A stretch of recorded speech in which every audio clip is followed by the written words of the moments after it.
Lovely one with the name on together. Lovely, the lovely, the love, the lovely, lovely, lovely. Lovely weather with a change all together. It's the lovely weather with some slang all together. So lovely, lovely, lovely, so lovely, lovely, lovely. Mm-hmm. Mm-hmm. Mm-hmm. Mm-hmm.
Mm-hmm.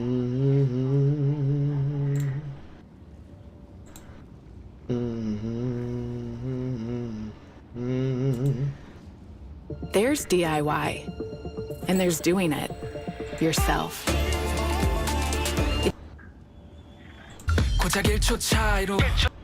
Interesting.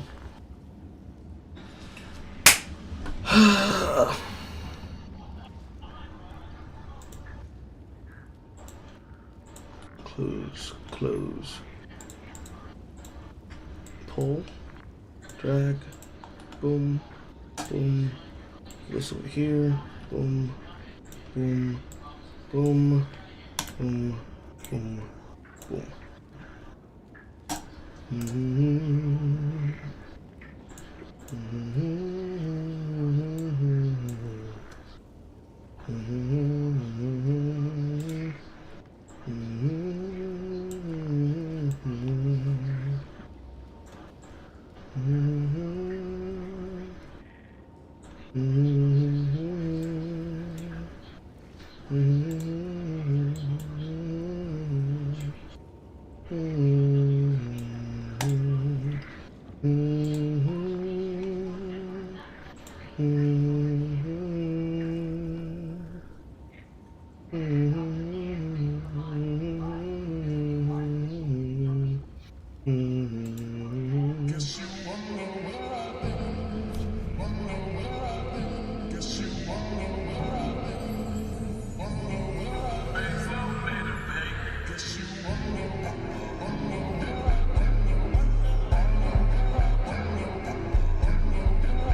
Hello.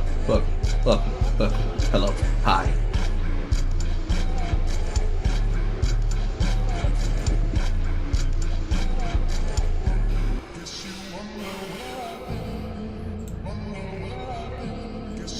Welcome, boys. We are here on another Cardinal Home. It is the 6th. And unfortunately, it appears that the people who decided they didn't like that they got shellacked on Election Day have decided to not have themselves a little insurrection as a treat. Surprise, surprise.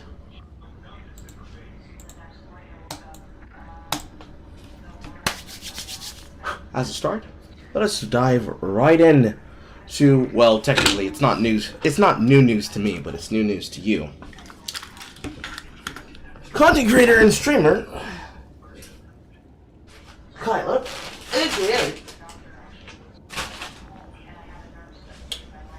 ow, sneeze, aka Not So Erudite, has made a return to content creation and decided to go the parasocial route of fully embracing female destiny. In my opinion, bad tactic, bad outcomes, but we'll see how that worked out for her. And to do so, we will be looking into and watching the unfathomable bullshit that does come from this with co-conceived YT. Let us begin.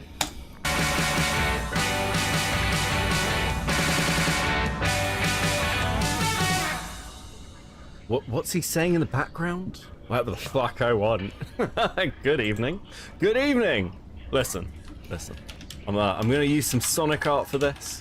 Because someone drew Sonic art of me, and I was like, that's funny. But I will treat you all. Okay? I'll give you something else as well to look at, because I am not the only one who has had Sonic art drawn of me. As you have been sent over by Christopher Narkington. Fuck, I'm really out of it. Oh, fuck. Okay, hold on, where is it? Lots of yapping. Before he throws it up here, something that has become very obvious to me about Not So Erudite is that she's decided to take the e-girl route about doing things, because the way that she dresses herself is very girly pop coded. Most of this shit usually wouldn't matter, but she's made a point of telling everybody that she loves to wear things around her neck and loves to talk at length about shit that would never be something you should discuss. Like, hey, my husband's had to sacrifice having a career in order for me to be female destiny. The first words that come to mind is, why are you telling me this? The second word that comes to mind is, why are you explicitly telling a fan full of gooners that likes watching content from e-girls like Lav that you like wearing chokers? Because all it's going to make them think about is you throating their dick. Parasocial beyond norm. Info dump beyond norm. But you know what? First stream's back. Didn't think anything of it. Let it play out in its conclusion. And now we get to see what will come of this. because she's made more. I personally saw the first two. The return video posting about her new set that they, quote, built for her. And then the next one talking about her AMA.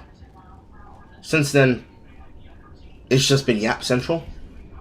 And I've more or less, like, tuned it out. But, you know, gotta see it, gotta hear it, you know? Fuck, I'm really out of it. Oh, fuck. Fuck. Okay, hold on, where is it? Where is it? There we go. We have also the Rat King himself as a Sonic character, okay? Look at that. Axtobes. I really like this. This is really cool. This is really cool. It's so fucking dumb. I really like it. It should be fun. It should be fun. Do I just cover up Erudite? No, I wouldn't do that to you. I wouldn't do that to you. Oh, it's like you can. Oh, it's like you can be holding a mic to her. It's fucking great. Okay, cool. Right. Okay. I don't know how long we're going for. I don't know how long we're going for. I don't know what we're doing today. I'm gonna set a goal though. I'm gonna set a goal of fucking 10 super chats. 10 of them. 10 of them. Chat. 10 super chats at 5. And if you meet this target, if you pave the way for the future, I will fucking. I don't know. I have no goal. There you go. Meet the goal that does not exist. Fucking hell. Okay, cool. How we doing? Thuman hanging out in Chris the Nuts chat. What the fuck is this shit? Okay, I thought we were friends, Thuman. I thought we were friends. Listen, not so I brought a new video. Full disclosure. I'm gonna be honest. Listen, I've known NSE for a while, right? But I saw this. Where is it? I saw this clip come out. This is fucking Shamu. This is fucking Shamu tweeting this shit out. He's tweeting out fucking not so erudite clips. Just look at this shit.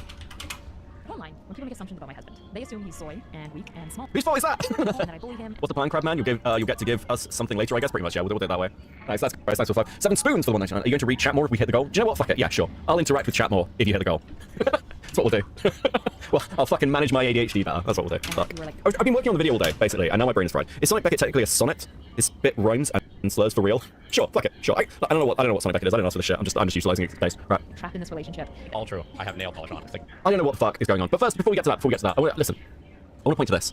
This is a post by Black Tar Pit, okay? No, it's not. Well, it is. Okay, right. Hello, just a girl. It is. Okay.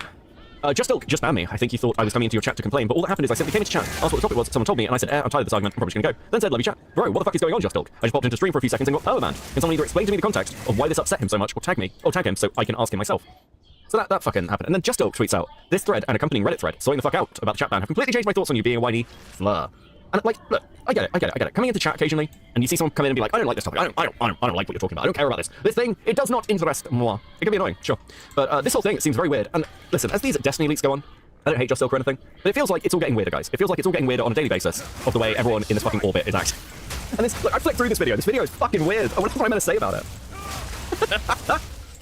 Your avatar looks like a strung out Tails. Fuck it, I'll take that. Why aren't you talking about Scrimblow? What the fuck is that? What is that, Dom? I might be able to fall asleep to this one, maybe I'll try. Beckett's anger is soothing. Like, I'm not angry, I'm just fucking like, it's not anger, it's annoyance. It's annoyance, right? I don't like when somebody who I've seen as a decent person seems to just crash out. And I really don't like the fucking Destiny sleeping, you know that? I don't. Here's my stated position on this whole leaks thing. I don't like people turning around and saying, hey, you can't talk about the Destiny leaks because the victims don't want it talked about. Like, I get it, sure. You don't want it... See, that's not the problem that I have with Natsu Erudite over the shit. What I have a problem with Natsu Erudite shit is that she's been going onto the platform, effectively trying to tell people, how dare you think that the lowly Aladdins just can't stop doing crime? What do you expect them to do? Just leave people alone who are sleeping on the subway? That's the shit that I can't deal with. It's the fucking bullshit that I cannot fucking deal with. And it's not once, it's not twice, it's not 3 times, it's not 4 times. It's every single time something happens crime-wise, because it makes the left look bad. That's her immediate reaction, that's how she behaves. Quote, the left looks bad, therefore, can't respond to them, can't address them. Not something that you can be able to talk about. How dare you even dare to do so? Like, what the fuck do you want us to do about it? What am I supposed to do about that? Maybe they should stop doing crimes. That's all there really is to it. I don't know why you'd get upset about that. You should be more upset about it. Because for some reason, the narrative on that has become only conservatives believe this. Conservatives are afraid that they'll get lit on fire. No, it's more like anybody is at risk of being lit on fire, and that's the fucking point. Maybe they have a right to be terrified that someone's going to attack and assault them in their sleep. Should they rest anywhere? Should they do anything? At risk of getting lit on fire, at risk of getting pushed into a subway train, which is what she was reacting to the second time around she tried to fucking sweep for any bullshit involving anything on leftist politics. Sweeping for Destiny is very obvious. It's very clear. She has to sweep for Destiny. That's what creates her career. She is a female Destiny position, lifted from a position that would be deserving of that of a femcel. Very aware of the fact that there is parasocial men that want to be inside of her, despite the fact that they know that she is in a relationship with a man. That she has now decided that the best way to counter against that allegation is to just put him on tape and just monetize him, I guess? I'm not him, I'm not them. But you know, plenty could be accused of me instead of me, but you know, at least she wants to be there. I don't trot her out and make her basically sit there with big cuck energy. It's not fair. It's inherently sheerly bullshit, and someone's got to call it for what it is, because the failed daughter energy is high. The failed daughter energy is at its most high. Freezing strike. Just gotta let a spade be a spade. And since you don't want to call it a spade, ain't no problem. We're gonna do it for you. That's really all it is to it. She could change it today if she stopped doing it, but she ain't finna. The Destiny Industrial Complex has to keep turning, I guess. Whatever victims means, I guess it'll just be that, because the victims would actually stand to earn more from cashing in on the drama, because hey, if you didn't want to get photo taped by Destiny, when you saw him pull a tape out, you should have been like, ew, no, get your dick out of me. Like, the tapes have gone around. They clearly wanted to be there. They were loving it. They were loving it. I have half a mind to think that half the reason is because she probably did something with Destiny, to be quite honest. A little bit of some Tim pulling. But it is what it is. It is what it is. It is what it is. The college still has not posted your financial aid. Damn. You know what you should do? You should do a firebomb. Don't do that. Ignore me. I'm being belligerent. But please, let's pray that gets worked out. Expose the victims to more coverage. Sure, you do you. But if your stated position is, wow guys, it's really bad that the victims don't want to talk about it, and then you're talking about it, making drama out of it, if you recognize that, they are indeed victims, then shouldn't you be fucking disassociating from Destiny? Shouldn't you be like, actually, this is bad enough that people don't want to talk about because it's their personal details? Shouldn't you by that extension be like, listen, I'm not saying end the friendship or anything, but you guys are still making content with Destiny, you're still doing shit with him, you're still doing a podcast with him, you're still, listen, and I say, fucking where is it? Where is this shit? So, right. Can't fucking spell today. Okay, I cannot actually spell. Which is even worse because it's literally on stream. Right. Like, where is it? Here, listen, it's still reposted Destiny. Look at this shit. No, it's actually, it's good. It was a recommendation from a mutual friend, okay? It even smells like every red wine I've ever. This looks like you are clipping something out and reposting it that looks like a fucking date. Just try it. Well, your friend is embroiled in a sex scandal, and you are tweeting out, like, I get that you may not want to, like, I get that people, like, don't want to completely, like, oh, we're not going to just abandon him. But really? Okay. That's the first one ever. They all taste the same. In case anyone's wondering, it's just straight juice. I'm like, nah, come on, this is fucking ridiculous. Oh, fuck no. I felt bad for Nick at first for having to deal with her, but after this video, now they deserve each other, both of them are mind broken.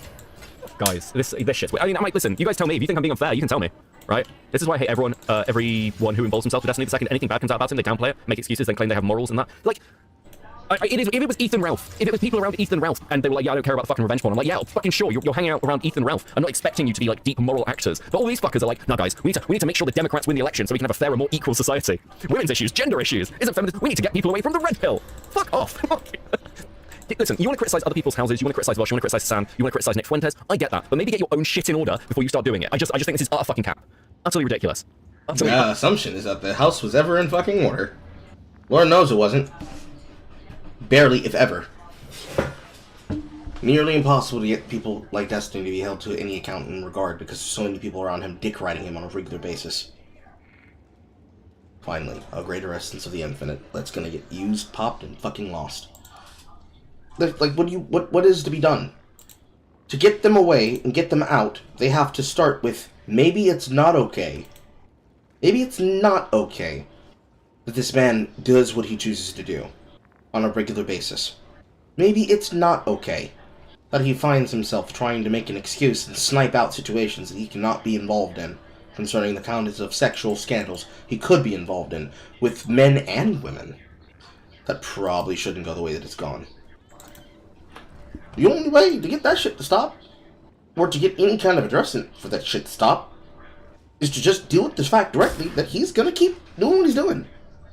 He's gonna get his dick deep and wet inside of whatever he wants. Because no one's there to tell him no. He'll continue to exist. And she'll continue to exist around him. Until something happens to her. Then things will change. Till then, this shit ain't going nowhere. It ain't going nowhere. Not for real, for real. It's gonna be exactly the same shit. We're gonna be right there inside the Destiny Industrial Complex. She will not leave the building. And it will stay as it has been and as it will be. Because there is no getting their house in order. Not really. Utterly ridiculous. And then, I mean, we'll get to this, obviously. Obviously, I'm just fucking winding us into it, ladies and gentlemen. But, like... like, Erudite has produced a series of videos about moving to America, which are the most fucking psychotic things I've seen in ages. And listen, I know, I'm not the only one who thinks this, okay? Before I get the fucking accusations that because now I'm friendlier with Chud and Queeman and Sunday, that I'm just fucking turning to... Listen, I have fought with all... Actually, everyone other than Sunday. Sunday's actually surprisingly chill. I don't think people realize this, but, like Sunday's... I don't know, fucking...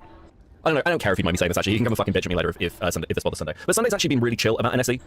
Like, even in private, because I actually did ask him what his thoughts were on this. And he was like, yeah, I kind of just...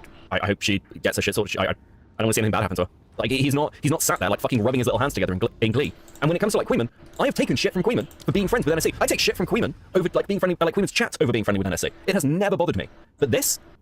Like, I genuinely thought NSE was a better person than this. I genuinely thought it. I'm actually annoyed. I feel like I've been had. I feel like I've watched somebody who was intelligent and, like, had potential as not just a creator, but someone who, like, fucking, I don't know, was a little bit more moral and ethical. And is now sweeping for somebody, again, I can't stress this enough, embroiled in a fucking sex scandal. I just, I don't know, fucking pie on my face, I guess, right? What else am I going to say? Like, and I don't think I get an honest take out of this shit, right? It's quite obvious. I think it's obvious to anyone who's watched this, like, oh shit, unfold over 2024, that Destiny's, like, Erudite's involvement with Destiny has made her life worse, not better. It has completely fragmented it. Like, the thumbnail of this stream is because NSE got into cosplay, and there's, like, fucking cap about this shit of, oh no guys, it's really cool to be into this nerdy thing. It's like, you are somebody who wants to run a clinic. You are somebody who wants to be taken seriously. You cannot have both of these things, okay? Like, I think it's possible for Erudite to be able to get into cosplay, but the problem is that the way that she did this was in the most fucking pathetic and sort of way possible. She didn't just say, I like cosplay, I want to get into cosplay, I might post more cosplay things. You know? She didn't act like Aiden has for the last few months or years, because she's wanted to get back into shit, but she hasn't really been able to, because she's doing her Tart Wife stuff. It's been her specifically saying, I love being a nerd and doing nerdy shit and doing a nerdy shit with nerdy people and doing nerdy shit with nerdy people over nerdy things. It just feels so great to just be doing this stuff, and I just couldn't expect that I could have the ability to do it.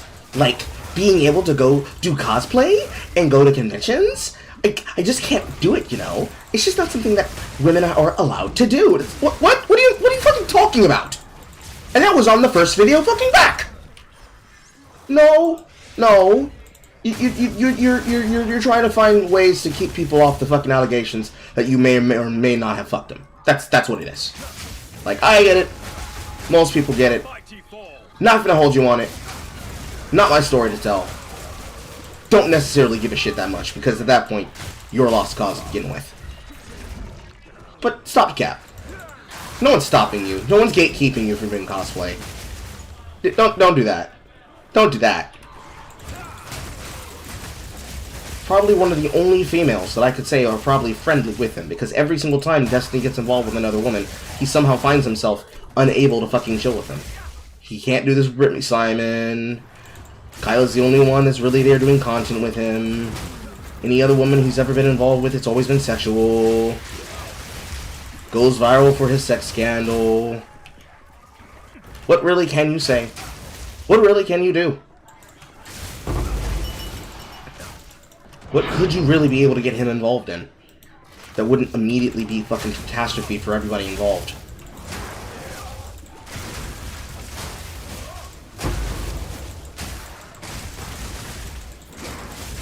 And it just goes on and on and on in a cycle.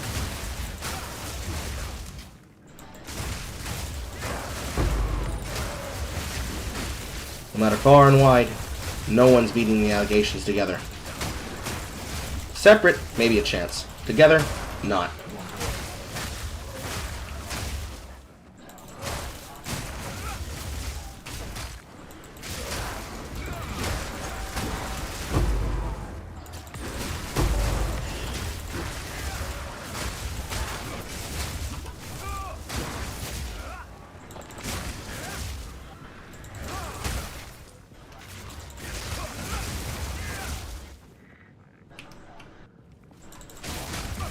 Give me 1 second.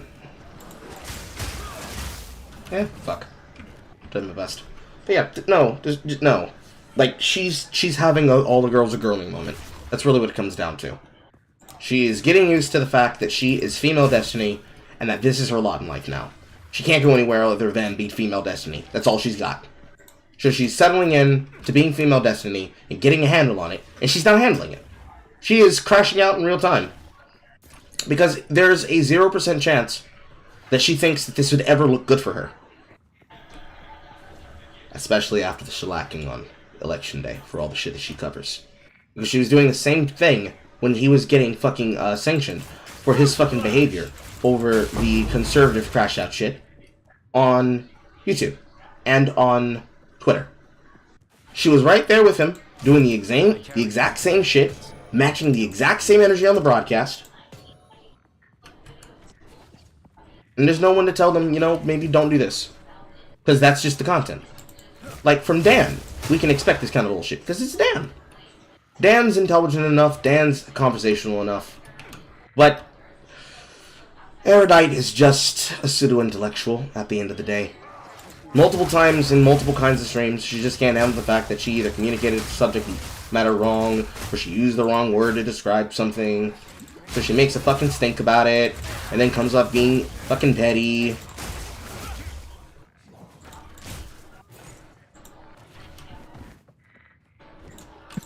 Optics and image matter, and you know this. Not to mention, like, actually, do you know what? I'll say this. I spoke to somebody else who's like an NSC fan. And not just like a little NSC fan. I mean, they've been an NSC fan for like 3 years. And I asked them what they thought of like her video where she does a like fucking 10-15 minute spiel about fucking creators she's known and how nice they are and how fucking incredible all this shit is. And they said, I don't know because I couldn't get through it. A dedicated fan base can't get through it. And do you want to see what like the fucking comments are like? Dude's historical revisionist fantasies to mask his reality is epic. Nick is role in history, gaining resources was seen as manly. Merchants in most cultures have been respected. Like, dude, even your fucking fan base. It's just like, what is this? Where was it? Fuck. Oh, yeah, we go. Bro, Queen is gonna have a field day with this. What is the law behind that? He seems to have a crazy hate boner for her. He's a little bit of a Destiny hater. Listen, he's not. He's just a Mr. Girl fan. Like, okay. He's been on streams with Destiny, and he is friends with Justilk. He has done his fair share of sweeping for Justilk, quite frankly. You know, listen. Justilk is another fucking problem. I have seen multiple Justilk streams over the entirety of my life and personal career, and I cannot. It sounds and looks way too much like Raj Royale shit. You have people on that are a part of the fucking orbit that are just sitting there hating on and hating about other shit, trying to dig into other people's news, not being able to let shit go. Right now, Lav is on there amongst him and all these other fucking people involving individuals that she's beefed with herself, like Kelly Jean, and they're just going back and forth, just trying to sound cute. Fake mean girl speech on camera, on air. They could hate each other legitimately, and I couldn't tell, because, like, what the fuck do I care?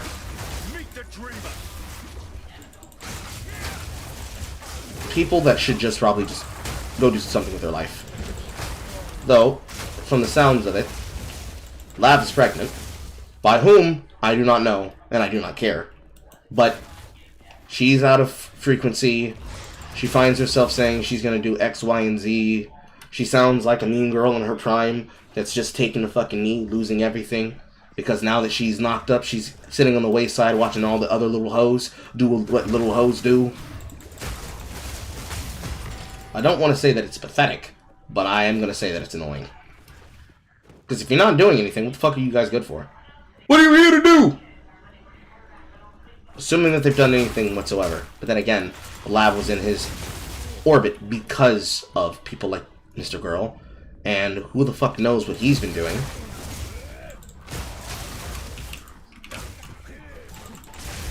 All these other people are literally who also rans that come from Twitch.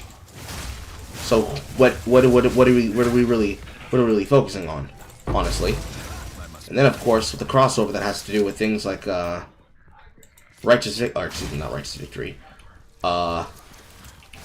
progressive victory.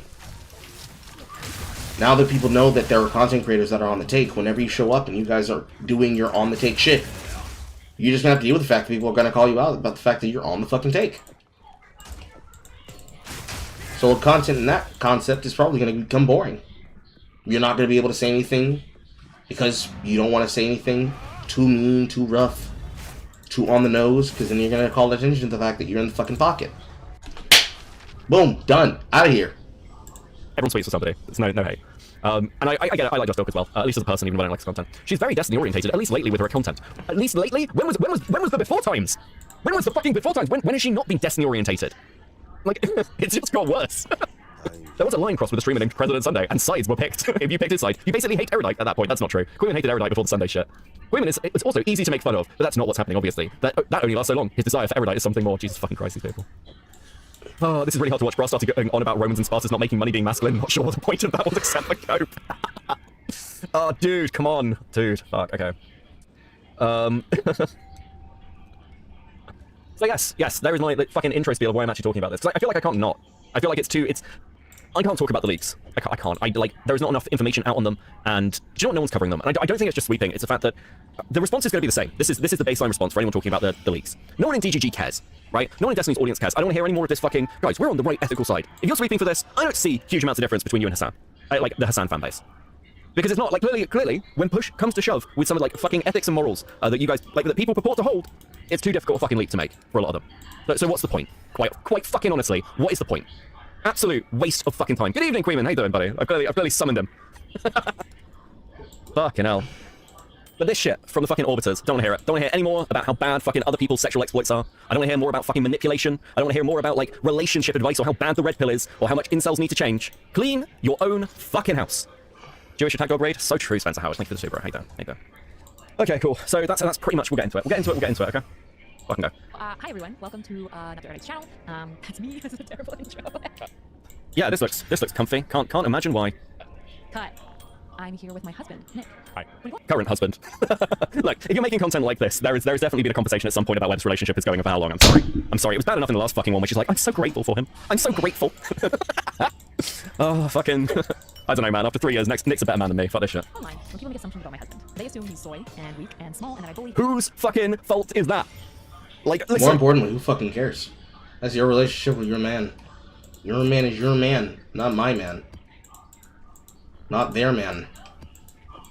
Put your man either away from the shit so that he doesn't have to fucking take blowback for the shit happening to you, or you handle you not being able to deal with other people fucking calling you on shit.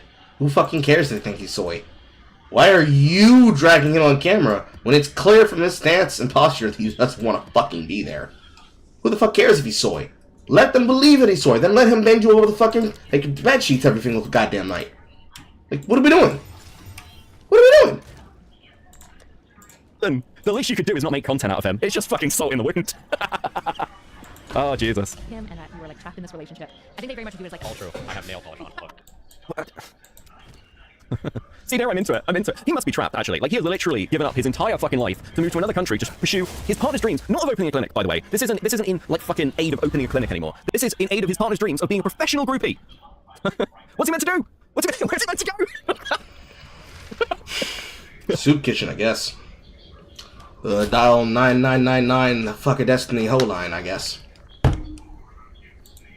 Well, listen, at least in America we can buy a firearm. Maybe we'll get a murder-suicide out of it. Fucking hell. But I feel like people picture it as like I'm like the alpha tyrannical female, and you're like the subby one, little male that's cheating on and has like no space within the relationship, which I actually think is really perfect. I really think this really damning indictment of our relationship isn't accurate. Do you, Erudite? Fucking shocking. Do you think Destiny got consent for those nudity leaks to a 19-year-old as well? I wonder. What are your opinions there? Yeah, which I think is understandable. I think it's a pretty common archetype. Yeah, it's a common idea. Yeah, and I think what's really special about you is that in every way we feel like what you expect out of that dynamic. Obviously I'm biased, but I think most of the you're very. I would expect video. Spencer Howard, it was his idea, wasn't it? He got what he wanted. Okay, so I've obviously been watching Not So Erudite, at least like in the periphery for quite a while. I've never been like what I refer to as a fan. But the reason that Erudite ended up associating with Destiny is Nick.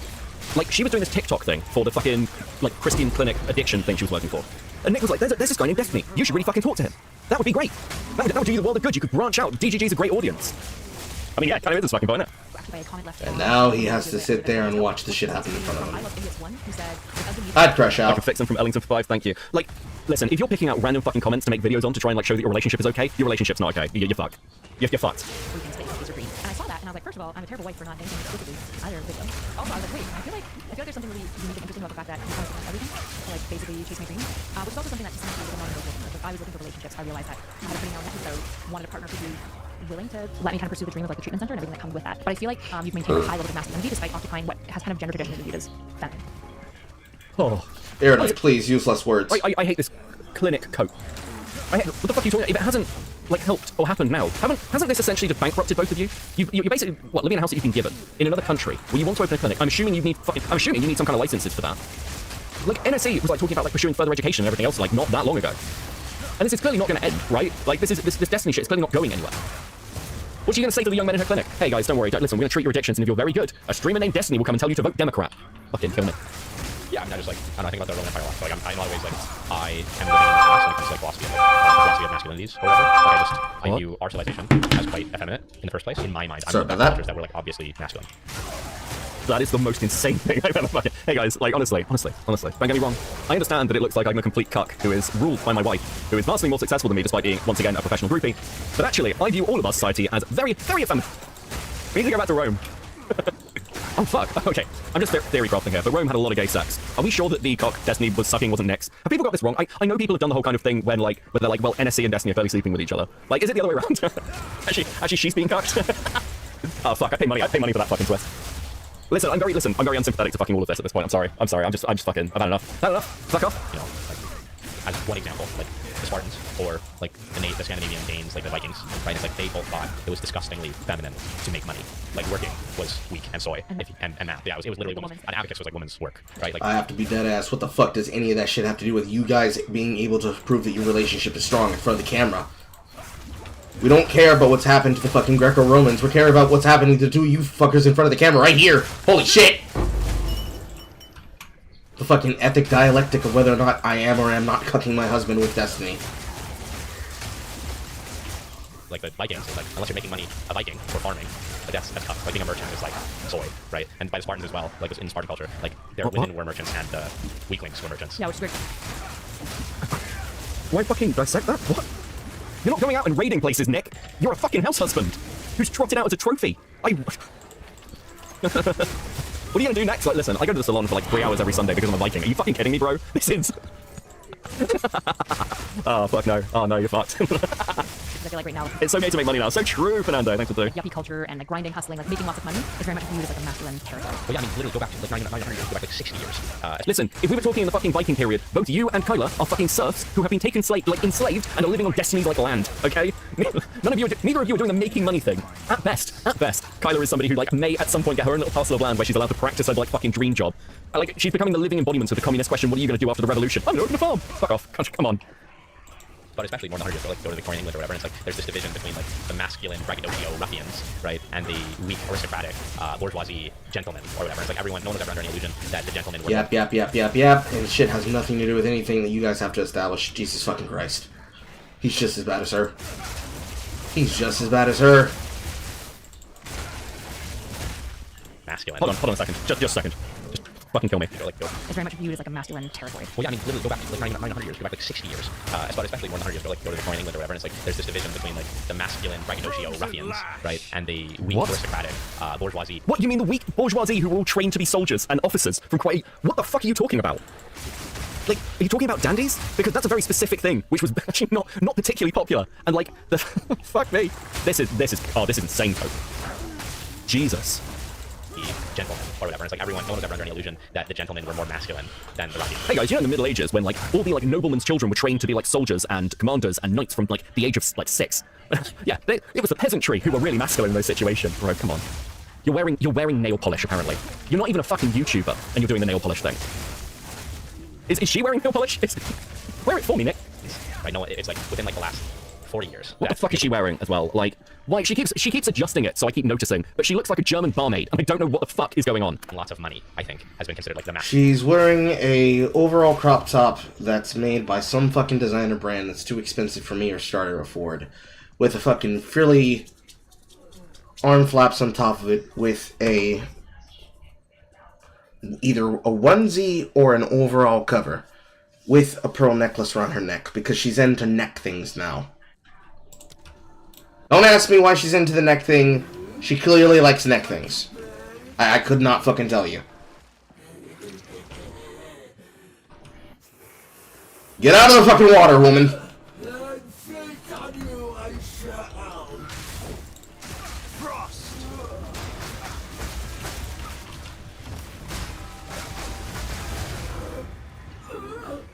Masculine thing to do. It's like it's like Psycho, like American Psycho, or whatever. Yeah. He just lived everybody's dreams. Patrick Bateman, yeah. Yeah. It's like in the time that the book was written, it was like a mockery. Patrick Bateman was like a mockery of masculinity. Yeah. Like the You shark. don't want to be Patrick Bateman. Well, even it's just not masculine. Like the shark CEO guy is not a masculine figure. That's well, no.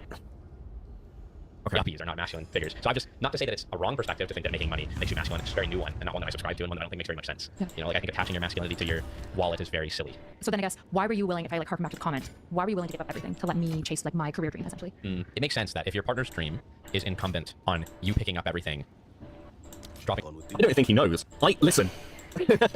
so I know Morale's been going over like Mr. Girl shit again. You know the conversation? Have you guys? I'm assuming because Queen rated it as well. Most of you will know this. Like the conversation between Mr. Girl and his partner Shiloh, whatever the fucking name is, and it's like this really awkward conversation. This is like the other side of that. This is like, Shiloh, you are making Mr. Girl content. What the fuck are you doing? Oh fuck! How did we get here? Okay, hold on, we're gonna wind it back. I want to see how long it takes him to think of a fucking answer that's like that he can live with. Fernando with a 5. It's gay to be the top person in the company. I'm starting to think if you're not a bum, you're not masculine. Yeah, this is weirdly red pillish, actually, ironically. He's in his 30s, no career or formal education, just German Discord. Like, yeah, fuck. I mean, like, this isn't a million miles away from like Andrew Tate shit. No, guys, you don't understand. Those image of masculinity that they've given you, it's not masculine. If you're not prepared to have sex with the hot trans girl, you're gay. It's just like, dude, come on, fuck. It's like what you can get away with. It makes sense that if your partner's dream is incumbent on you picking up everything, dropping everything you have going on, and going somewhere else, it only makes sense to do that, assuming your dream is not incumbent on holding on to things that you have presently. What do you mean? Like, Yes, Nick. What do you mean? like I feel like so many men would be reticent to go because they've already got careers in this, which is whether in, their family's there, their friend is there. Like, what do you mean when you say there isn't something like, reticent to like kind of like incumbent on them in a certain location? Well, so it's fair to feel that way and not want to pick up. Hey, Nick, do you want to take a minute to think about how you had nothing to lose and that's why you came? How like your life was already basically a failure? Take your time, hon. Leave everything, right? But if your partner pursuing their dream requires you to, either way it goes, right? Pick up and leave everything behind. But your dream doesn't necessarily require you to stay where you are. It's just like expedient. It's just easier, it's simpler for you to stay where you are. I think that's a bad reason to stay. Like I think it's really cool that it is a common theme in relationships that women, like wives, are willing to pick up and drop everything that they have and No. Enough this fucking coke. Erudite moving to America to open a clinic makes literally no fucking sense. Okay? It makes no sense. You're both Canadian. You're both from another country. It's like all the things. Like, she doesn't have to move to America. She doesn't have to bring you with her. She doesn't have to open a clinic in Florida. Why Florida, I wonder? Because Destiny's there. Her dreams stopped being about a fucking clinic. It's about hanging out with Destiny. It's about doing a podcast with Destiny. It's about meeting these cool content creators with Destiny. That's why you have to fucking move. And that is actually just fucked. It's actually completely insane. And you guys, she's literally got you on camera. This is the worst bit of this fucking video. For those of you who haven't worked this out, or like 3 of you, the reason this video exists is because there have been multiple people who have criticized Erudite about like the way she's treated Nick and dragging him there. So it's, hey, you need to come on and tell everybody that actually our relationship is fine and you wanted this because I'm getting shit for it. So you just used him for content to defend yourself. There's no other way to read this. Fucking hell. Unreal. across the country, move to a different country for their husband to pursue a new avenue in their career. It's bad when a husband asks their wife to do that and it's not in pursuit of their dream. It's like a $10,000 race. Yeah. Like that's fucking idiocy. Yeah, right? I agree. But if it's like to pursue a dream, it only makes sense for each partner. I think it's admirable of either partner to do that if pursuing your dream requires that. And like you as the partner who would be moving, your dream doesn't require you to stay where you are. I feel like that's such an unappreciated thing About women. That exists. Are you fucking high? That's such an unappreciated thing about women. I don't want to hear any takes out of fucking Erudite or anyone else in DGG about women for at least the next 8 months, possibly longer. Shut up. This in a lot of relationships that I feel like, I think there's a lot of things unappreciated about traditional gender roles just across the board. Like there's things that men do, for example, like providing for their family. I think it's actually vastly underappreciated. The cost that it takes to work even an extra 20 hours per week compared to their wife to miss out on all that family time because of the income that they need to maintain middle class, for example. But I also think it's really underappreciated. In the gender traditional dynamic, This women's is so low. I feel like it is appreciated. It's just Men? Yeah, it's just common and it's expected. It's still appreciated. It's like the military, right? It's like it's expected and it's appreciated. Do you think that women's willingness? Well, I know, actually, I'm not going to answer this because I know that women's willingness to basically be It's expected and not appreciated. Yeah, be in orbit around their husband is expected and really not appreciated for sure, like 100%. I don't know what the fuck you're talking about, Kyla. I don't expect my partner to do shit. Star can come and go and do what she wants with her fucking life as she fucking pleases. The only difference is that we have to talk about things that involve the both of us together and the things that involve her fucking life.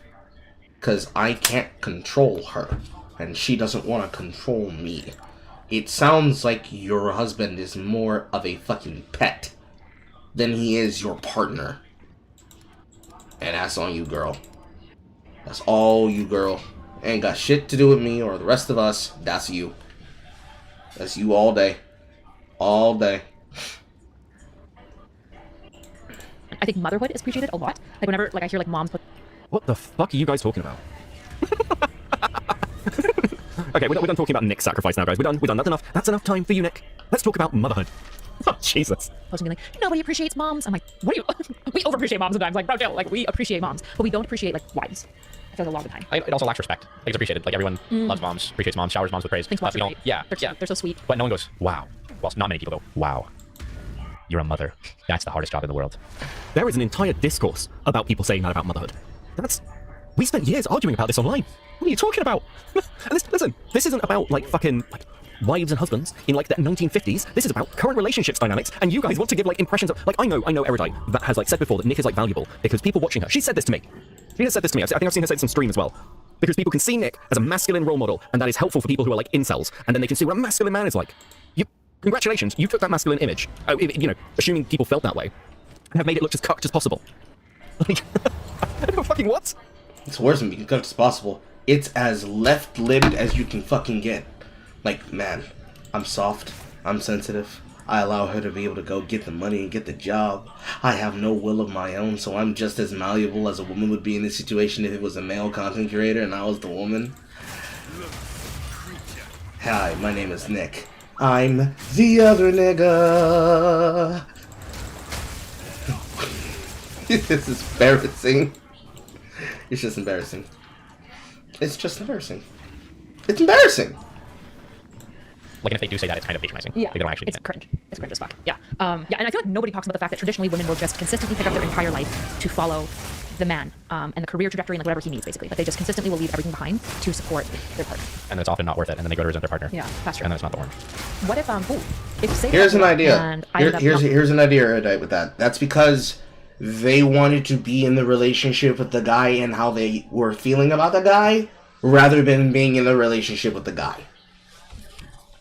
I don't think the people who do that are stable enough to be able to say that they have a proper relationship with a man. Fuck. Like, what do you mean? Like, Just Girl's right. Stay-at-home motherhood is still villainized amongst motherfuckers. Stay-at-home dadding is outright disrespected on a regular basis. You're not about to get me to believe that you capped that, and you believe that shit. Mm-mm.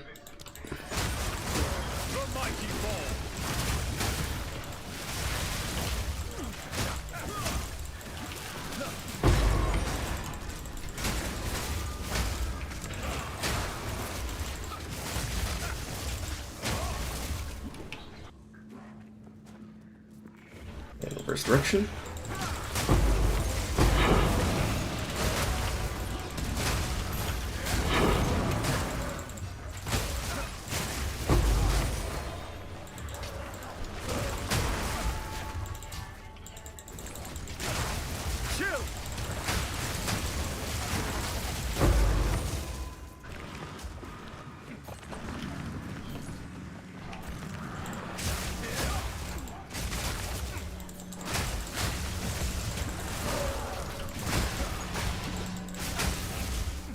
Yeah, and make a killer stand. There's no way about to capture me that you guys believe the shit that you're saying, and you believe that people are buying this shit for real, for real. I don't believe it. I don't believe it. Not one bit. I don't believe it. Not one bit. not making enough money, I fuck up in some way. Yeah, that's the crazy hypothetical there. Something happens, or basically, fundamentally, the dream isn't worth it. It doesn't happen. Would you resent me for upending your life and bringing you to Florida? No. I think I just trade you for a 20-year-old. They're getting divorced. Bro, chill. Holy shit. Jesus. That is fucking hell. That is an awkward. That is an awkward reaction. Bro.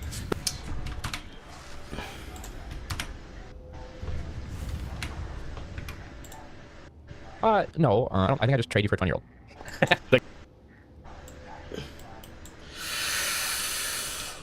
Ooh. Look that up. Fuck. Mini screen's too big. That is not the face of a happy woman. That is not the face of a woman that expected that shit to be fucking said to her. Holy.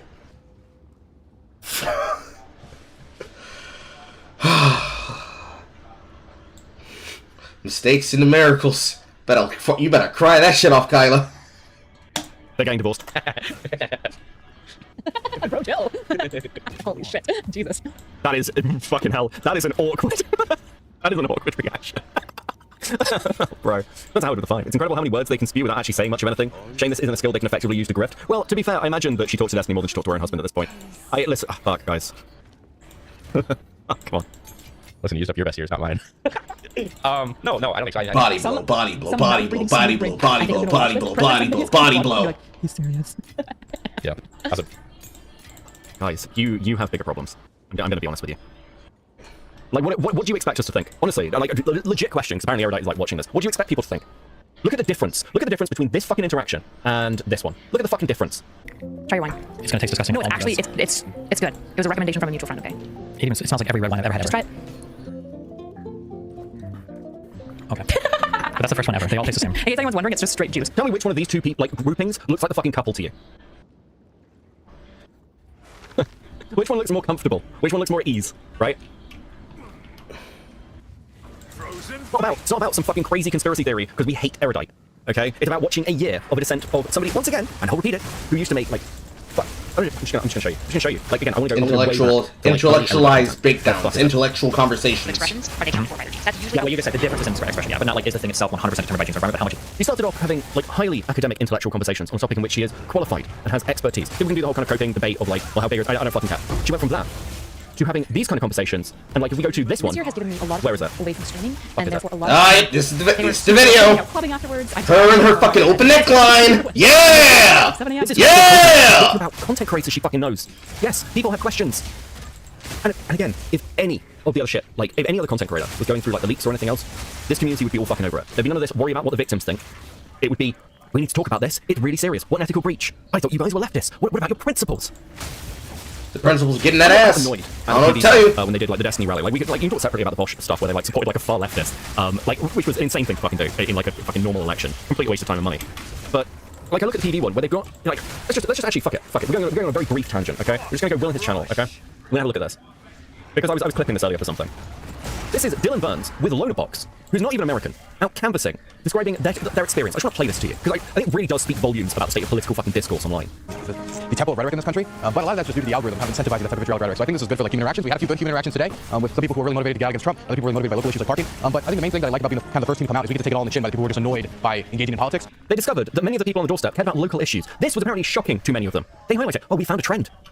You're out canvassing in an area for an election. You shouldn't be discovering trends while you're on the doorstep. And like, I can get it if you're a fucking audience member, but you guys are meant to be informing people about politics. And you're shocked that local issues play a part in people's decision making. Because they went out. Which is just fucking surprising, right? People going out to a place like my fucking state, and wow, people don't care about the shit that has to involve Vosh on the fucking internet in fucking local elections and a runoff over who's going to be the new mortuary? Oh man,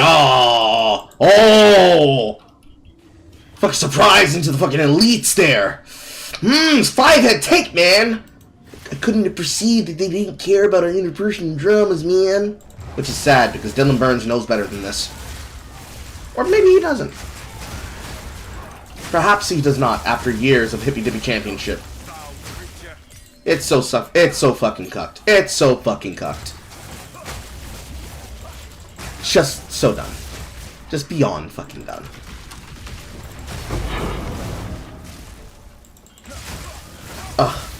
Ugh, sad, ugh.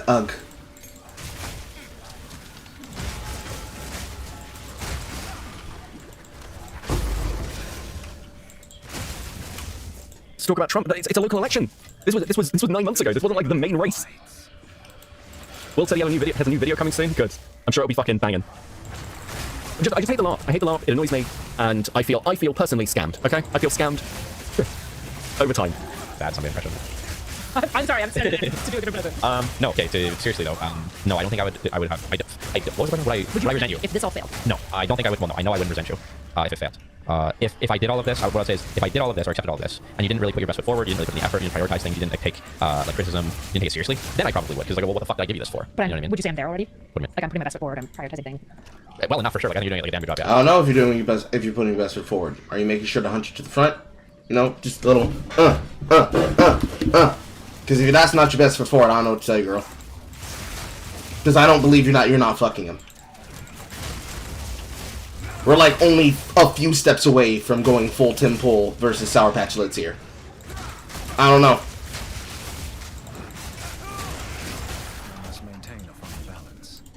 You could be better, and that's why I criticize you so much. Okay, I can't pull in everything that looks like a fucking...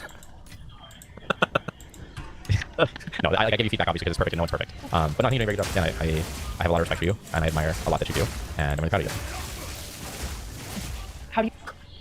Okay. Bro. Oh, fuck, I've been there, Nick. I've been there, bro. I feel for you. Where are dudes? Listen, I know everyone has an editor, but if this was I early rolled and didn't think. put together by an editor, that editor is either not being paid correctly or fucking hates Kyla. Jesus. You maintain a sense of like masculinity? How do you feel respected when like on Instagram I'll post like thirst traps, like intellectual thirst traps, and I definitely like pretty self-evidently lean into my like attractiveness or sexual appeal. It's not the only thing that I bring to the table, but I'm by no means hiding from the fact where I feel like if you compare to like Anna Kasparian, she's beautiful. It's not something that I'm hiding, but it's something that I lean into. Like Anna Kasparian. You are not Anna Kasparian. Yes. You're not Anna Kasparian. Go. On with the work. You're not Anna Kasparian. End of.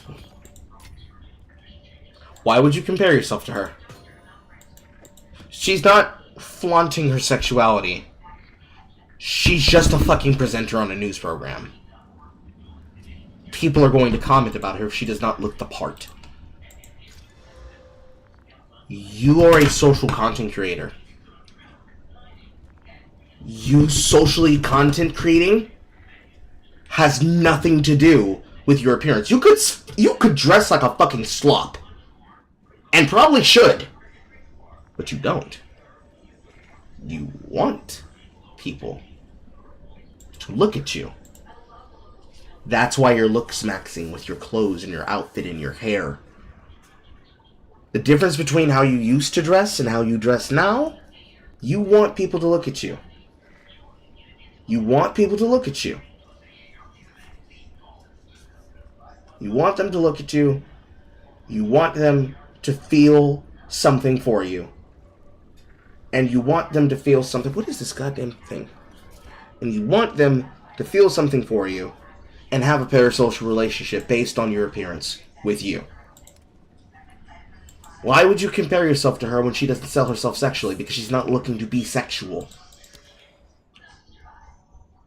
What in the fucking backwards, Cope? But I feel like she's never leaned into that. She's always tried to stay really, really professional, which is totally her choice to make. Whereas I feel like I pretty intentionally wear a choker every episode. I've never worn a choker before. I'm sorry, wait, hold And on. you're openly bragging about it, which means you don't even get the ability to cope and say that it's not something that you're actively doing. Good job, dumbass.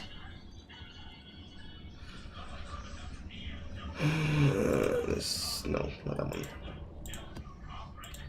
He knows? She knows? Erudite, you have watched women ethot themselves through the DGG community for like 3 years.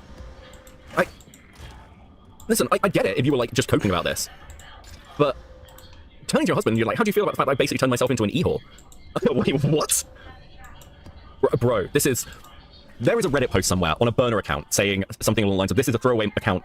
My partner is whoring herself out for her boss, and I don't know what to do about it. You know, like those ones where like someone agrees to an open relationship and they're just like crying on Reddit that they like can't take it. There is that Reddit post by Nick somewhere. I'd put money on it. Holy fuck. But I also intentionally chose to continue wearing a choker after people were sexualizing it, because I don't care, and also I don't care about being sexualized. So do you feel like... If you didn't care about being sexualized, then you'd stop doing it. Out of whim. You wouldn't wear one every single fucking episode. It is a clear choice by you. You clearly want to do it. Just accept it. The fuck? Huh? Oh. Even though I'm saying I respect you, am I respecting you? Yeah, I mean, I just don't care about, like, I don't know why it would be disrespectful of me or my wife to be hot. You know, or even beyond hot. Because she's presenting herself to other men! She's presenting herself to other men! She's presenting herself to other women! She's presenting herself to fucking lesbians! As though she is accessible! It is a representation that she does not think about how she looks to the world, to you, by you, or for you. That doesn't mean, therefore, she shouldn't be allowed to dress how she wants and do what she wants. It does mean that she has to think about the fact that she's putting out a feeler that says that she's available for attention, if she's clearly not. So in respect to you, she wouldn't do that. Unless you have a conversation, and you clearly communicate to her, hey babe, You can dress how you want, and you can be how you want. But here's what has to come with it. So the caveat of that would be that you go out in public. She's dressed a certain way. Niggas to walk up to her and talk to her a certain way. The way that she speaks to them is immediate curve. When they start talking mad, wild, whoop-de-whoop-de-whoop, you are immediately in their bumper. Or you could go the Arab route of, oh my, look at my life, she's so beautiful. You can see it, but you can't touch. And then the second they touch them, you cut their hands off. You could go that route. That is a route that could work for you, but you don't look like you could do that because you believe in leftism, which means she can be a hoe if she wants to, which means you don't get to tell her that she can't be a hoe. So if you are coping for the camera, you have to watch her do all this shit with other fucking people and just be there and sit there upset and angry and can't say a damn thing because hey, gotta be a good ally. Let her be a good ally and then somebody run your wife through for culture. That's what it's gonna come down to. Because that's the logical string that it goes to. Because if you don't have a problem with it, why care? Why even mention it? Why even bring it up? Why even have such a piece of content to talk about? Why even have a subject matter to address to talk about? It's just hard cap. It's just hard cap, and it's clear that it's hard cap. Sexy, like to dress sexually. The only thing I can imagine, it's kind of like the reverse. If I had a problem with that, I don't know how that wouldn't obviously voice my just insecurity of mine. I think it's obvious. You are on a video discussing the fact that like her audience thinks you're a cuck. If you didn't care, you wouldn't be in this video, bro. Okay, here's a little story for you. Friend of mine, long time ago now. This is going back to like late 2000s. He started dating a porn actress. Like we all knew her. Nice lass. Don't get me wrong. But they started dating, and then she started doing like adult pictures and then adult films. And like I remember sat at like a pub table with him, like outside, and saying, "We're like, bro, how do you feel about this? Like, is it okay?" He's like, "Yeah, of course it's nice. Of course it is." Like so many guys pleasure themselves to my partner. It is fucking, and I get to go home with her. Okay, I get to go home with her, and like I'm like, dude, this is fucking brutal. And you can see when a person is dying behind their eyes. No, guys, I'm actually just really secure. Come on. They're religious, aren't they? How about encouraging men to convert to neighbor's wife? It's important to convert, not to. Do you talk about convert? Or do you mean like not to covet like a neighbor's wife or something? Yeah, I don't know. I think the whole religious thing is really fucking weird. I've always thought NSC's views on religion are frankly fucking bizarre. Becca, what are your thoughts on iced diet peach tea? I don't really like diet things. Peach tea's nice. I like iced tea. Iced tea's good. Thanks for that bizarre one, guy.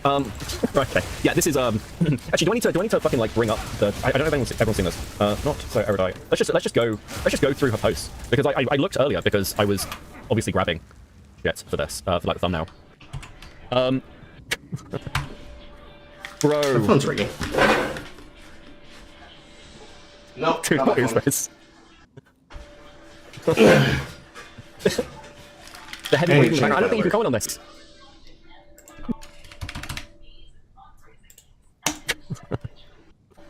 Bro. Dude, what is that? What you're describing is how the relationship leftists don't have healthy relationships, families, hierarchy, and hierarchies are bad. Leftism and anti-family, including anti-marriage. I know. I know. Well, you see, the long short of that entire breakdown, if it were to be mapped onto my relationship, is I would present her something that she may or may not like to wear, and she'd say, "Hell no, boy, have you lost your goddamn mind trying to dress me like a hoochie mama?" And I would say, "No, but this would look good on you." And she would actively eye me suspiciously, like I'm trying to dress her like she's a hoochie mama, like I'm going to take her to Atlanta and show her off at clubs. That's how that conversation would work. She couldn't have the conversation with me because she'd be like, "Here, wear this thong and leotard." "Yes, baby. I'll do whatever you say, sweetheart." Mwah. Because in our relationship, it is my job to mentally support her. And it is her job to tolerate my fucking antics.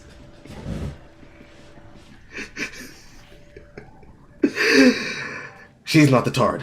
I'm the tard. Except both of us are relatively smart. And that's all just to get her comfortable and come out of her shell that she's had to put herself away in. Because other people have made her insecure about the way that she can see and feel about herself. So I have to remind her that it's okay. Both that it's okay to look attractive and feel attractive, and it's also okay to just want to wear a sweater and sit in bed. Both are acceptable. I take both. Because I want her for her, not for what's been between her legs. Of course, I'm forgetting, there seems to not be a single leftist, at least amongst people that are not just frequent essayists, that they don't have a single fucking stable relationship in their life whatsoever. That's what's unfortunate. Chris. The heavy breathing in the background. I don't think you can comment on this. Come on.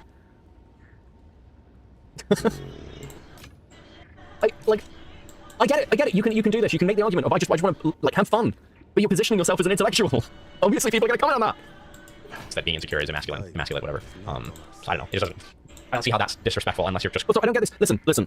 I know people are going to do the fucking cosplay cope thing. 10 from Ragemonger. Yes, bring all the clips up. It's that kind of stream. It is that kind of stream. I think this one's been coming for a while. You can do the cosplay cope. You can be like, oh no, guys, it's just cosplay. It's just cosplay. It's a bit of fun. It's a bit of anime fun. Look, there's two types of cosplay. Okay, there is, and it's the same as Halloween costumes. Okay, same rules apply. There's the cosplay of I just want to dress up as a character. I want to dress up as a space marine or as a fucking like anime girl with like the fucking ridiculous, fucking flowing dresses and shit. And then there's I want to walk around in bra and pants and high heels and look like a stripper. But I want to do it in a way where I can kind of argue that I'm not being a stripper. I'm just doing cosplay, right? Erudite is actively choosing the latter of those two things. Okay, that's a choice. Okay, when she talks about like mentioning cosplay to her friends in like the previous video, the reality is that yeah, you're an adult woman dressing up in incredibly slutty outfits, and you can do that. That's fine, but it's going to elicit a particular reaction. And before anybody goes, "Hey, Becca, that's really misogynistic to say that. We should have some more respect for women," I don't want to fucking hear it about this fucking little group right now. In the same way, I don't want to hear any of the victims don't want to hear any of this shit. Done. Don't care. Don't give a shit. The only way I can see it being disrespectful for your wife to dress sexily or whatever, or to post, Like, post pictures, yeah, is like if it's like hurting you because you're in. Okay, so back that shit the fuck up, Nick. You already started off on the wrong foot. Posting pictures and dressing sexually are not the same fucking thing. It's a boudoir idea. You tell your wife, pick something out from the closet that you would never wear outside, and then you grab like whipped cream, strawberries, a decent Merlot that doesn't taste like shit, and then you go out and you get an outfit, you get a reservation for a dinner, and a instant development camera, Polaroid camera, and you just take Polaroid pictures. And you have yourself a fucking time that night. Conceiving, not conceiving. And then there's I have never gotten to do something like go to prom. And then you have an indoor prom with them. These are two different things happening in two different worlds. To act as though these two things are the same thing is inherently photography boyfriend cope. Because you don't need to dress like a hoe in order to feel sexy. And you don't need to dress like a hoe outside, where other people can see you publicly, to be sexy. In your own relationship. Like, the entire cope, which happens in the blah community, of the, I'm just posting pictures on Instagram, they're just being posted for me. Okay, so why are you posting the Instagram public to everybody? If they're just for you, post them privately. That's like saying, I'm gonna take nudes, but I'm only posting these nudes to OnlyFans because they're only for me.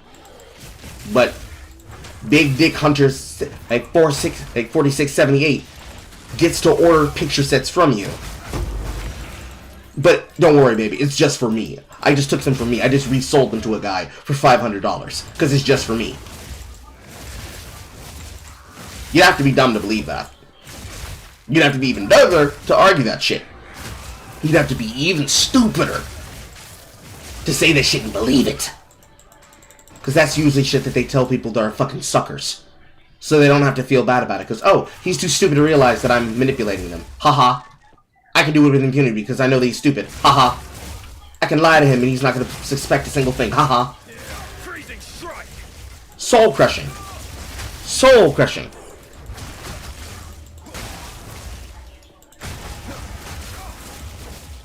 insecure. And that she keeps doing it after you voice it. Yeah. Like the Jonah Hill situation. Yeah, which is insecure. It's fine. It's fine to be insecure, and you should be honest about where you're at. And But if like, your partner keeps doing it, that's where she's emasculating you as well. Is that what you're saying? no, I don't think that is emasculating you. Oh. I just think that's the only reason why you have a problem with it. And it would be emasculating you if they like if they're constantly entertaining men. You know, like if guys are in their DMs and they're like flirting back. That could. So, no. Because if she's acting and engaging with it and the fact that she's talking to them, no, that's beyond the fucking poof point, dude. The problem that you should have is when they tell you there's nothing going on, there's nothing wrong, and they frequently do not respect your feelings on the matter. That's where there's the problem. It's not, well, I only have a problem if you're entertaining him in front of me. No, I have a problem if I tell you, babe, I don't like the fact that you do these things. I wish that you would stop. I think it's something we don't need to have in our relationship. And she says, come on, we're only having fun. That's when that's where it starts. That's where the problem starts. Because that's when she's not respecting your fucking personality and your mentality on the issue. Anything other than that is cope. So sorry. Anything other than that answer is scope.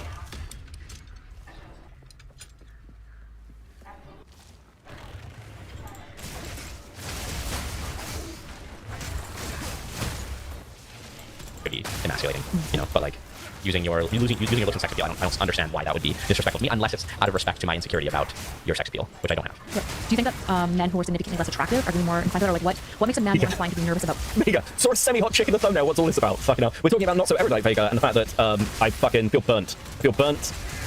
By having defended this person for a while. And she's basically Destiny's pet. She's a professional groupie. Happy phone, bro. I don't know what it is about Vega. He literally comes into every stream where I'm at like my fucking angriest, I think. Fucking takes him. About his wife being like attractive, and for other men to look at her and go, yeah, she's really hot. Probably, if I had to guess, I'd say probably not their attractiveness, but just their lack of trust in their partner and their insecurity, or their lack of their. You are making him defend feeling like a cuck way too much. Like, I don't understand this. She asked him a question, he answered the question, and they're still on the question. It's like, hey babe, do you feel like a cuck? No, I don't feel like a cuck. Are you sure? Is there anything I do that makes you feel like a cuck? No, I'm good, I'm fine. Are you sure that you don't feel like, dude, come on, what? Their lack of trust in their partner and their lack of value for themselves, I guess, because like, what's that signaling? You know, if you're worried about your partner, like being out there for other people and then them entertaining other people, it's like, okay, well, what are you afraid of? Probably them cheating. Why would they cheat? Well, they find someone better, you're not good enough, right? Or once again, you mean like her relationship with Destiny, which literally, I'll be honest with you, if it was me, I'd fucking worry for her. Impulsive. They're impulsive and untrustworthy, right? So I guess those things, probably, for the most part. I think hot people, very attractive people, can be also insecure. Yeah. So do you think if I was more impulsive, you'd feel potentially like less comfortable with me being sexy on the internet? More impulsive? You moved to Florida. You moved to Florida with no real plan, no work permit, no long-term visa fucking plans. You moved to Florida to open a clinic using a scheme of befriending Destiny and trying to get like what, funding and optics through his connections? What do you mean if you were more impulsive? If you were more impulsive, you'd be sleeping on his fucking couch. Or if I didn't trust you. Like if I didn't trust you not to like pop or something like that. You know what I mean? Like change partner. Yeah. Like if I thought I was not a catch and you had like famous people in your DMs all the time, and you were dressing provocatively such as to invite that sort of engagement. As if she's not already doing that now? Huh? And then you were entertaining Do you notice how she adds participation there? Because what Nick is describing is accurate. She has famous people in her DMs, has All moved the across time. to another fucking country, and dresses provocatively. That's why she has a little proviso of, oh, if I was engaging in it. Well, fucking. engagement. Then yeah, then I might be insecure, yeah. Well, no, then I would be insecure, I guess, yeah. So what behaviorally would change in our dynamic if you felt like I was untrustworthy? I just tell you that I was insecure. I wouldn't use that language. Would you ask me to stop posting pictures? Maybe. Yeah, I mean, that wouldn't be an unreasonable thing. No. Do you think it'd be unreasonable? No. Oh, the fucking facial expression she just fucking made there. Look at how she fucking moves again. The same way that how he responded when she asked, what would you do? And he said, I fucking replace you for a younger model, and how she acted there. Look at how she fucking moves here. Engagement. Then yeah, then I might be insecure, yeah. Well, no, then I would be insecure, I guess, yeah. So what behaviorally would change in our dynamic if you felt like I was untrustworthy? I just tell you that I was insecure. I wouldn't use that language. Would you ask me to stop posting pictures? Maybe. Yeah, I mean, that wouldn't be an unreasonable thing. No. Do you think it'd be unreasonable? No, I think like it's tricky. Here's the thing, though, right? So even if No, that wouldn't be unreasonable at all. That wouldn't be unreasonable. Like, let me just yank my fucking earlobe off. What's cute is that he did a. I tell you stop being a fucking hoe. Yeah, I tell you stop being a hoe. Insane. okay, let me ask you this, right? Say it's reasonable. Go on. For you to ask me to stop Yeah, posting yeah. pictures. If me displaying that insecurity would make you less attracted to me, though. You fucking, please don't pause and think about that, please, God. Probably. Oh my God, are you fucking high? Hey babe, listen, I know that you've given up your entire life to move to another country for me, but if you get insecure about it, I probably wouldn't be as attracted to you. Look at his face! What are you doing? This is, listen. This is borderline abusive. This is actually kind of abusive. No, dude. Bro. I would assume so. But it's tricky because if you're insecure because I'm untrustworthy, then I'm creating the environment in which I'm less attracted to. Sure, I mean, I don't think that changes the fact of that the dynamic would make you less attractive. Yeah, just like it's fucked for men in that position, right? Because there's nothing they can do to really up their sexual attraction to their female partner because they are insecure because she's untrustworthy. But because she's untrustworthy, they're acting insecure, which is decreasing their sexual appeal to the woman, which might make her more likely as an impulsive person to be increasingly untrustworthy. And I don't see like the out of the Ouroboros. I think that's just a fact for men, right? It's like the ick. It's the ick. The out of the Ouroboros is if she comes to her fucking senses and stop acting like a fucking hoe. And stop disrespecting her partner frequently. And prioritize what's important first, which should be her relationship to her partner. Otherwise, she never loved him at all and she was just comfortable being with them. Wait, what?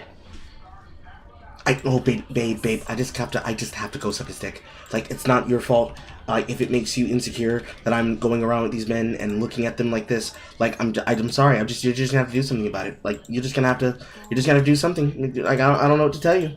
It's like I have to do it. It's a part of my job. It's a part of my job. I have to glaze the nuts. I just have to glaze the nuts, babe. It's just a part of my job. It's just part of my babe. I just gotta do it. Gotta do it. You're insane. You're insane. You're insane.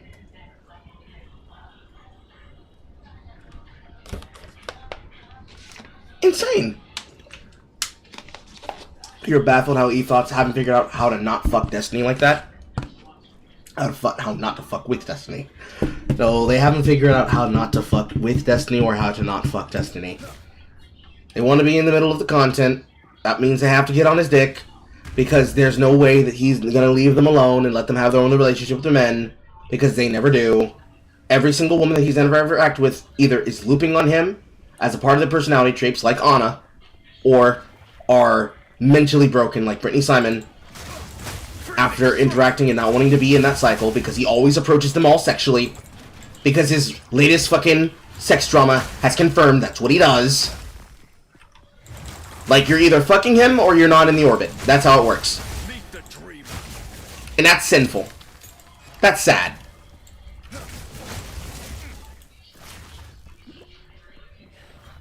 They can't do it. They can't not have it. They can't not fucking have it. Bizarre. Problem. It's like a girl can get the ick for you at any time for any reason. There you go. Like, that's just one of the things that sucks about being a dude. And like, I think that women are relatively speaking kind of more mercurial than guys, and that's something that guys just have to deal with. What do you mean by yeah? Funnily enough, first time I've agreed with everyone. What do you mean by that? Brain dead with 5. She was an up and comer to living in Destiny's backyard in 5 years flat. Destiny's a pope. He's infallible. There can only be one, apparently. Yeah. Seemingly so. Very disappointing. Just mercurial, like prone to Whimsy? Well, yeah. Now we're using one word for changing one word for another. Whimsy is an easier word than mercurial. Mercurial, I agree. They're prone to sudden, emotional, less like rational changes in outlook, perspective, or feeling. This is your no fucking shot. Listen, babe, I get it. I know I have to do this because women are crazy. Listen. Hold on, stop dating? Oh, fuck, okay. Well, I mostly only started with a joke anyway. Fine, just keep donating, maybe they'll update. Oh, fuck. Something like that. Major incentive. Donate until the goal works. I've never heard a story. That's the goal. Make the goal work. A guy watching their girlfriend do something random and like Just being like, nope. be like, oh wow, I can't find you attractive anymore. But I've heard lots of stories of girls having a boyfriend jump over a fence, like very strangely, and be like, I could never procreate with I can't that. have sex with you anymore. You know? Yeah, I got the craziest story I read was a girl who was in a car crash with her boyfriend, and he just like in the car crash flailed a lot. And she has like the memory of him flailing in the car crash, and she's like, I got the ick. Like I can't be with him anymore. I was like, bro, first of all, it's not the car crash. There was something before that. It has to be. And it's like the therapy saying like it's never about the orange. Have you ever heard that? So in therapy we have this rule like it's Wait, what? Okay, this is never about the orange. So if you see like a couple or a person like stressing about a really surface level silly thing, we call that like the orange. And it's like, wait, is this cut out of order? No, that's just how they have conversations. That's how Erudite has conversations. You're not crazy. You're not crazy. She's just got a little bit schizo. You're not crazy. Is this cut out of order? You just asked him whether he'd heard this thing about the orange, right? But okay, we're at 18 minutes. But if we go back to 8:48, their partner. And it's often not worth it, and then they go to resent their partner. Yeah, that's true. And then it's not the orange. what? Or maybe I'm wrong and it is cut out of order. It's a reference to the thing she's literally talking about. person like stressing about a really surface level silly thing, we call that like the orange. And it's like if somebody's like really worried about or like gets the ick because their boyfriend was flaming in a car crash, we're like they didn't get the ick because of the car crash. The ick was building up all until that point. That was just like the straw that broke the camel's back. That was like the What was this conversation like? When did it cut? When was the flip? What the fuck? most symbolic, simple, aesthetic moment that could capture this like deep psychological thing. How did I know it's that? Because out of nowhere he said it's not the orange, and I was like, what the fuck does that mean? Like, that's really random as a thing to say. I was like, what? I've never heard that before. So either she's not paying, like, if this is in, like, order... What was the point of the chick stream again? To explain how her husband, Nick, is not a cuck. And make him defend the cuck allegations with her on camera. Hormonal changes in high-stress situations affecting attraction is absolutely a real thing. It doesn't need to be a prior incident. It's why hormonal birth control is known to affect what women find attractive. True. When you're always chemically pregnant and you finally get off of it, you realize that the man that you're attracted to is not the man you're attracted to. Freezing strike! Happens. Be some shit when it happens. Because there's nothing a guy can really do about that. Fortunately, I'm lucky and I know that that's not the case in my relationship. Because she's never used birth control. It's an honest win for me. I can mark myself safe from the fucking birth control hot. Meanwhile, over on the other side of the pond, good old iDubbbz is birth control hot. Safe and effeminate, threatening but in a trailer park sense. And can you answer the phone?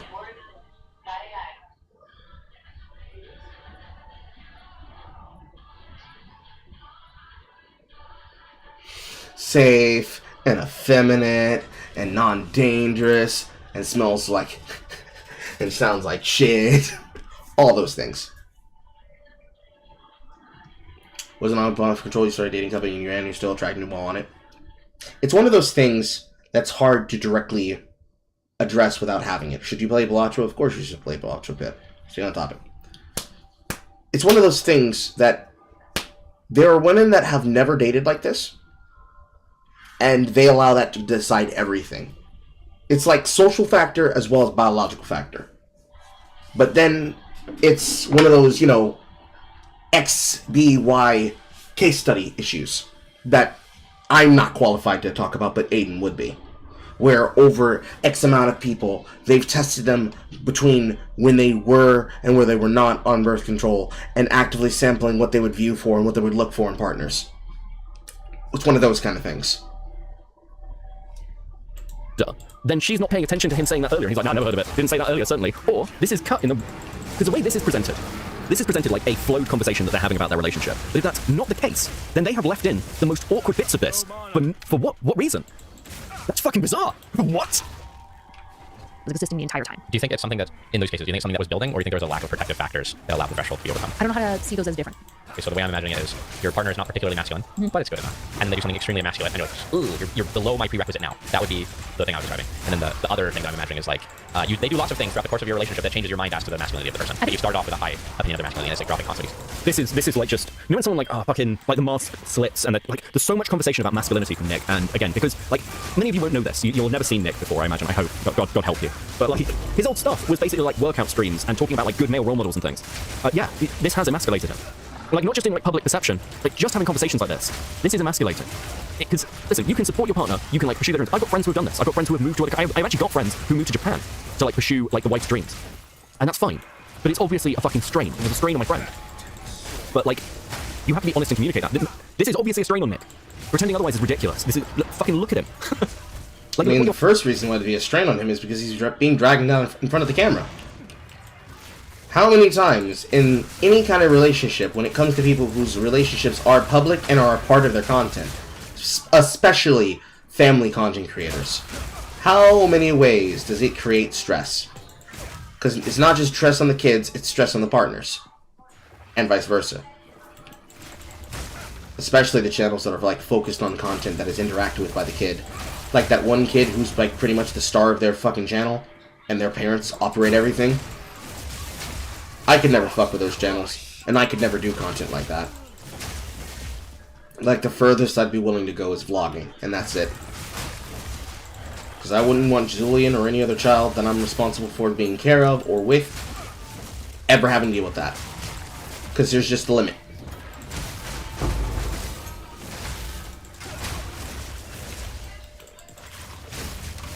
You're having to do to persuade an audience that is critical of you, that this is fine. You guys fucking edited this and put it up on the channel and went, yep, this will be good. Seriously? Probably both.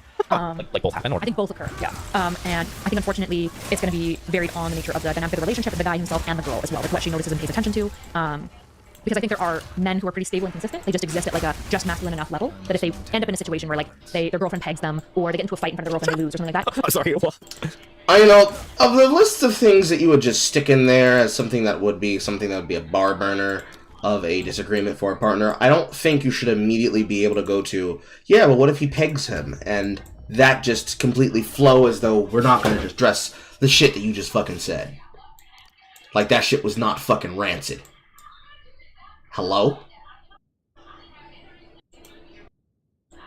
No way. No way, no way, no way, no way, no way. No way.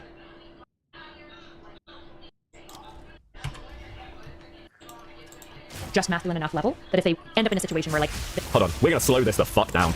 I want to just fucking focus in on this. their girlfriend pegs them, or they get into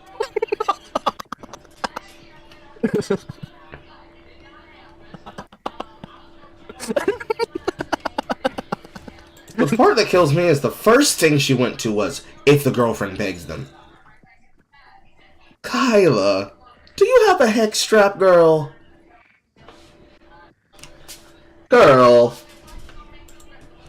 That's a crazy thing to drop on a fucking YouTube video, okay? I don't need to know about your butt play.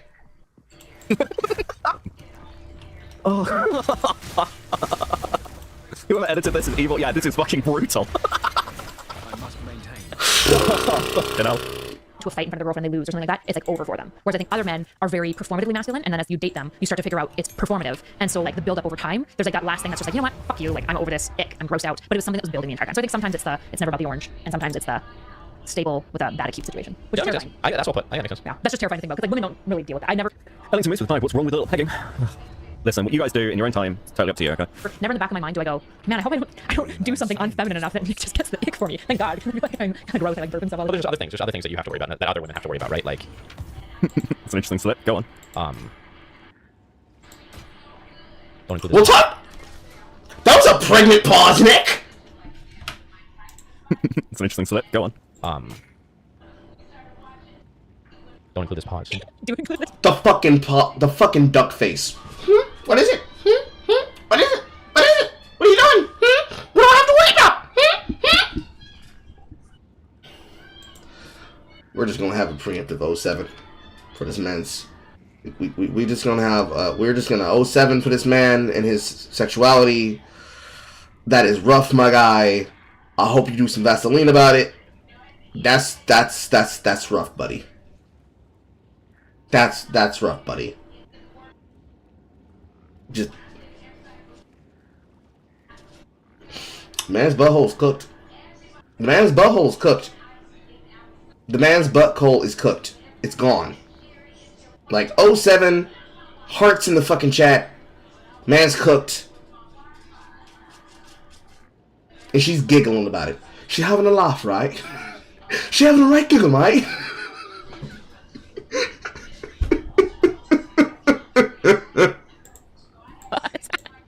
Like, I feel like there's nothing. This is torture. This is, listen, this is at least as bad as Max's stream with his partner. Unironically. Guys, what the fuck were you thinking? See, I would disagree. Max's stream with his partner, with Shaylin, was like a fucking groomer actively telling his victim what they will and won't do and how they should and shouldn't run from him. That is nowhere near this. No. That kind of content is worse. Worse and terrifying. Yes, sir. It is worse and terrifying and really shit. In ways that can only be truly described to the people who are seeing it in real time. And I will not subject people to that because you do not need to see that.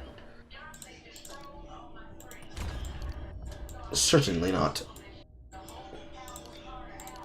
Time to see if this attack speed swap is good. Because I need the dexterity. 150. 10. 19, 29. I still need this. I have to get a fucking dexterity dip. I must meditate. Shut it down. I've already got a fucking copy of this video downloaded, but I delete this. Holy fuck. Comparable to the like women have other. Oh, simple. That women can't generally be super abrasive, confident, bold, upholding their. Oh, let me list a load of positive qualities, babe. Women can't be bold and abrasive and courageous. Women can't be those things. Bro, just sit down in the cup chair and shut the fuck up. Like, I fucking... It's so obvious and transparent what this fucking is. Okay? She is... Because Nick does this, by the way. This is not fucking you. Pegging is less emasculating than whatever the hell this is. Thank you for the 5 and true. I don't disagree with you. Nick does this. When NSE is in drama, Nick jumps in and tries to defend her because he views that as a masculine thing to do. And it never ends well, by the way. It doesn't end well for anybody. Listen, for anyone who's thinking about defending their partner on the internet, don't do it. There's no fucking point. You just turn yourself into a target and make her look weak. If Nick had just gone, Tyler, what the fuck are you talking about? Why are you making a video in reference to a single fucking comment? Why do you care? Shut the fuck up. If he'd done that, I wouldn't be sat here watching possibly one of the most bizarre videos of 2025 so far. And I know we're only 6 days in, but this one's probably going to be a little bit fucking hard to top, honestly. Hey, it's Lacey with 999. It's my birthday. Here's a blizzard, and I am stuck watching this marriage fall apart. Oh, and pegging. Thanks, happy birthday. Thank you very much for your support, as always. You're super based. Q-Herd Ornaments with the 2. He gets a little pegging as a treat. Beckett knows. Yeah, listen. You will get criticised whatever you do, but it is almost always the wrong decision to side with your partner in a drama. You shouldn't go against them. You shouldn't attack them. Depending on what it is. There are exceptions to that rule. But you should almost never side with them publicly. Support them in private, obviously. But getting involved publicly won't end well. It just makes you both look fucking crazy, okay? Jesus. Boundaries by default. All of those things will be perceived as like huge red flags. You're a bitch, right? And there's tons of semi-analog things, like the fact that obviously this is the generic gender bullshit, right? Like that women never know if you're their friend as a straight male because like they like you or they just want to fuck you. Blah, blah. There's obviously all those things. But the closest analog I can think is that like men have to maintain some level of X factor. Let's even say X factor because some women it's not about masculinity at all. They get over something else entirely. Yeah. But men have to maintain some kind of prerequisitional X factor to maintain attraction, and women have to avoid some certain X factor to have any attractiveness to like 90% of maybe 70% of men. Yeah. You know? What the fuck would either of you know? What the fuck would either of you know? As far as I can tell from the history of these two, they have basically been childhood sweethearts forever. Why the fuck are either of you giving relationship advice? Congratulations, you have a marriage that seems to have lasted, which you guys are like publicly seemingly running into the fucking ground for content. I don't get it. I don't get it. Like, it's this whole thing of, you know, I said this about the Bo Black stuff. Taking like drama advice from drama creators who can't handle their own drama is like taking relationship advice from a virgin. It's kind of pointless. But this comes a close second because these two have just really only had relationships with each other, from what I understand. They don't have like a wider fucking knowledge base. And again, like you're talking about relationship dynamics. Well, Erudite's closest friend is having his relationships publicly aired, and he's getting divorced for what, the second time? This is nonsense. And I'm really like, again, it's crazy that the divorce is still fucking being calculated and still going through, actually. Because I thought that shit has been decided for fucking months. But then again, she did just up and leave the country with the twink, so perhaps not. Perhaps not. It's the same level of thing. Involvement of that level entices and incites deeper trended desire to be involved or engaged than it necessarily would. And Lord knows that it need not. Especially considering what particular part of it should be important and would be important. In this one, somebody says that your husband's a cuck. You should, if you wanted to, just not address it. Out of sight, out of mind, basically. But choosing to go on the camera and talk about it, I mean, I guess, to demonstrate, look, we're stronger and sweeter than ever. But then you calling out the man. Then you calling out the fact that you putting this man on his back. You call out the fact you putting this man on his back. I couldn't be able to look at you the same way. Like I wouldn't be able to look at Star the same way if she did something like this to me. It'd break my little nappy heart. I couldn't. I couldn't. Just couldn't. Just couldn't.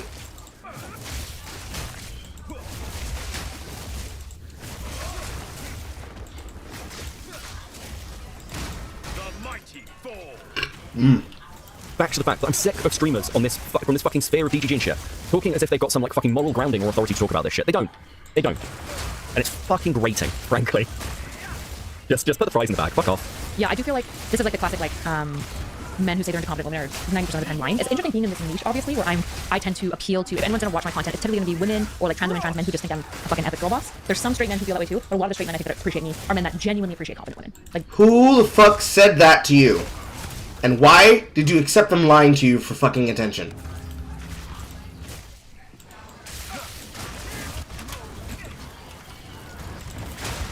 Boy, were those motherfuckers lying to you? Because I don't think it's a sign of confidence that you're dragging your partner out in front of the camera to have to fucking face allegations they shouldn't have to face. I'm sorry, I don't. It's one thing to have people bringing shit up about you and indirectly involving your partner and them having to fucking speak on it because people keep trying to fucking say something. It's another thing entirely to fucking sit them down and be involved in it.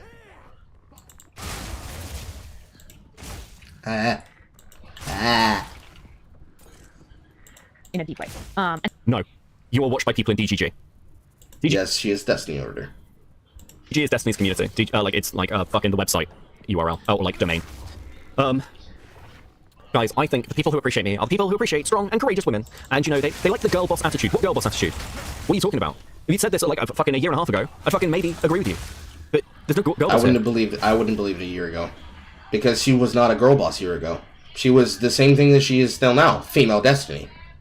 She more or less was there to be a female whisperer to all the incels in his audience. And I mean legitimate, real incels. People who sit on side the subreddit and are ready to go when he wants to go troll somebody like the Saint in the Center. She has been there to be the female coordinator to get them to act in line.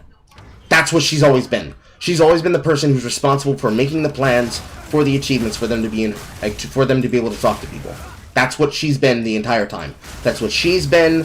That's what Killy Jean's been. That's what Lav was at some point. That's what Anna was at some point.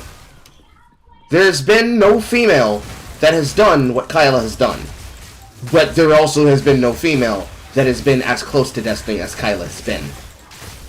So I wouldn't have been surprised if at some point it had come out that that was one of his, like, secret lovers and or other mother of his child. I wouldn't have been surprised. It would have been hard to fucking fight against the allegation because it just feels like it. It feels like she's married to Destiny. Because every single time something optically happens to Destiny, she's right there trying to help him beat the fucking allegations. Every single time.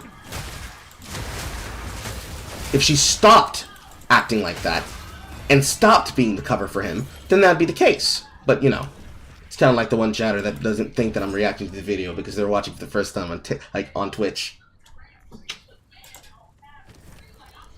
You are just someone else's content. What the fuck is it? 16k views, and most of it, not most of it, but actually a fair portion of it is basically promoting the personalities of random fucking people you've met. And that's just like not most men. Most men are like lying when they say that. And so I think I have a bit of. Yeah, it's like started in LA. Like it became very trendy. One men, fucking especially, Metacraft especially mod. in Los Angeles, like what do you find the most attractive women? I just really enjoy like confident women are just so sexy. And then they're like leftist sexist, so they get like. Oh yeah, you know, I see your point. Tell me, what does Destiny enjoy about the women he fucks? What's his type, erudite? Is it confident? His type is affable, small, and generally petite. With just a little bit of chub to him. If the logs and the leaks are anything to go by. He likes them small, he likes them usable, he likes them malleable, he likes them less weighty enough that he can toss them around. And sarcastic. He also likes them sarcastic, because of course he's one of those people who loves intelligence. Intelligence. In the women that he talks to.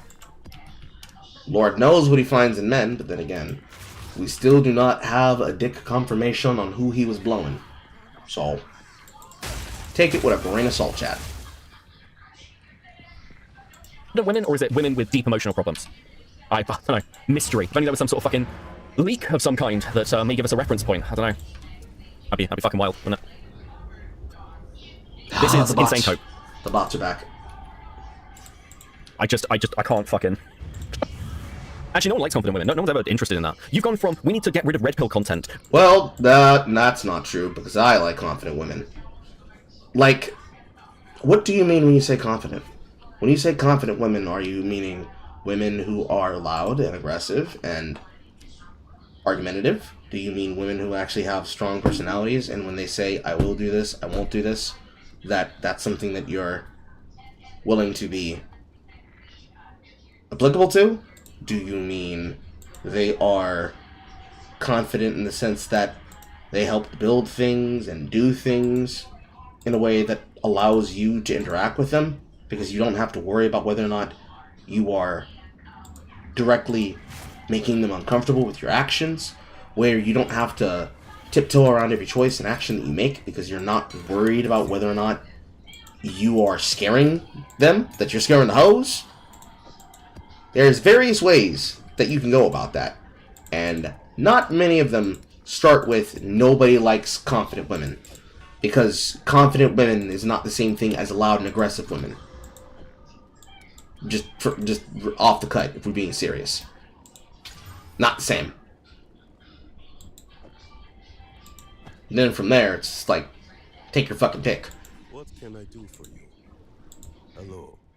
And show people what masculinity is, to talking about how people can't handle anything else other than traditional gender roles, and how your relationship works because Nick's form of masculinity apparently transcends that by by becoming King Cuck. What was that thing? Fucking Slime's old avatar, King Cuck. Super pissy when you're actually. This is an open marriage. Because they want you to This is an open marriage. Place your bets. be confident, but they don't want you to disagree. I don't think they want to be confident at all. It's just cool to say. Yeah. It's just like fake feminist messaging. Yeah, that's fair. Yeah, I guess like when I think about the male Fake feminist messaging. Fuck off. plights versus the female plights, I have survivor bias because I have you, who like likes all of the parts of me that most men tend not to like about me. The guys that actually like confident women are like almost. Which parts of those? Which parts of those, Erudite? Which parts do men normally not like about you? Could it possibly be your mouth? Shame on you, Carl. Like nerdy gamer guys who want to dominate on me. Yeah, golden retriever boys. Yeah. Genuine golden retriever boys. What, you mean like somebody who would drop their entire life and move to another country to pursue their partner's insane dream of becoming a groupie? Those kind of guys. God, the fucking projection. Yeah. Yeah, that's true. Yeah, the ick is. It's interesting. Do you think that like the ick is like a really bad thing, that women do things very unfair and like negative pejorative, or do you think it's just kind of like it is what it is? I think it's incredibly unfair, and it also is what it is. I have a suspicion that it's semi like kind of instinctual. I think a good woman, especially if you're married or in a long-term relationship, a good woman gets the ick, and Good women. Good women. My mouth is so dry. I should get my What is a good woman? I think a good woman. Can you explain if it? at all, she voices it to her male partner. She tells him what the issue is, and she gives him time to fix it. I think an immature woman overall gets the ick and leaves the relationship. And so I think it's a very instinctual thing of being like, this isn't going to work. And sorry, when you say if, you mean in this very like quick sort of way, like it's like boom, something happens, like, oh, like if you. You were talking about serious relationships like you're a fucking zoomer on Twitter. On fucking TikTok. That's the name. Again, Erudite is somebody with degrees in psychology. Like, that's her introduction to this. And she's gone from fairly highbrow intellectual content to, let's talk about relationships, from like your level of riz. I thought it was Nick who went out clubbing with Turkey Tom, not fucking NSE. God. You've had a mounting experience with your partner that's killing your attraction to them, and you try to voice it to them, and they don't take it seriously, and they continue down. That's not the ick. That's something else. The issue is that I feel like the secondary thing you're labeling, sometimes it just maintains until the girl's like, I can't fucking handle this anymore. Like, where I've only got so long of a window, and the reality is like, I don't have kids with you. Like, holy shit. But I think a lot of times it becomes that it's not about the ignorant situation. Where that thing is growing until they hit a point where they're just icked out. I think a lot of those women try to stick it out. Like a good woman tries to stick that out, but at that point, when it's that longevity thing, there's so much to fix. I think that relationship almost never works. That's kind of a question. Like, are you worth it? Yeah. Are you worth me continuing to try that? And fighting for it and wasting potentially my like genuine biological. That's a great example of women's like analog unfairness thing. The fact that guys will fuck around with you forever, and you have a window. Yeah. A finite window. Assuming you won't have kids, which most women do. Yeah. And it's like it's just a fact that you always have to be running this analysis of like, do I want to procreate with you? Will you procreate with me actually? And are you worth it? And are you worth it? Yeah. Do I want you to be the father of my children? Well, that's what do I want to procreate with you means. Yeah. That's what I said. So while we were playing. They look like teenagers on a fucking sitcom. Giggling like schoolgirls after actively verbally emasculating him on camera. Presenting it to people for content to consume. And acting like that shit is sweet. That's rough, bro. That's rough, buddy. That's really rough. I want to test something. Because listen, I've been talking, I've been like doing this video, and I've been looking at like my own audience demographics for a reason, basically, for something that's in this video, talking about sort of like age and gender breakdowns in videos for creators. This is completely irrelevant, I don't know why I'm telling you this, but the point is, I looked at my own demographics, and I have a fairly sizable female audience, which surprises me. I don't know what any of you are doing here, but, you know, if you want to portray feminism like supporting me. You're welcome. But anyway, so I want a 1 in chat if you think this laugh is real, and a 2 in chat if you think this laugh is fake as fuck. My children. That's what do I want to procreate with you means. Yeah. Yeah, that's what I said. Is that real to you? 2 in chat if you think that is fake. If you think that is absolute bollocks. I gave you misogyny bucks, so true. Is anyone buying this? There we go. Thank you. I hope the lurkers are having fun as well. I hope you're enjoying it. It's because you like sped sharing. Thanks for the 2. Oh, you're not fucking wrong. That's the first time I've ever done that. Literally no one put 1. So while we were applying for a visa and everything, you couldn't work. It's been done. Which left you in this position where I'm working 60, sometimes 70 hours a week, but you're legally not allowed to work. And because To be employed. Wait, what? where I'm working 60, sometimes 70 hours a week. So here's a question. Why doesn't he just live stream? I suppose that would fall under legally working, but realistically, why doesn't he just fucking live stream? In some capacity. In getting paid through something that allows it to work with the visa. I can't imagine you're just having him play fucking house boyfriend, house husband, just doing nothing of effort to help with any kind of fucking venture that you've got going on. He's not doing research, he's not doing editing, he's not doing administrative work, he's not doing fucking admin shit, he's not doing anything against BTG. There's no way that he's just sitting there watching you do all this shit, holding your purse. There's no way that you hate him that much. Certainly there's no fucking way that that's what's happening. Because if that's the case, holy shit. Guess this man an escape vehicle immediately. I'm in fact noticing that I use a lot more mana. legally not allowed to work, and because to be employed. And you because you did personal training, it would potentially look really weird if you were taking on new clients while in America, especially because most of your clients would be American. So I guess what was it like for you to be? You basically took up. But wait, isn't that an admission that you worked in America illegally without the correct visa status, and at the same time, while you sorted out your visa status so you could work, you didn't do that for Nick? Wild to listen to this, two with the Sonic in the corner, lol. Yeah, well, listen, I like to change up my little profile thing when people do what with me. I actually quite like this one. This one's completely fucking ridiculous. This is bizarre. Dude, hey, listen, I know I dragged you to another country and we made no provision that you continue working or doing things or engaging in, you know, the career path you chose. But that's cool, right? I'm just gonna hang out with Destiny. I fucking... Right. For those who don't know, Nick basically cooked, cleaned. He was like the master of the house. He did everything in the house. He cooked for me, cleaned the whole house, did all the chores, and I just worked. I basically haven't really I would help out every now and then, but I really haven't had to do house chores requirement in a year. Even though I think I still consistently do the garbage and I undo the dishwasher and I put away the clothes, but that's about it. Comparatively, you do everything. So I guess the question is, how did you feel about that? Did you feel emasculated? If yes, why? If not, why? And how do you think it impacted our relationship? Why are you doing this publicly? Like, legitimately, I'm just... But if you see this, explain. What the fuck possessed you? Like... You know he can't speak honestly, right? This is the worst part about this fucking thing. This is why it's like I keep saying it's like bordering on abuse. Because he can't speak honestly. He can't tell you what he thinks. You are filming content of questions around your relationship.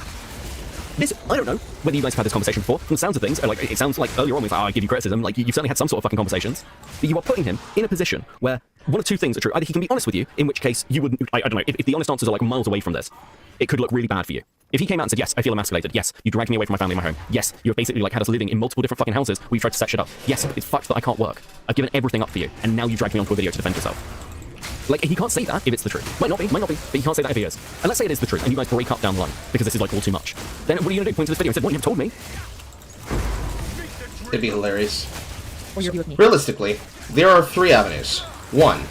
Babe, am I making you feel uncomfortable? Yes, everything is a bit much. I don't like the way that you look this guy. I don't like the way that he looks at you. I don't like the way how he has you acting this way for content. I don't like how these DGGers act, and I don't like how they disrespect me, and they call me cuck, and they say that you're going to eventually leave me for somebody else who can give you things that I can't give you, that I can't supply you. I don't like that you like to brag about these people that you know, about these social experiences that I can't be able to provide for you, because I am just a lowly fucking bodybuilder business trainer from another country. I don't like the fact that I've had to uphold my entire life for you. So now my life with you in this country that I don't have roots in is dependent upon your career, your status, and your social circle. That would be the serious, honest answer. And the serious, honest answer is that if he gave you that answer on camera, it would look embarrassing for you. Then you'd get clowned even harder, because everybody would be like, ah, your husband don't lie, you, Because the inverse should be true. If he were asking you and you had to leave your life from another country behind, that would be the serious problem. Catastrophe, content, stream, and fucking career over. Because then Destiny would have to look at you and be like, well, fuck, what can I really do with you? Like, intellectual hot chick that has begun sexualizing herself because she's decided to have a moment of neon demon. I wonder what comes of this. Opposite angle. He says one thing on camera, and then later comes to you, and the two of you have a heart-to-heart. And then you start making decisions. Now you go back on trying to be hot. People notice that you do this. They tease you about it. You're like, no, my husband is my business. I'm going to respect him. He does not like that I do these things, and I'm going to do these things for him. And then people are going to wonder for years why you act like that. Then you're going to have a talk with another female content creator. Maybe you meet up with June. Maybe you talk to Shuanhead at some point. And Unimania Esquire happens to be there, her husband, who tweets, ironically, a lot on Twitter now. Though he's started using the only people in circuit only. So, not like he's going to interact with people outside of his sphere or his audience. But someone, female, asks you, why do you do that? And along comes the conversation of, well, I talked to Nick. Nick didn't like it. And I value my opinion and my view with Nick more than these fucking numpties. So I did it. For him. Then it starts a whole conversation of, are women allowed to be sexual with weak men holding them back? And then there's an entire conversation about that. But between you and your man, your relationship is secured. You don't have to wonder about, is there something more you can do? No, there's something more you can do. Treat him with respect, and suck it till it's dry. Just The third option is something that is in between the two, where you're saying one thing on camera, but you motherfuckers are kiss, kiss, slap off camera. I could care less if that's what happens. But then, if that's what you choose to do, the shit you're doing comes to light to other people, and now we gotta hear about it. Because motherfuckers will say it for content. Which is a problem in and of itself.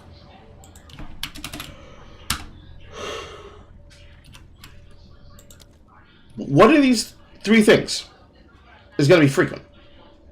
Hello, Boster. One of these three things are going to be frequent. And no matter which one of these it is, you're going to make everybody else think about the fact that this is happening. And then it's fucked. Because you won't be able to get out of a conversation about it. No matter what the fuck it happens to be. Pick your poison. How do you want to destroy your relationship? How do you want to kill your marriage? That's really what you gotta worry about. Nothing else fucking matters, woman. Chaos damage. Nothing else fucking matters. Nothing else matters. So, not working definitely didn't make me feel emasculated, just because I don't really attach masculinity to work or money. It's just like not a matrix by which these two things interact for me. Yes, it is. Yes, it is. Fuck off. It absolutely is for almost everyone. Let me tell you something about men. Men generally. I'm not going to sit here and talk to you about masculinity. Guys, generally speaking, are programmed in a way. Like there's something in us that means that we have to be useful. So many, like, one of the leading causes of depression in guys. And listen, actually, fuck this. I'm not going to go to studies or anything else. Just talk to your male friends who are depressed about their lives, and they'll talk about their lives not going anywhere, that they're not productive. It's not actually about income. Income isn't really that important to a lot of guys. It's like a measure of a way of keeping score. Usually, it's to do with who you're supporting. But like having something valuable that you're contributing really is, and also having your own independent things in your life is really important. It's important to women as well. Actually, this isn't just a male thing. Women need something. Like it's why a lot of women get frustrated when their careers get become secondary to their kids or their husband. It's a leading cause of relationship issues. This is the reason why Amy Adams is about to create some pure Kino and Nightbreed. Nightbreed, coming soon to a theater near you. Make sure to go out with your neighborhood and buy extra popcorn. Clog your arteries and fill your veins with absolute amounts of kernels you don't need. You can say that it doesn't it's not, well, I don't really tie money into it. Yes, sure, I believe you. I'm very similar. I don't really give a fuck about income. I do care about productivity and being useful. And it sounds like you are massively underappreciated, frankly. And the reason I say that is because Erudite keeps doing things like in the last video, she's like, Nick's the most amazing guy ever. He's so supportive, which sounds like compensating for not providing that appreciation. Hell, fuck. How many guys in marriages talk about the fact that it would just be really nice if my partner turned to me and tell me how much they actually just appreciate the shit that I do? Because it doesn't happen enough, actually. And it's kind of wild that people Erudite is positioning herself as somebody to give relationship advice to, and Nick's positioning himself to give advice on masculinity. And it feels like neither of you are being fucking honest. That's just... And just a final thing, then we'll carry on. Look, I know it's a bit of a joke that Erudite got one guide into this video on a fucking comment, but I'll tell you this. You don't get one guide into making a video off a single comment if there's not some truth to it, if it's not bothering you. You don't even know how many fucking comments I get that I just fucking ignore? Because they don't matter, they're irrelevant. But you can fucking tell if a comment annoys me, because I'll bring it up. I'll talk about it, I'll reference it. Or if it struck something in me, or like for part of a wider conversation. You can tell with all creators.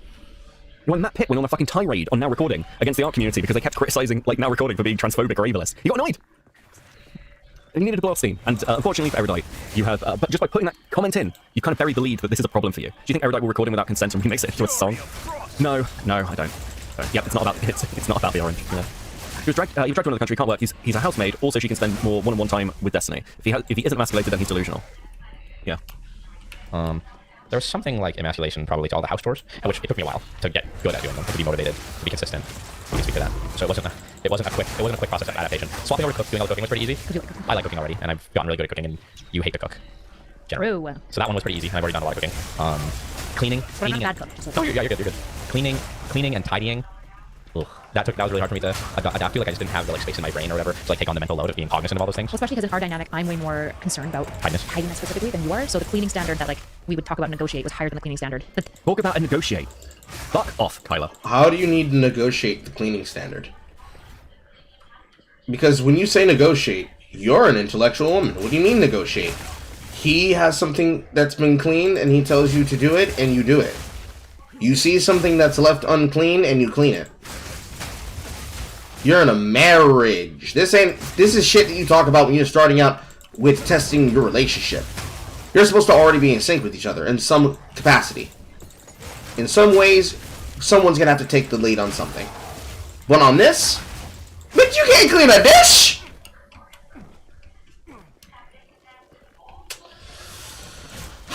That's rough. That's rough. That's rough. That's rough. That's rough. That's rough. That's rough. That's rough. What an absolute fucking bitch. I know I dragged you to another fucking country and you've given it your life, but can you just try a little harder? Actually, fuck off. Do you know what? I can't stress this enough. I know I'm gonna get criticism for this stream. I actually know that. He's like, well, it seems like NSC's not so popular with some people now, or you're friends with Queen, or you're friends with Sunday, so you're throwing No, hold on. Again, I've defended Kyla to both of those people. Well and good time. I defended Kyla to Sunday multiple times over the years. It's just watching this shit happen. I just can't. I actually can't. It's fucking gross. It's just gross. And if you're fucking, just be honest with yourselves. What a shit way to treat your partner. Tidiness standards specifically than you would necessarily care about. And I would notice untidiness before you. Yeah. So yeah, I was super non-intrinsically motivated for you to clean. You were required. The situational relationship required a higher level of tidiness than I was accustomed to or cared about. So it was really hard to do it consistently. You feel like it's wrong when you require it of you? No, that's fine. I think when people hear that, they're gonna think that that's like, yay! For a woman to want things to be tidy. No, of a man to meet the woman that they're Oh, I mean, she's making most of the money. It seemed obvious to me. Well, it'd be crazy. Well, I agree. It's just funny because I'm thinking about all the red pill men. Their brains are just You are sweeping for somebody. Why are you assuming that red pill men would be the ones that have a problem? Baby, I got a fucking problem. This is cope. You're coping. You're coping and you believe that the people are going to have something to say are supposed to be red-pilled right wing. What the fuck do you mean? There's going to be some women that are going to have fucking problems with this. And boy, should they. There's no world you're about to tell me that you think that's the fucking Bob collar. There's no fucking way. You are not stupid. I don't think you're that stupid. At least I shouldn't think that you're that stupid. Maybe I should change my perspective.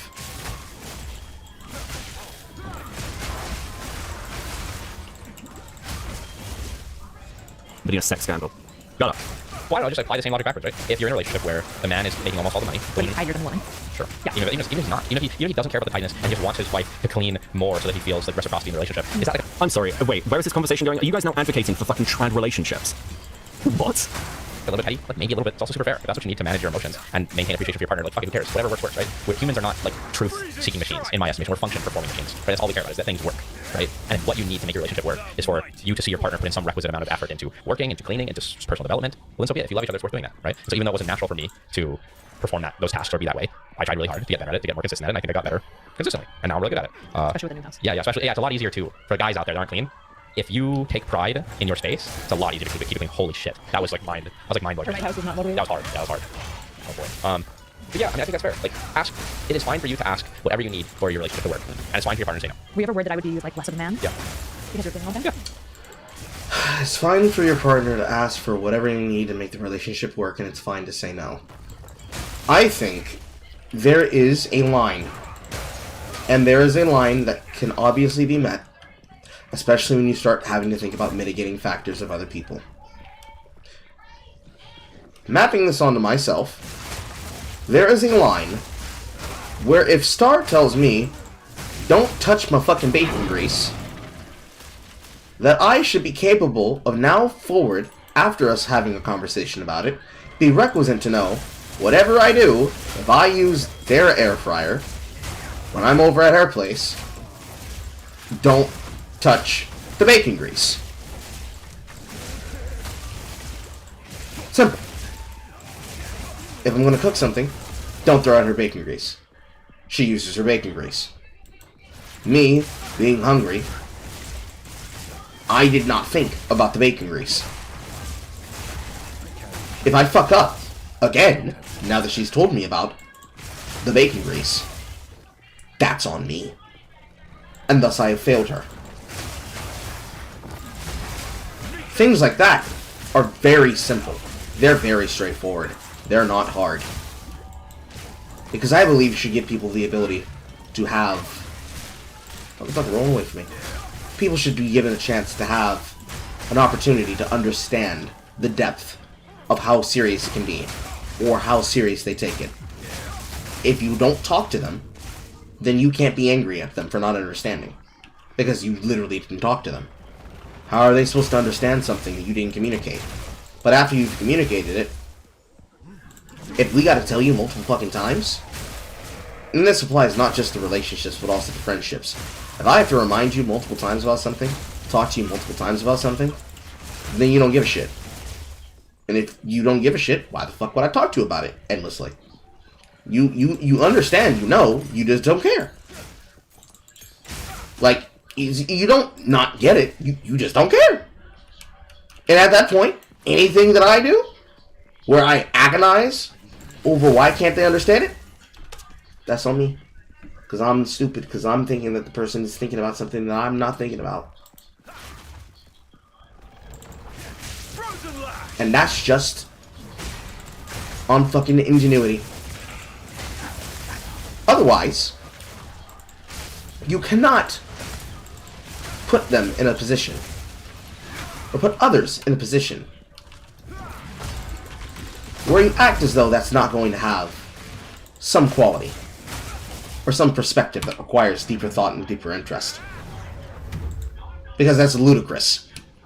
We would never allow that standard to exist in some fucking way, where this would be excusable for men.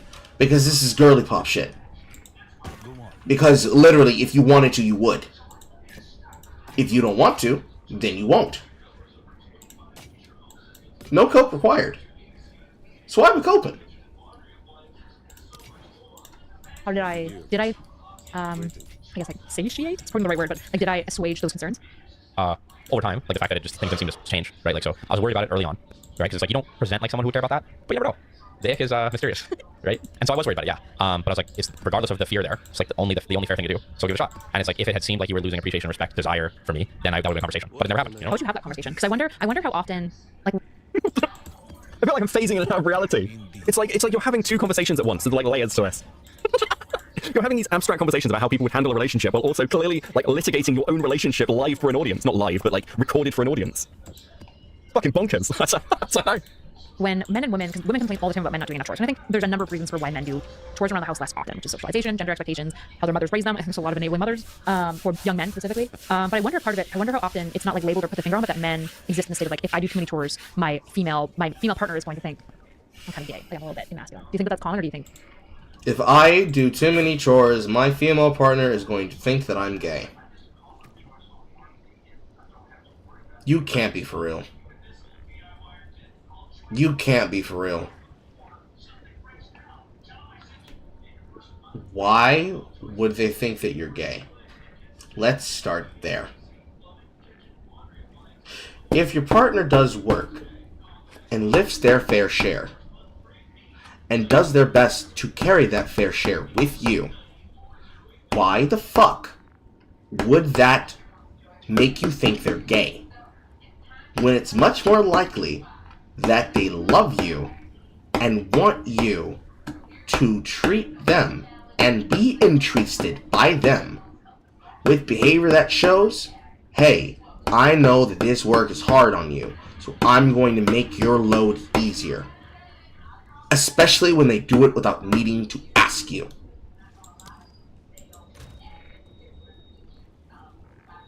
Why would you view that any other fucking way?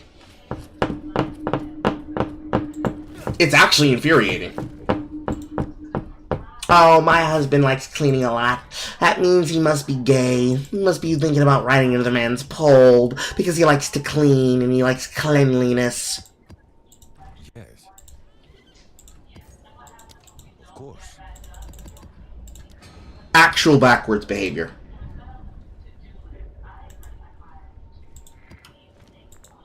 Actual fucking backwards behavior. Fuck. Oh. I noticed there was a lot of mana skilling in PoE 2, the passive skill tree and otherwise. Mind over matter applies to all damage, and mana can scale your damage and regen and cast speed. But I'm not playing Archmage. I'm playing a monk.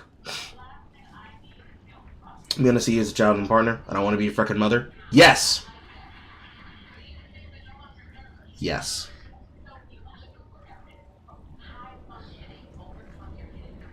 Mm-hmm. Mm-hmm. Mm-hmm. Mm-hmm. Mm-hmm. Bro, I have no idea. I know for me, the day that I had the Switch where I was like, fuck, I kind of like cleaning a little bit now. He doubted me. Yeah. I was like, I was like, God, I'm a homosexual. Like, I feel that way about it. Okay, so you can be a homosexual in the corner. Meanwhile, me, running a household, upkeeping a household, keeping it clean, making it presentable and functional, I don't like living in filth. I hate the sight of cockroaches. Because having worked in food service, cockroaches are the result of you leaving things for them to eat. I don't like the sight of cockroaches in my house. So I try to do my best to remove the opportunity for them to exist. Side tangent for a later date. So if I tell somebody, hey, don't leave this out on the counter, don't do this, don't do that, specifically and explicitly to control a problem, because when you're dealing with any kind of house pest, you gotta stay on top of them. They're house pests. You can't permanently solve the problem. You always gotta be vigilant. If you act like shit is sweet, I'm gonna be upset. Because what the fuck are you allowing to happen for? Why? Then, if you let it keep happening, for reasons that make no fucking sense, then I have to assume it's because you like living in filth. And I certainly can't fuck with that. Especially not on the long term. Can't do it. I hate it.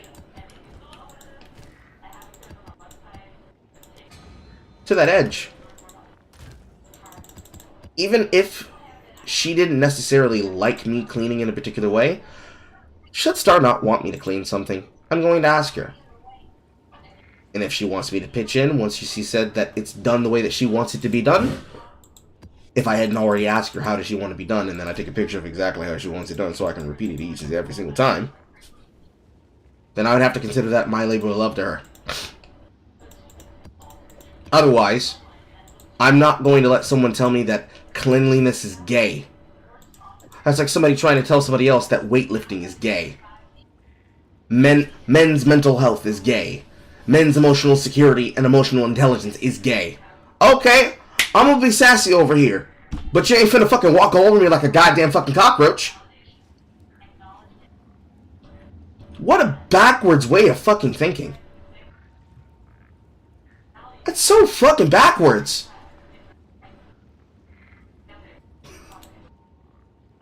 It's so fucking backwards. What are these leftists telling people? Do I think it's rational? Not really. Is it common that other men are worried that their partner is going to think that way about them? Like, do you think there's any I other don't this know. concern? I don't know.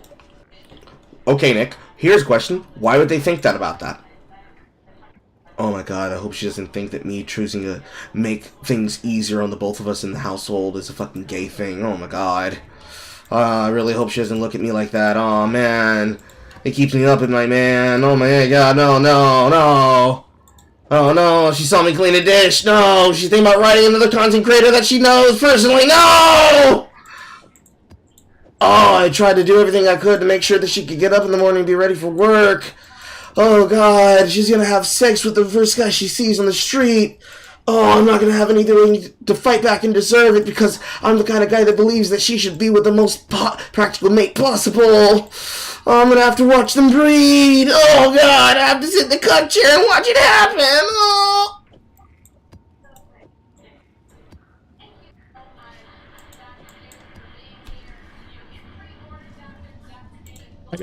Because that's like, if I wonder if how many men implicitly are worrying about that without realizing it, which is like making it somewhat harder for that dynamic to shift. But also, how do you even have that conversation with your partner if you recognize, yeah, I am worried that they're gonna think I'm kind of cucked. So the thing is, Babe, can I talk to you for a bit? I've been thinking about the fact that I probably should lift more of my weight around the house. Do you mind if I start cleaning a bit more?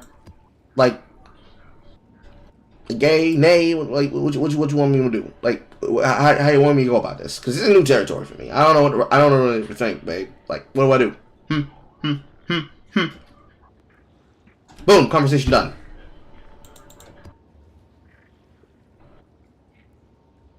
I'm pretty sure the woman that you hunching with is going to probably give you the benefit of the doubt. Probably. Otherwise, I don't know how to help you. That sounds like helplessness. That sounds like learned helplessness.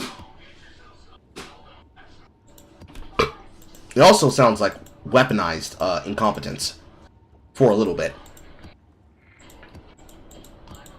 And coming from the people who believe, yes, a woman can do anything, yes, a man can do anything, and it shouldn't affect their sexuality, and it shouldn't affect their viewpoint. Fuck y'all mean? What the fuck y'all talking about? How is this even a conversation y'all motherfuckers are having?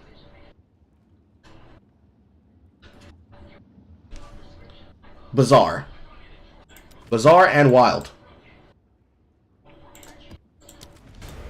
I think it's mostly unfounded, right? How many women will be less attracted to a guy if they start caring about how they dress? What's this? What is this fucking conversation? What? Like, I feel like we've just completely shifted. Men caring about their looks make you. Hold on, I'm not a positive. It's usually a red flag that they're grossed out by. But also, it's fine. You know, that's just... You're too nice to women. It's not fine. It's fucking cringe. That was a quick internet drop. It happened in the middle of everything. Rewind. I'm not a positivist. I'm not a gender positivist. I don't infantilize women, okay? It's fucking cringe if men caring about their looks make you. Hold on, I'm not a positivist. It's usually a red flag that they're grossed out by. But also, it's fine. You know, that's just... You're too nice to women. It's not fine. It's fucking cringe. I love women. He does. Just so it's clear, he infantilizes women, okay? I don't infantilize them. Positivist? Infantilize I'm not a positivist. I'm not a gender positivist. I don't infantilize women, okay? It's fucking cringe if men caring about their looks make you, like, feel some sort of way. I think there's a certain level of ick that's biological, and I also think that you can overcome certain icks by just, like, being intentional about it. I just think it's... I'm consistent on this, I think. If a guy is sort of, like, red pill oriented and they want their wife to not have a job and to cook and clean and... Oh, in that dynamic. Why do they have to be red pill oriented? Why can't they just be a normal nigga? Your desire to try and hate people that come from a certain perspective is fucking unreal. Just say, I hate conservative men. Both of you, just say, I hate conservative men. It'll help you in your relationship. To each other. Well, this is just the reverse. It's just in the case of the red pill guy, you have a very strict, determinist... I'm sorry, what? Did you say this is the reverse? Are you comparing your relationship to fucking red pill? Yes, they are. Did you see her face? Listen, I'm getting to the point of being tired, but, like, fucking... Not have a job and to cook and clean and... Oh, in that dynamic, then yeah, sure. Well, this is just the reverse. It's just in the case of the red pill guy, you have a very strict, determined sort of idea of how women are, and you're attracted to women, not things that aren't women. And if you're a woman who has a very strict and determined view on what men are, and you're not going to try to things that aren't men by your standards, then it's fair. If men don't clean by your, like, litmus, and you guys cleaning all the time, and men don't worry about... Would I hire this editor? No. Fucking... I don't know who your editor is, but they're a monster. Listen, all respect to them, but I wouldn't fucking trust them. About fashion, and your guy is worried about fashion, and you're like, why can't you attract to me anymore? You're not a man anymore. Right? It's like that's how the inner work in your head works. I think that's just fine. It's like, is it limiting yourself? Yeah. Is it inviting like pain for others? Yeah. Is it worse to be that way? Yeah. But it's also just fine. You know what I mean? Is it worse in every single way? Yeah. Is it irrational in every single way? Yeah. But what I mean, but also, we're not rational. We're not rational beings. We're emotional creatures. Yeah, but I strive for moral superiority. Yeah, but you're not perfect, right? I know. So it's like, Oh, are you fucking kidding me? Look, both of them need a fucking reality check. Honestly, I don't get it. I don't get how you can make a video like this in a situation you are in both publicly and with your associations. I don't get it. I just don't get it. Like, It's a level beyond custom. I accept. I don't think we're allowed to get it. Look, none of this is easy. No one's pretending that relationships or marriage or fucking moving or work or life is easy. No one's making that fucking claim. But like, I think there is a dividing line between, and I think it's this really, like, actually pretty important dividing line, of trying to keep things that actually matter to you, your private life, just separate. Not just from streaming, but from your work life. It's so essential. Because all of us have cracks. All of us have issues. That's fine. But stuff like this, wild to put out. You just end up looking completely inconsistent. I think worse than that, I mean, again, it's like... Listen, it's about the ick. It's about oranges, or whatever the fuck they keep saying. You are making a video which is essentially like a prelude to, like, it looks like prelude to a breakup. So it's like, fucking was it Vegas said? Therapy on stream. No one is perfect. But like, the part of the issue is, you can't have this both ways. You could be honest about it. You could be like, yeah, this has been really shit for both of us. That's what it looks like. I wish you would be. But you can't do both. And you can't do it while associating with Destiny. It's just fucking laughable. Come on. No, I'm perfect. Actually. There's certain things that, like, I think this is in the realm of neutral. Is it worse than positive? Yes. I think it's in the realm of neutral. Yeah, I would agree. Gotcha ass. Gotcha ass. This is why I was a feminist first. Sure he was. Well, there explains that. He's a feminist. This explains why he lets himself get fucking reamed! I take back my 07. You know what you wanted. You deserve this. You deserve each other. You're gonna crash and burn, and there's nothing nobody can do to save you because you don't have any other way of viewing the world other than through your fucking activistic lens. You are so broken, it is beyond salvaging. The only way that somebody can pull you out is to actively pull you from underneath her. Fucking Bible Black moment. That's what it is. You cannot convince me differently. It's a Bible Black moment. Only except you're the girl that's getting plowed against the locker. Sad. Sad, sad, sad, sad, sad, sad, sad, sad, sad, sad, sad, sad, sad, sad, sad, sad, sad, sad, sad. Sad, sad. You pulled me. Sometimes I worry about being a woman that's just like a gravitational orbit of like the strongest male character around her.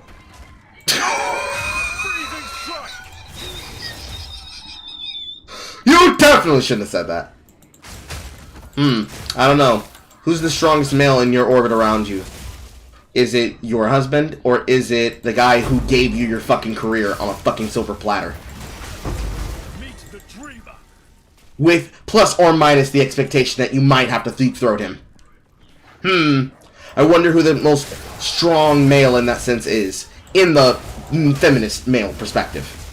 If that's what we're going for, and we have to, because this is what Destiny considers himself to be. Nicholas. Nicky boy. The whores are calling. It ain't finna last. Because what other male could possibly be that comparison? Inside of the orbit of UGG, of his orbiters, other than maybe Dan Saltman, who else would be that guy? It's not Loaderbox. It's not Dylan Burns. It's not Vosh. Because, you know, Vosh doesn't like real girls.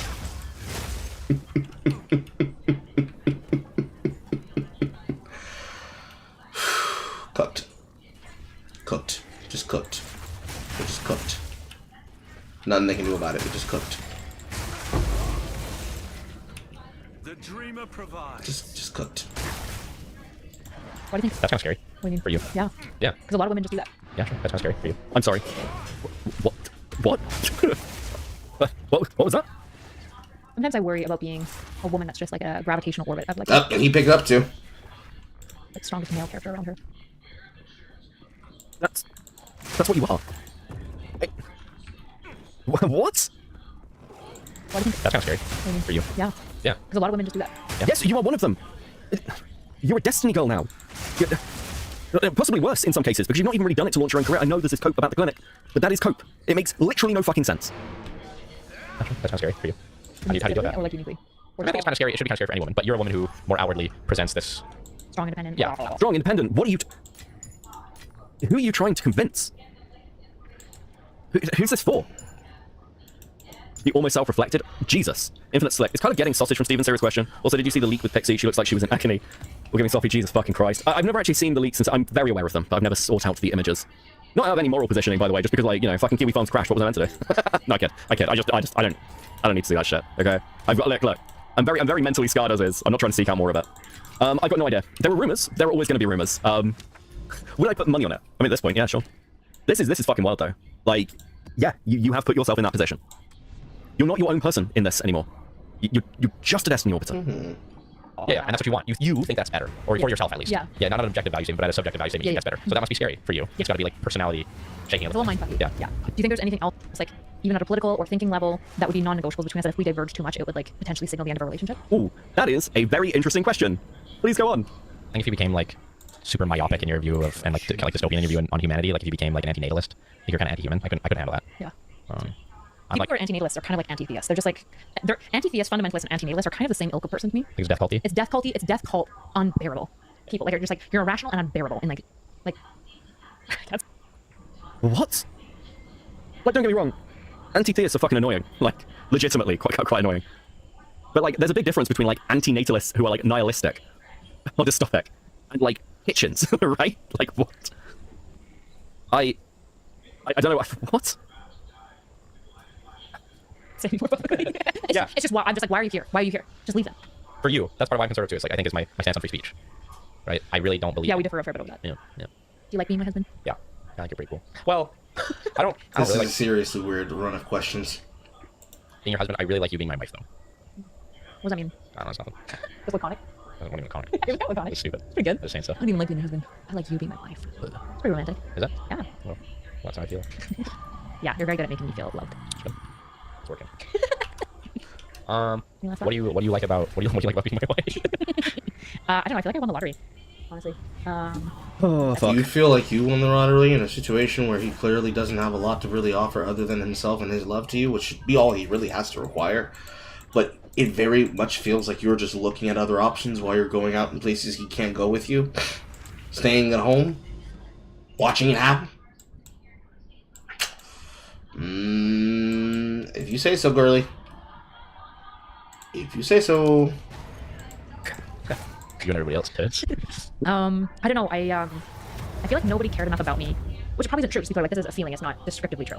But I felt like nobody cared enough about me to like put in the energy to try to help me like feel loved until Tia, like my first, like one of my closest friends. And I think Rachel also like wanted to give me that, but she was like as fucked up as I was, so didn't know how to. Do you think you and Rachel are both fucked up because of like? This is something she talked about in another one of her videos. I believe the first one, where she said that it's so great that I had a female friend that would help me through this stuff. But it sounds like your female friends were more than just a friend. Because they were more than just a friend. Maybe they're you wanted to screw your only female friends. You wanted to screw your female friends. I think you were sapphic. Like just growing up kind of domineering women in like fundamentals, Christian. Yes, we're very similarly fucked up. With like differences because of the differences in our families, but yeah, very, very similar. But on bread, 199 cheers, mate. Fuck me. People need to stop doing this. People need... Oh, please. This isn't... Literally, this isn't just kind of... Please. Stop trying to reframe your issues as positives. It's really fucking infantile.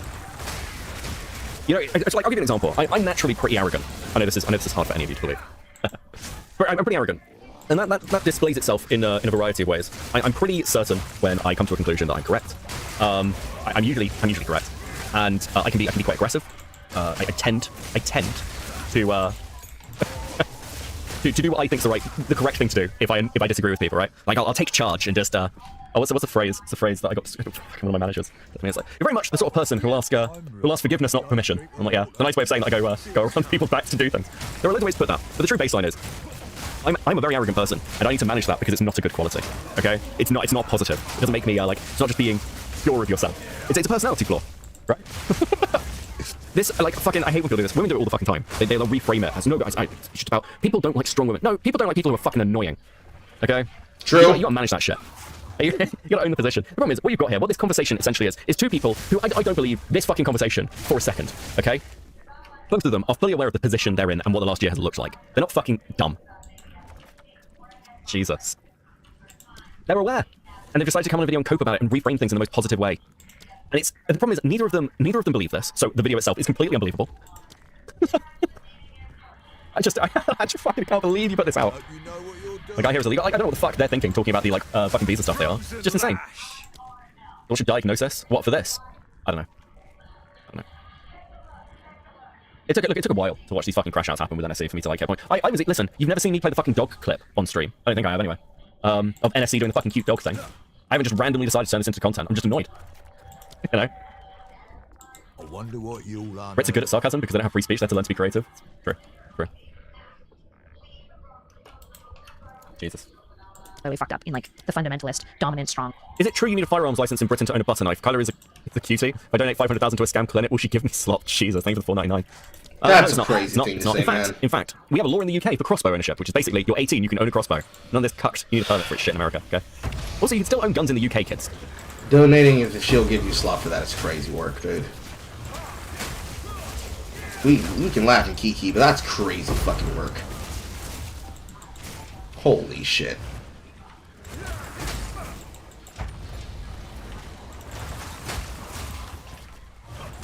Right? You can listen. There are shops for shotguns. Okay. Great. It's fine. And you can own rifles. You just need to jump through some hoops. Female fundamentalist Christian worlds, yeah. And I feel like you, yeah, I feel really blessed that you are willing to put in the time and effort to be patient with me through like all of my my problems, like even like the panic attacks I have like make out on the first dating and stuff. Yeah, this is somebody who is primed to give fucking relationship advice. You want my diagnosis, my actual diagnosis, unironically? These are two people who need to take a very, very hard look at their relationship and work out what's important to them. Because I do think that they love each other. Don't get me wrong. You don't go through something like this for somebody you don't fucking love. But they need to work out what their fucking priorities are. Because if you are making videos like this with your partner, yeah, your relationship is not in a good place. Done some bits with this too. Can't own anything cool though, like my 50-round mags. Fuck off. In UK self-defense. Okay, no, we're not doing this shit. We're not doing fucking canned Brits. I was taught to fire guns when I was a kid in the UK. Okay, I was on a shooting team. Actually, that's not entirely true. I didn't make the team, but we had a shooting team.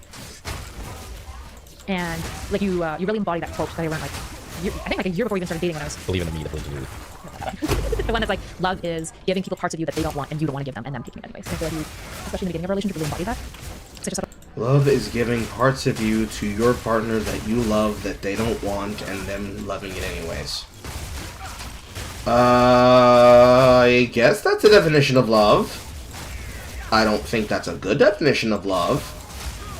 But who am I to criticize your opinion of how you view yourself and your man?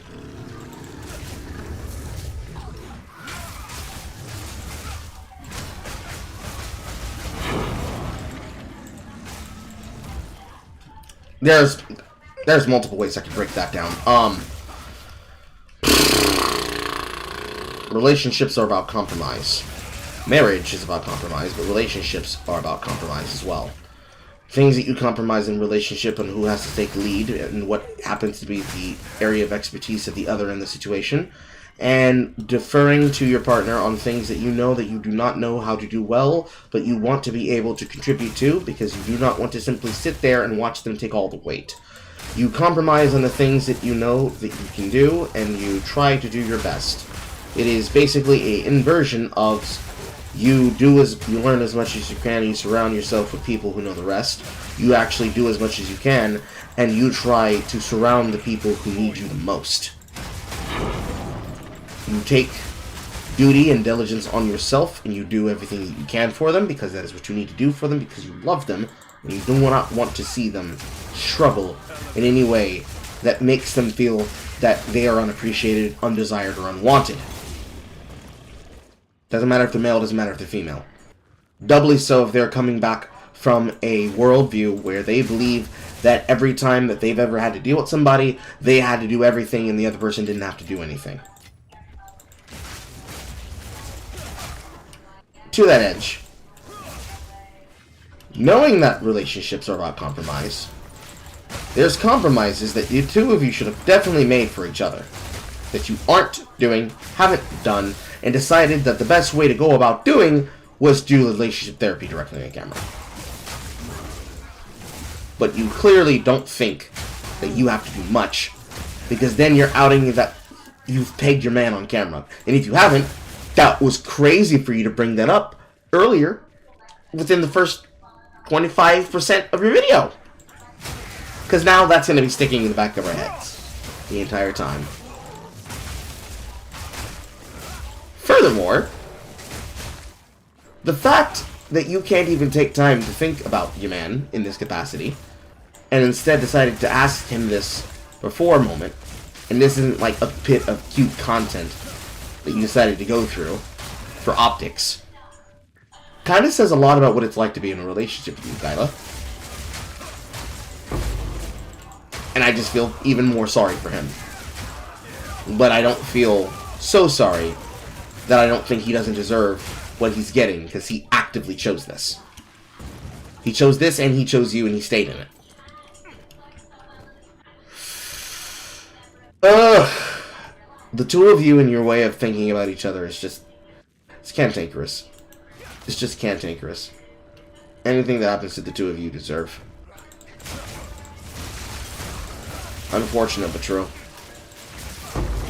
It's unfortunate, but it's fucking true. Ugh. Had a lot of problems. Like, so you mean I gave you space to give you those things? Is that what you mean? You loved me through my... What kind of word salad that I said? Or what kind of word salad that she said? I think like a year before we even started dating, when I was... Believe in me that believes in you. No, that one. The one that's like, love is giving people parts of you that they don't want and you don't want to give them, and them taking it anyways. And I feel like you... Because when I listen back to it again, I just think the same thing that I just explained. I mean, I guess there's an element of that where, yeah, the parts of you that you give to your partner in a relationship, I suppose that's important to some degree. But then, like,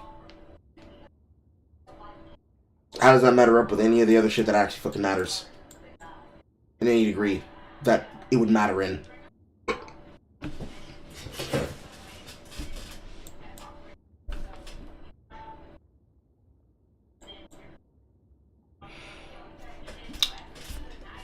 Fuck.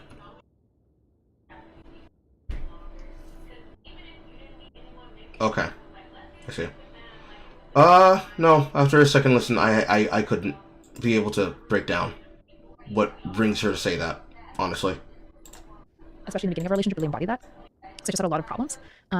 Like, so you mean I gave you space to give you those things? Is that what you mean? You loved me through me failing you. Yeah, that's interesting. What the fuck is he meant to say to that? Like, so you mean I gave you space to give you those things? Is that what you mean? You loved me through me failing you. Yeah. You loved me through me failing you. Okay. That's interesting. Yeah, because a lot of the common wisdom of today is to rephrase that. Rather, like, so what you described as, I was going to love you through you failing me. How people look at that these days is, they're giving red flags, drop them like a rock. You know? Yeah. I think I had a lot of red flags. And that... You still do. Just still do. Like, in a sense, like, using this, like, modern, like, psychology first framework. Yeah. And, like, me first framework. Yeah, yeah. It's just, I think, the language of red flags is so bad at avoiding the nuance of individuality, right? Like, applying... Infinite Slick for 4.99. Hate to make it political, but is there any truth to the Asian grooming gang memes? Also, I hope Hennessy will sleep with me for money. Wish me luck. Well, as I'm in the UK, I'm not sure I'm allowed to talk about the grooming gang memes. The answer is kinda, sorta. It's a weird situation. If you're asking, did the police actively not investigate some of these crimes because they're worried about being accused of Islamophobia? Yes. Yeah, that is just a thing that's happened. We've known that for a while, though, to be fair. But yeah, it's an issue. Fucking, we've got enough of them. Red flags to individuals is like applying statistics to individuals. It's like that's what's it called? What fallacy? Which one? Ecological. Something that I was like, environment. Ecological fallacy. It's like if you're applying these statistics to potential partners, well, why are you applying them to races? You know what I mean? It doesn't make sense. It's not good thinking. Yeah. It's like if someone is fucked up. You are debate brewing your relationship problems, guys. Oh my god, I think Destiny may actually be the devil. I actually think Destiny may actually just break people. Like, were you like this before this? This is fucking wild. There's a good chance they might have been. And you understand why they're fucked up, and they demonstrate an understanding of that fact and a desire to improve. Mm-hmm. Like, at least consider staying around. Yeah. You know, unless you're a really bad judge of character, then maybe you need to rely on statistics. Yeah. And I think what's interesting is like we met obviously at a high-risk youth camp, where we were dealing with kids that by every ecological fallacy are like not super worthwhile. She met him at a high-risk youth camp. We are learning more and more about this relationship as the video goes on, because they just keep soliciting this information for everyone to see. And that like most leftists and conservatives would drop. They're bad behavior, they're foul mouth, they're racist. And they're from single moms. They're from single moms. And I really love the ism of that camp, which is if we don't reach their hearts today, they'll break our hearts tomorrow. And I feel like the way that we have been willing to love each other is also the way that we're really willing. I think both of us independently are willing to love people in a similar way, which is that I view people as a journey. And I think when people are like, well, why would you still be friends with Steven after he's like done all these?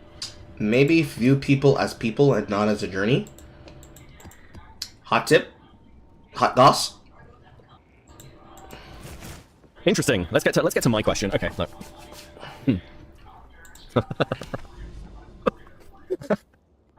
I want to reiterate what I said 2 hours ago. I don't care if someone stays friends with Steven. I care that clearly, you can't have it both ways. Either you care or you don't care, right? Either you care or you don't care. And clearly, Kyler doesn't really give a shit about anything other than Steven. Like, plenty of people are prepared to compromise their morals. That's fine.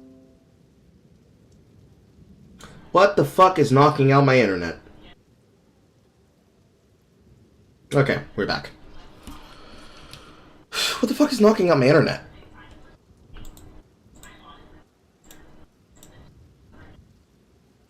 That's the second time.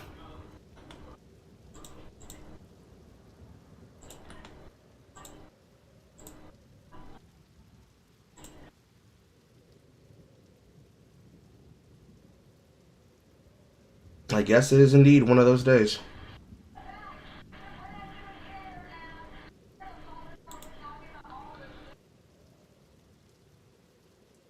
There we go.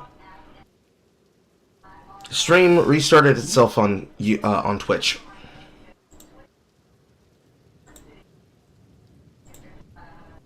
Away from it. When Sunday went at him on Just Oak stream, Just Oak muted him, and Destiny was like, "No, unmute Sunday. Have you got to let him fucking talk?" Like, everyone seems to know this except for the Orbiters. They're the only people who don't seem to understand this, including Destiny himself. Just what are you doing? These things that you think are wrong. And it's like, because I don't view people as this expression of just like a singularity of a moment. I view people as like a journey. So if they do something wrong, but then when confronted with it, they show like remorse and a willingness to try. It's not just the action that matters to me. It's it's all of it together. It's like a willingness. And I think like you and I were both broken. I think I had a lot more itch than you did. But we were both. No. If you're prepared to, and once again, it's funny that you're not interested in that journey with plenty of other people. I know NSC fucking hates Treadlogic, for example, and Queeman, and Sunday, and DK, and all these other fucking people. Why don't they get views them as beneath them and as clout chasers and blah blah blah blah blah blah blah. a journey? Why does Destiny get a journey? Why don't they? Why doesn't Max get a journey? There's many reasons why Max Carson doesn't get a journey. Hold on now. There's a reason why Mr. Girl don't get a journey.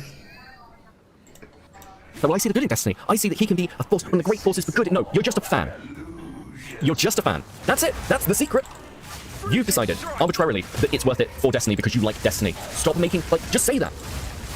Stop, psychologically, stop using psychological language to try and excuse what is clearly just your own bias. That's fine. I excuse things in people I like all the fucking time.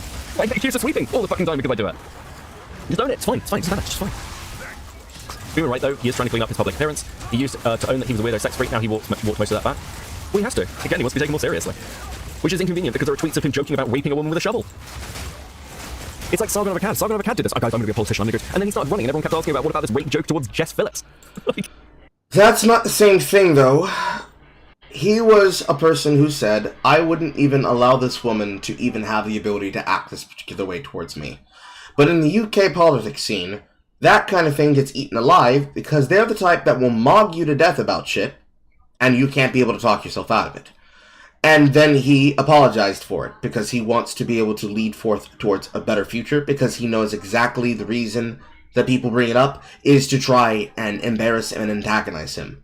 So really, damned if you do, damned if you don't. The same way you could say that you do for Erudite. But in this case with Erudite, her entire desire to make excuses for the shit that she does is clearly off the basis that if she tries to excuse the shit that it is involved with, it directly leads to the decrease and the decline of her career. The shit that he said actually was responsible for the improvement of his career. Him going through that was for the improvement of his career. Because him experiencing that led to him running the podcast of the Lotus Eaters the way that he has. And also him cutting the people out of his life that were fat from him because they were negative influences that were no good on them. This can happen to anyone like this. So they're not the same thing to start off with. But then more than being not the same fucking thing, you're demonstrating the problem. If it's just, well, this embarrasses you guys, you don't want to be embarrassed by this anymore, you don't want to be mocked by this anymore, I mean, I guess. But you don't see it how I see it, and that's okay. That's okay. People ain't got to see it how I see it. But that's the likelihood. At some point, you gotta grow up. Realistically. You gotta grow up. Some things matter and some things don't. Some people matter and some people don't. You don't want to say that certain people don't matter because they are irrelevant, but if they make themselves irrelevant and they continue to behave in a particular way that makes them that to you, then what the fuck can you say? How do you act? How do you help them? Of course, obviously. What do you think was going to happen? Retarded. Like, actually retarded. Both kind of fucked up when we started dating, and both of us also had the orientation of like being willing to be patient and love somebody through that person failing you, because we both failed each other in pretty big ways. And I think both of us have always showed a willingness to just love each other in the feelings, which I think it's tough, right? Because there is a line. There's a point where somebody fails enough that you do have to walk away. And I think soft, kind people get trapped where they stay a lot longer. But I feel like the way that society is managing that, especially with women, is telling them to just drop people as soon as they have a red flag, which is just not what love is. So which one of you has done that in your relationship currently right now? Who's clearly making the errors and the issues that needs to be addressed and needs to have the other person's struggle sessions for it? When is he gonna have his fucking fears addressed based on that desire? When's that gonna happen, Erudite? And so people are getting dropped left, right, and center because they have one thing wrong with them when good luck finding somebody who has a partner who doesn't have anything wrong with them. Even now, if we've worked out some of the issues, we both still have failings. We still fail each other, unless like major ways. But it's possible we'll fail each other in major ways in the future. Yeah, and that could be the beginning of a new problem with a new solution, or that could be the end of it all. I doubt it. I think we both displayed a very profound willingness to make things work. And we've gone through a lot of times with COVID. COVID and the separation. Yeah. What? Wait. Do you mean COVID and a separation? Whatever. Just stop talking like that. If you guys have questions or You comments, just keep telling people more and more shit. Stop that. You're not helping your relationship. You're actively harming it.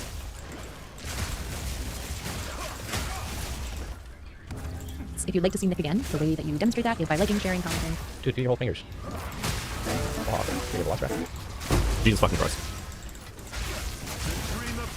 Oh, okay. Separated a while ago? Fuck, what a fucking shit show. And a half. He's broken this man? Oh, I really feel for Nick. Look, I get it. But this is... Fuck. See, everybody, he said he was fine, so now get off my back. Yeah. Don't do this to your partner. Like, I don't know, I was like, Erudite seemed like stressed and like she needs to chill the fuck out in the previous videos, and it's weird, but this is just... This is too far. Up. Do to a partner. They separated shortly after she was flirting with Destiny. Wait, is that true? Like, I've got no fucking idea, I've never heard that before. Why do you feel for Nick? You started all this now? I mean, that is true, but... Still. Hi, Kim. How you doing? Wait, Internet Anarchist admitted it? What? Like, I mean, fucking, listen, if you're referencing the fucking expose video... Yeah, it's a bit weird. It's pretty weird. I don't know if it's predatory. I think you need a bit more for it to be predatory, but it's certainly weird. I'm not a fan of Internet Anarchist. I don't really know much about him, so, but... I don't know. The video itself is... pretty fucking wild. Yep. Yeah. He admitted that it was his account. Okay.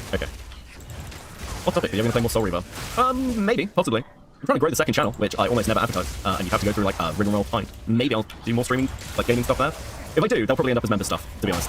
So, get a membership, I guess. But you need a coping membership to get access to member streams. But yeah, I don't know. I feel like live streams on Coping should say drama topics. Otherwise it gets a bit all over the fucking place.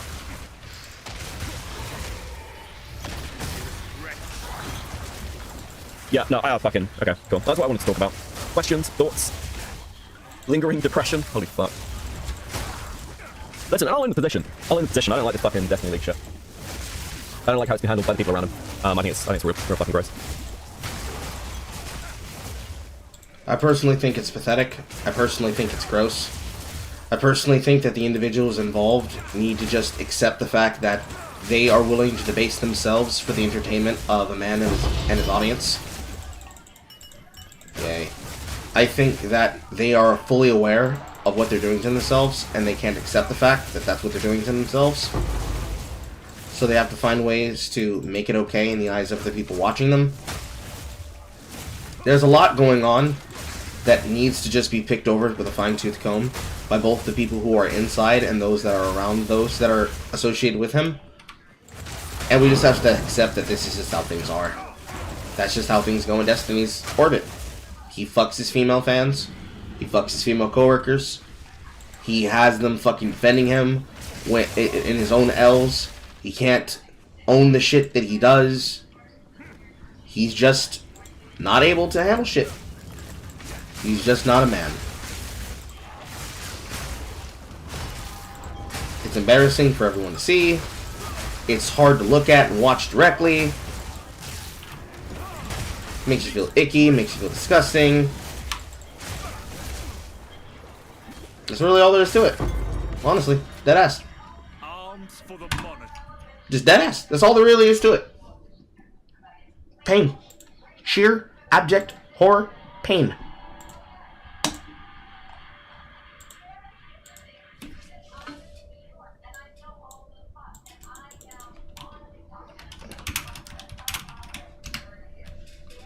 My computer is lagging.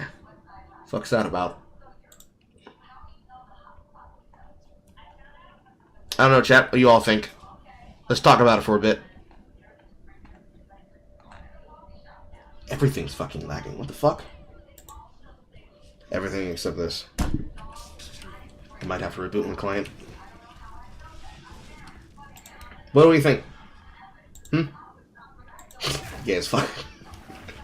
That's your reflex to everything, horror!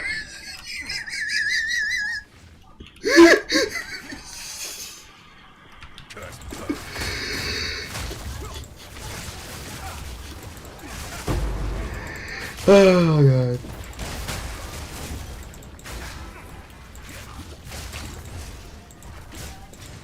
I must maintain my balance.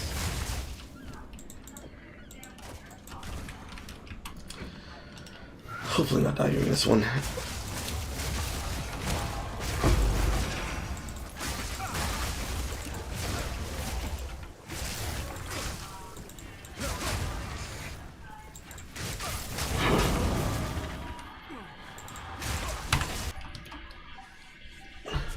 But am I ever wrong? Debatable. Said it before, sad and pathetic. He's a hypocrite just like every other talking head. No surprise here. True. Then again, it's now prevalent everywhere, and it's an epidemic. I think this is one of the few case examples where we've seen this happen from the female perspective. Where a female content creator basically has to fucking eat shit about a connection that may or may not be happening and can't directly confirm. Because it would look bad if she was to show up with the guy that she's being accused of, and it looks bad even if she's sitting across from her partner and basically making him fucking grovel for her affections and limit testing him in front of the camera. It feels wrong every single way because it feels like it's an embarrassment fact and that it's a humiliation ritual. I'm right there with everybody else on that. So really, the question becomes, what is the fuck to be done about this? And how do you directly handle it? I don't think it's easy that you can handle it.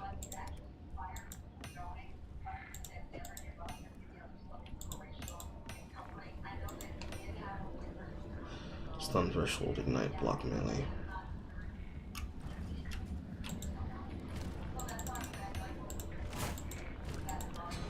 There's like a little bit of sympathy that I have for the guy. But like, not a lot. Not a lot. Because whatever the fuck happens to him and is happening to him, he wanted it. Like, he picked her. Now do the other degenerate shit that I found. Woman. Woman. Woman. Alright. The DFD circus. Gonna have to take me a second to get that on screen. Let me finish this ritual altar in this map. Mocking them and making fun of them clearly doesn't work anymore because he's lost any sense of shame. I don't think shame is the problem.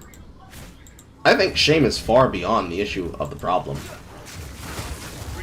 The reason why it doesn't work isn't because they've lost a sense of shame.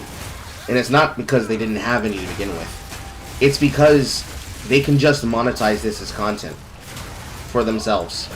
Embarrassing themselves in front of people. Trying to argue about this growing them closer as they trauma bond over being embarrassed. I certainly wouldn't want that from me or her. I don't get why she would want to do that to him. Because yeah, at that point, can you really say you love your partner? Would be where I'd come from. That's how I would look at it. Anything else inside or outside of that is completely fucking inconsequential. If she's doing it for seemingly no benefit. If there is a benefit, it's not obvious. Makes my face itch, makes my teeth itch. Not a lot of ways in which you could argue that it's good for anybody. It just makes them look particularly stupid to my eyes.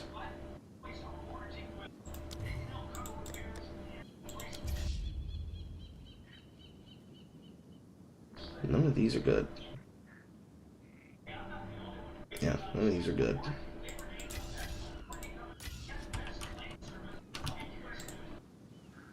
I thought we got rid of Carnival Freak shows. I don't know. Is being a Destiny Orbiter a freak show? I'm not sure.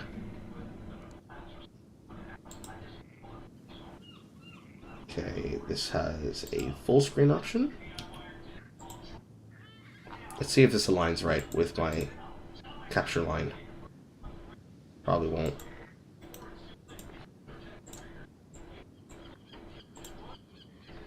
Not particularly.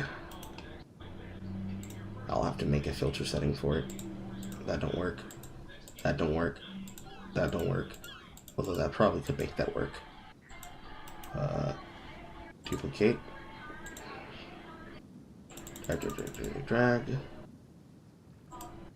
Rename Slim.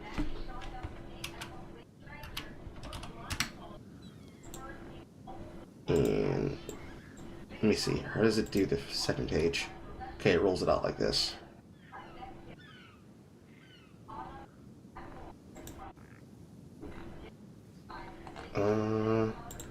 Two-page view.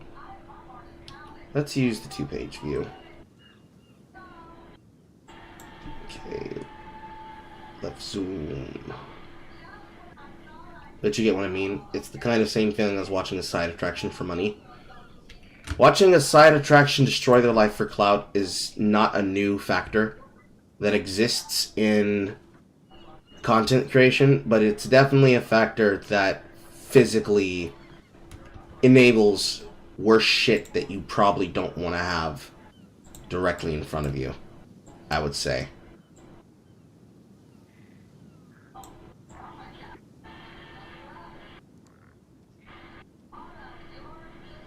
Going to have to resize this better. This is a very poorly put together Google Doc, I can tell you that much. It's extremely bad, it's extremely poorly put together, and it's extremely hard to fucking follow. I'll actually have to reorder some shit on screen. Because the way that this is sized, this is the best that I can fucking do. Unless I make it one page. If I make it one page, it's slightly easier.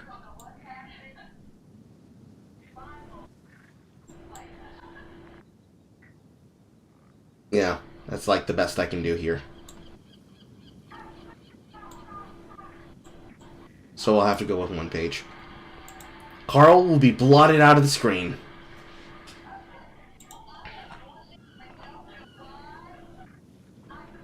Okay. Need to finish this map.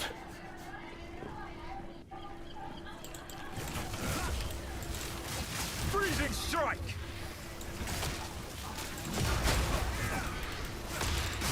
The mighty fall!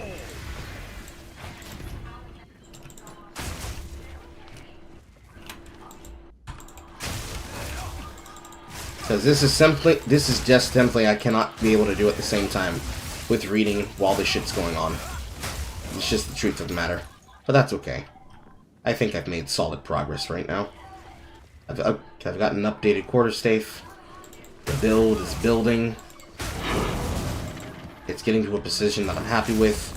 And I'm able to blast maps better now.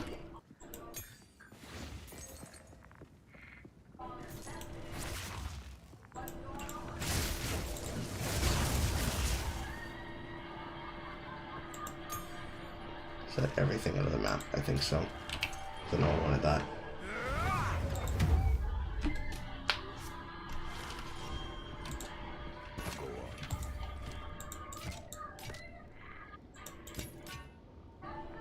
I'll be here. Waiting.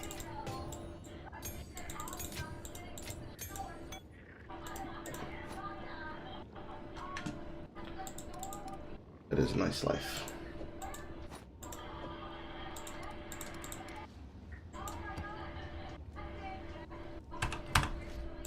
Okay. What is this about? This is a document about Dev. We're going to read it because I have usually been disconnected and completely unconcerned with Devon's antics. But now we're going to read about how fucked this situation with him and the e-girls are. I'm coming at this from a perspective where I'm not defending Dev for a single fucking action, because there are multiple things that I've told him to do in private that he knows for a fact that I've talked to him about. So this is not me dunking on him, shitting on him, cutting ties with him, blah blah blah blah blah blah blah. I'm simply finding out about this information from the perspective of Kirsch and her audience, the same way that you all are. Necessary disclaimer, because there are people who do not know how to fucking handle being told that I'm not involved in shit.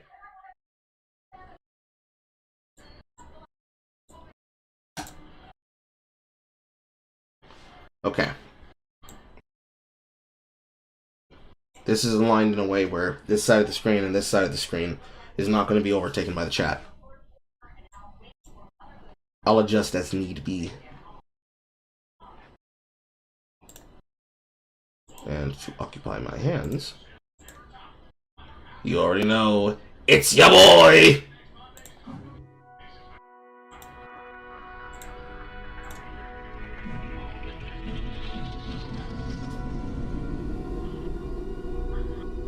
You're just gonna say that people sometimes just shut up and not be cringe. I agree.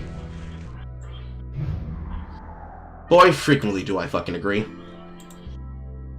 Also, this gives us better reading music.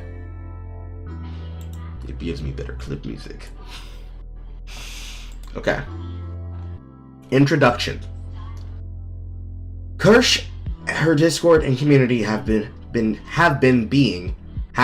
stalked and harassed since December 2022 by several connected individuals. She has tried to ignore the problem and let things rest, but they keep instigating. Note: this document references an extensive amount of screenshots marked by the link notes 112342. It's accepted that you open a second copy of the document in another window to view the screenshots at the same time as the timeline, rather than hopping up and down the document. How about you guys put the document together in a better fucking way that's not fucking autistic? Main individuals: Dragon Fats Deposits, Short Fat Otaku. Dragon Fats Deposits is a moderator for SFO who's been the main person harassing Kirsch for the past 2 years and directly instigating drama, which targets her many times, directly inciting drama in Kirsch's own chat and bringing up SFO to the picture, having several spies in the Discord digging up dirt for the day that she kinda makes it. They had someone in close ties to them send a super chat slandering Kirsch to a streamer who previously had her as a guest, starting in December 2022, where Kirsch rejected the collab with the VTuber Spooky. Does not start in July 2023 when SFO says it does. DFD does the dirty work while SFO constantly provides cover. Then, Dev's relevance to the document is that he was alerted to his moderator having run gay ops in Kirsch's server, Dev showing that through all the archives below that he flip-flopped between there are no gay ops, well there were, but she stopped now, well no one's doing gay ops, I would remove them as a mod. Well, she's still a mod, but it's because Kirsch said that she didn't want the mod removed, and I'm just doing as she asked. Dev tries to play innocent, but he knows what his mod is doing, and through speculation, we can gather that he condones his moderator's actions, especially when she threatens to make hit pieces on Kirsch if she speaks out. Anytime Kirsch would ask to be left alone, Dev comes out and says statements that says, "No, you leave me alone. Kirsch is a crazy one, there's nothing happening." I've personally witnessed that happening because there's an entire back and forth that this is preceded by, because this is directly tied into the Docubird shit, where he and other people like Pikami were getting attacked over playing Hogwarts Legacy, and Dev was not on the side of Pikami at first, and then people attacked him for not being on her side. I, as many, literally saw this and did not get involved. Anytime Kirsten has to be left alone, he says this, she says that, he said, she said. The entirety of the document shows a pattern of behavior and lying on his part, with a retaliation video for making this archive public being further expected, as per the threat made in Ken Gift, where he will likely claim that Kirsch was the one who wouldn't stop talking about him. However, she would decline to comment on supers sent involving his name, and sometimes not even read them at all if she caught his name was in them beforehand. Here's a question. Why is this uploaded on archive.org, and why is this not just a document that's put through a Google Doc? Whatever. The only reason DFD's having sources link me information is now Kirst is talking about me. I expect if she stopped, that would stop, and I do appreciate the Lord in that regard. And the point is, Kirst is in his behavior behind the scenes multiple times. I have enough information to do a hit piece on her. If I were the evil piece of shit that she assumes me to be, I'm not doing that hit piece because I'm not the evil piece of shit she assumes me to be. Infamous is a spooky name, is a infamous name in the VTuber community, as he has tried and failed to get into a relationship for many a two-view indies. One two-view indie he was flirting with launched his name because he was attempting to release a max Google Doc to exonerate himself and prove that the woman VTuber in question was the one who was actually tricking him. The Google Doc he released only solidifies himself as a spurg, and people will make fun of him every time he gets involved to anti the VTuber in question afterwards. Kirst was made aware of the doc prior to DFD asking for Kirst to collab, and Spook's reputation is why she declined. There are many other VTubers who have favorite stories about interactions with Spooky, which is again why his reputation is both very bad and well known. Spooky has gone through several rebrandings in an attempt to shed his former reputation, but has always found out because he exactly the same no matter what the new name or image he puts on is. Raging Bull was a member of Kirst's community, showed up one day and dropped a large donation. Suffering from main character syndrome, and people either found him bombastic or interesting or completely off-put by his egotistical rantings. There's not much to say on Bull aside from him being a catalyst and perpetuating gay ops in Kirst's server. Timeline. December 2022. DFD asks Arnie, a former Kirst mod, about a collab, but is turned down. Then, a month later, Personality gives messages to Kirst on stream about Spooky. Why not bully the femboy? Oh, sorry for accusing you of being a fan of his, because why would you ask me to bully someone that you liked, you know? This misunderstanding made DFD not want to watch Kirst, while making Spooky claims that not care so much, and a month later, finding out that DFD had blocked Kirst from Twitter and due to her being a possible bully / anti, excess tuna of you being removed. Note, it's a restricted Asics channel in Kirst's Discord. Kirst's name varies constantly throughout the archive, and in any screenshot of the server, her name is always a light blue.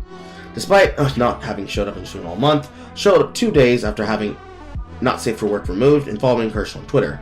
Then, the screenshots from 2B are uncovered on SFO's Discord, and now it is suspected that DFD is the leaker, and 3 months later, Raging Bull messages L Father, a mod for Kirst, about DFD, who had left the server in the intervening time, having access to NSFW.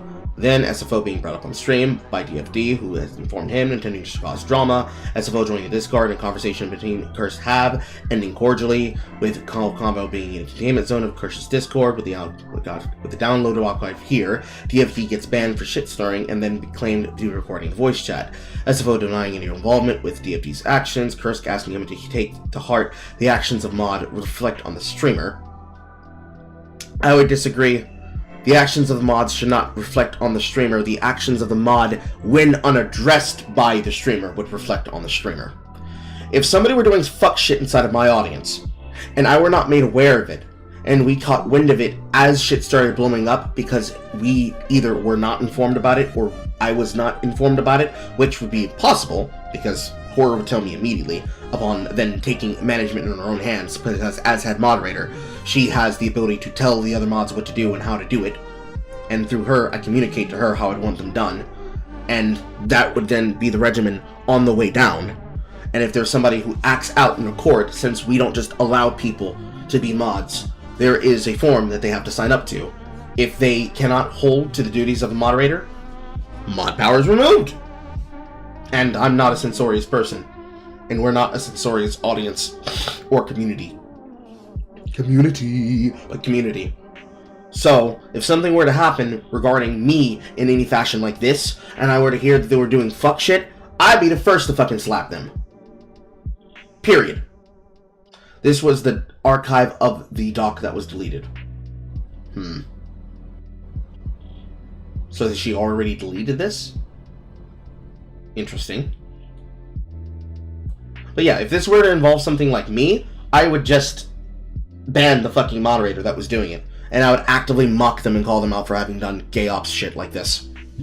because I don't tolerate gay ops and is in fact a bannable offense on my server, which is why people who were involved with gay ops that harassed a member of our server had an entire group of people removed from the server for doing so, because I was given direct confirmation and proof from the people in question that that was exactly what they were doing. This is why I've disassociated myself and removed any mention of myself and any involvement of myself with Chaos Triza in entirety, because despite having known Ben personally and having been Ben's friend, say that 10 times fast, I do not adhere to seeing a friend of mine take my advice, hear me tell them stop doing gay bullshit, and not only do they continue to do gay bullshit, but they then start harassing a person that they have directly interviewed with me on my podcast, and think that shit is sweet. Or the people that encouraged him to start doing this behavior would have a place in my audience when they are certifiably going around, and it's not just griefing someone's blocks, but actively harassing someone and wishing death on the reward and emotional charge that they are responsible for. I don't appreciate that. I'm not tolerating that. So they can leave and go do it somewhere else. End of.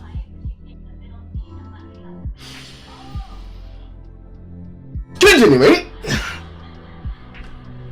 SFO denies involvement, says that the action of the mod reflects on the streamer. Spooky and DFD see the tweets. DFD claims Mr. Personality was dragged to a communist struggle snuggle, clearing up misunderstanding with Mr. Personality on 101 in Discord server, also included in the archive. Pippa Camelot Discord drama happens. DFD mentions they have eyes everywhere and is willing to cause more drama. Claims she's watching Shield curse like a religion, then dropped her after finding out Cursed opinion is spooky. Claiming that she's a homophobe and a grifter. Corroborated by the chat logs in every stream up to December 21st. Spooky claims not to want drama. All the streamers are not shit-talking her. DMD not claiming to be a shitster. Claiming they knew Camelot, and that's how Pippa got connected with him, and Cursed using drama with Spooky as a deflection to run a cover for Pippa.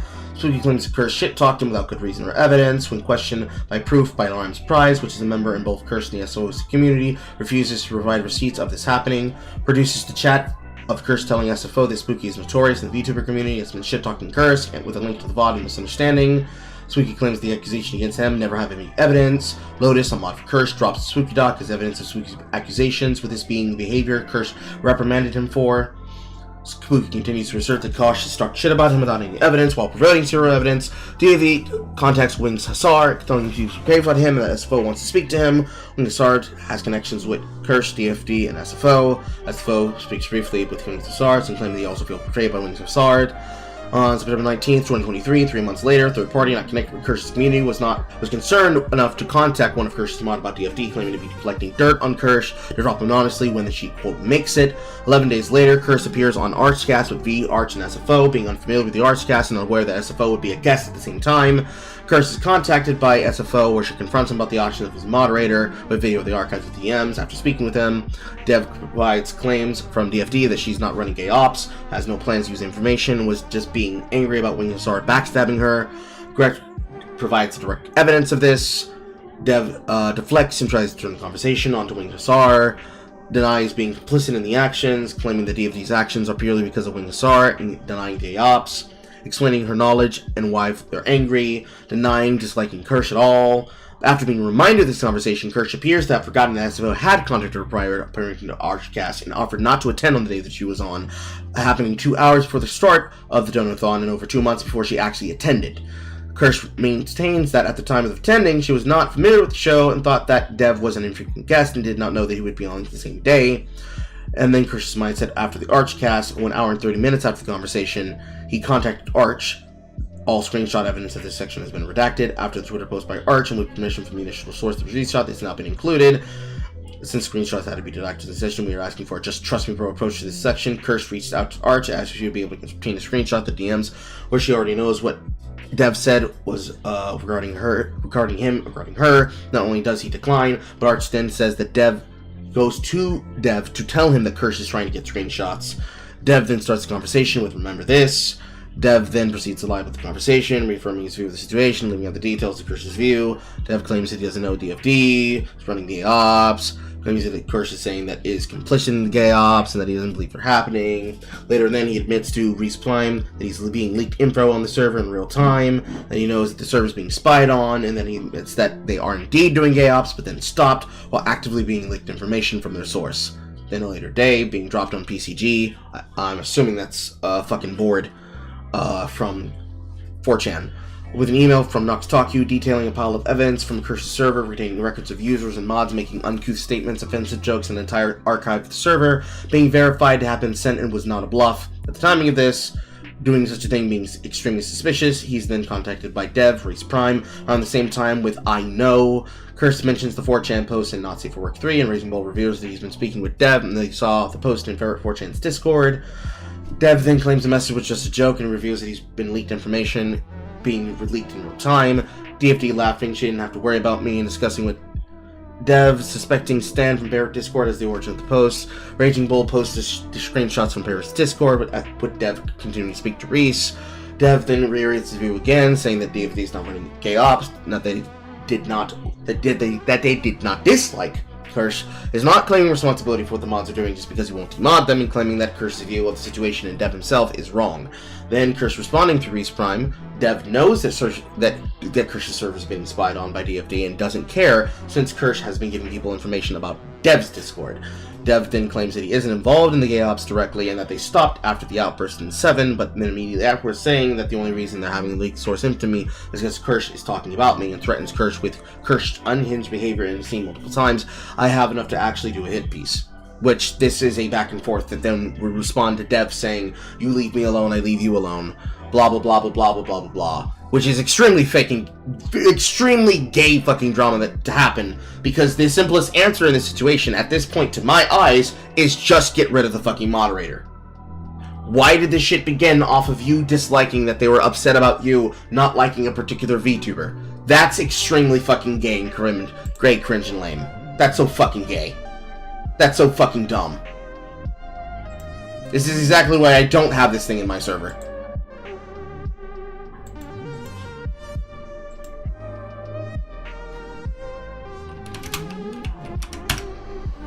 Yeah.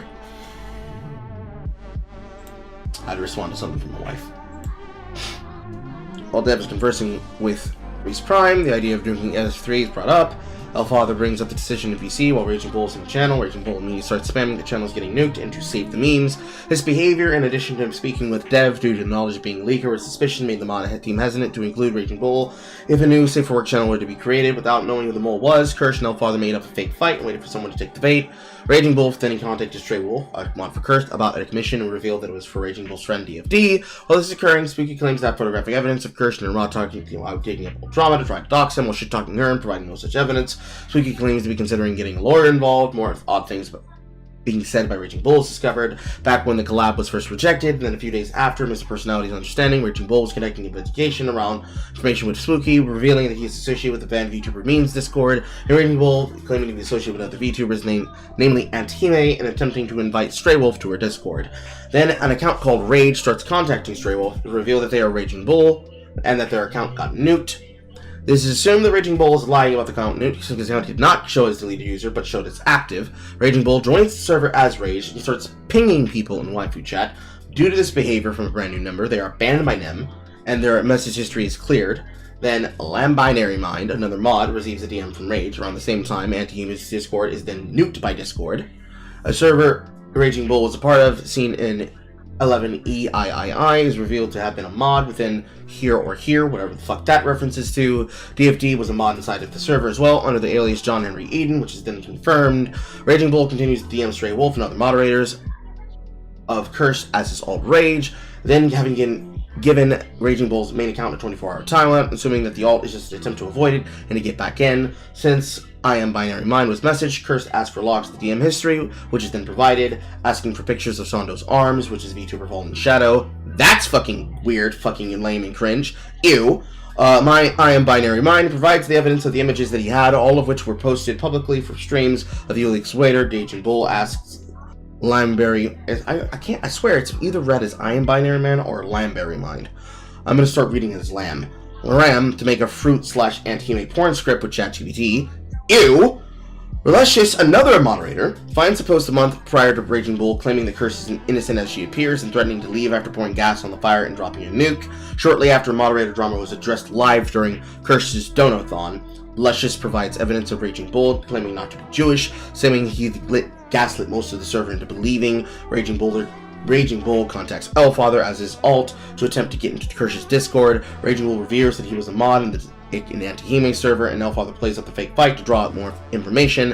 Elfather remembers an odd request from Raging Bull back in April to get DFD back into the NF server. At the time, DFD being removed from NSFW, but still in the Discord, continuing to attempt to contact the mod team by mod shopping. A private server being made by Boggy to post TOS breaking content they found funny without putting risk of Kirsch or her server at risk. He joins that server as his alt. The people in that server consisting of the mods, ex-mods, and active members, and the longtime community members. Elfather spoke with Sam, another member of the Curse's community, and claims that Raging Bull had previously attacked Wing Kassar for going after DFD and said that he was his friend, and Wing Kassar backstabbed her. Reese, having a conversation with Raging Bull while wondering the suspicion around Bull, thinking the Bull was trustworthy, he leaks DMs between him and Kirsch. That same day, DFD claims they had nothing to do with the Talk email, were watching over Kirsch's server, and the coming gay ops against her were not related. Reese then talks to Kirsch about the call. Dev then makes a Twitter post about the email where he's mentioned as being an anti-Semite, which DFD responds to. Then DFD rebrands their Twitter account to Agent Deep Throat, Agent DP. Spooky has their tweets protected but changes their name. Raging Bull contacts Zek Jala, a longtime community member of Kirsch, and Skyduke, another longtime community member, which were not accepted. Elfather continues to gain Raging Bull's trust to get him to reveal who was leaking or that he was leaking, but he denies that he was involved. Raging Bull claims that DFD is a shit stirrer, loved Kirsch until she built DFD up as an El Diablo figure for associating with Spook. Wing Kassar backstabbing, causing her to make threats, and claiming that DFD wants an apology for that shitbag Curse for lying and accusing DFD for gaslighting, and that has nothing to do with Curse anymore. Raging Bull then calls Elfather with an offer to hire him for the VTuber company, which would later turn out to be the VT4 Clover agency, Anti-Hime being a part of the group and suggesting that Allfather document everything happening within the Discord so that she could be exposed. Raging Bull having messaged Stray Wolf about being interested in becoming a VTuber, and offering Stray Wolf's agent manager friend of the guild status, whatever the fuck that means. Dev then asks DFD about her gay ops crack squad, where she is seen using the alias John Henry Eden. DFD claims that Dev says that there are no gay ops against Curse, but the meeting follows with spies on Signal, not on Discord, and that my goals are met. She's losing her shit when he starts to phase, the damage is done. Gay. Dev claims to feel bad, not wanting it to happen. The Curse is acting out of paranoia and fear. Dev claims that she's swinging at ghosts, not actual conspirators, and that the going on in Archcast was the final straw, with SFO claiming that Curse is being weak and trying to placate people. DFD then claims to actively be spying on Curse's Discord, and that the people targeting Curse are just lefty VTubers, with DFD confirming her new release is due to her old account being banned when the server gets taken down, as well as the purging of her own personal server. Spooky undergoes a full rebrand as someone called Che, Mel Chayor, with links here, and here, and then follows DFD's channel under the Agent Deep Throat alias. With more fallout happening with the Anti-Hime server, Lord have mercy, we're only on page 9 of 265. Fuck me. More fallout from the server leads to things being deleted, with priors between 4chan, Anti-Hime, and DFD. I'm gonna start speed reading these sections, because they're not getting to things quickly to answer questions that I'd like to fucking have answered, which is not helpful. Lord have mercy. Okay, reading. Raging Bull and DFD seem like the common denominators here. Curse and Dev should just eat them both and call it a day. True. They don't need to be friends, but neither of them are the problem. Gonna be real, agreeing with horror, it's really gay. Oh yes, it's 100% fucking gay. Yes, there are 265 pages. How much of that is just links and pictures, which it appears a lot of them are, is the factor. Fortunately, it seems that a lot of this is just the links to the screen cap evidence in question, which is thankful, because it means we don't have to read every single one of these pages.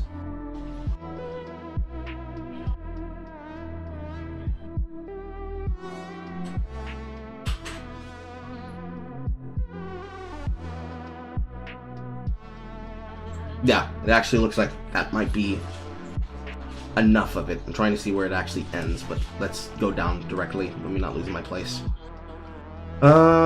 Gay Gas Crux Squad, more fallout from the server being deleted, but connections to Ferrochan and for Hime. Dragon Deposits claiming that they were confirming that they were a mod, felt that they were too loose about the rules and that they did not joined the new server with a collab between Furchan and Antihime talking about fanchick, has DFD and Shaq talking about the fanchick, which links all three together. Parachan interacts with Fruit's moms after claiming to be the one to take down the server from Antihime. Raging Bull donates $200 during V's livestream to mention Antihime being silenced by false reports. Much later, on May 23rd of 2024, Antihime throws a fit and shits on Parachan, leading to Kirsch contacting him and denying any involvement in the gay ops against Kirsch. Then, on October 21st, Raging Bull is removed from Boggy's private server by Lotus due to being highly suspected as a leaker.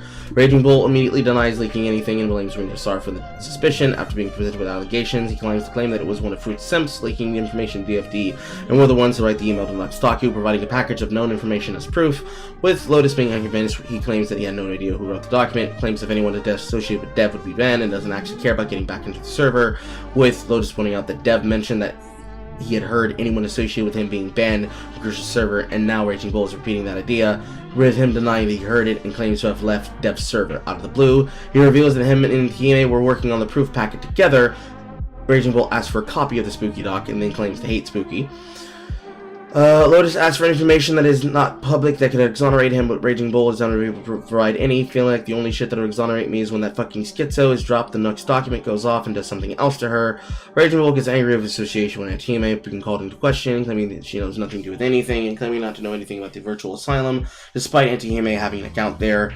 Lotus asks why Dragonfats is defending them so much, Raging Bull claiming that it's because they were never any proof of his crimes, but that she doesn't care about the Spooky document or nor any drama, then claims that Dragonfat deposits feels wronged, and then claims that DFD's issue with Kirsch started with the SFO interaction, then claims DFD felt witch hunted and that all she was giving him a link, and finally having no idea what the PGC is, despite being the leader of the VT4 Clover group. October 22, 2023, after talking with Lotus, Raging Bull contacts Proctor, the owner of the virtual asylum, asking if he's able to see IP addresses that connect to the site, confirming that he can, and how he can track alternate accounts and ban evasions. He asks about VPNs, and Proctor says that those people learned. He ends the conversation by warning Proctor that having data accessible is a legal liability, and that if it gets leaked, he could be held accountable. Gay.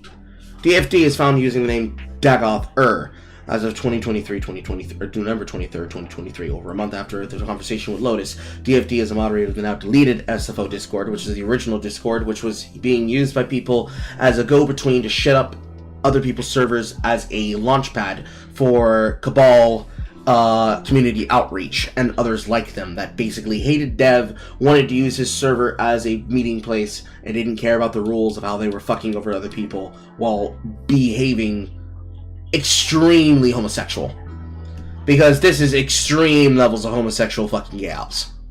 Blah blah blah blah blah. Records show that they had also used the name Dagoth in the past. Blah blah blah blah. Things were quiet for a few months. In January 11th, then D4 owner, a member of Kirsch's community and the creator of the Knights of the Living 2 mods mod, joins a server for the VT4 Clover VTuber group. It turns out that Raging Bull appears to be the head and is immediately warns D4 knower, I'm going to read as D4,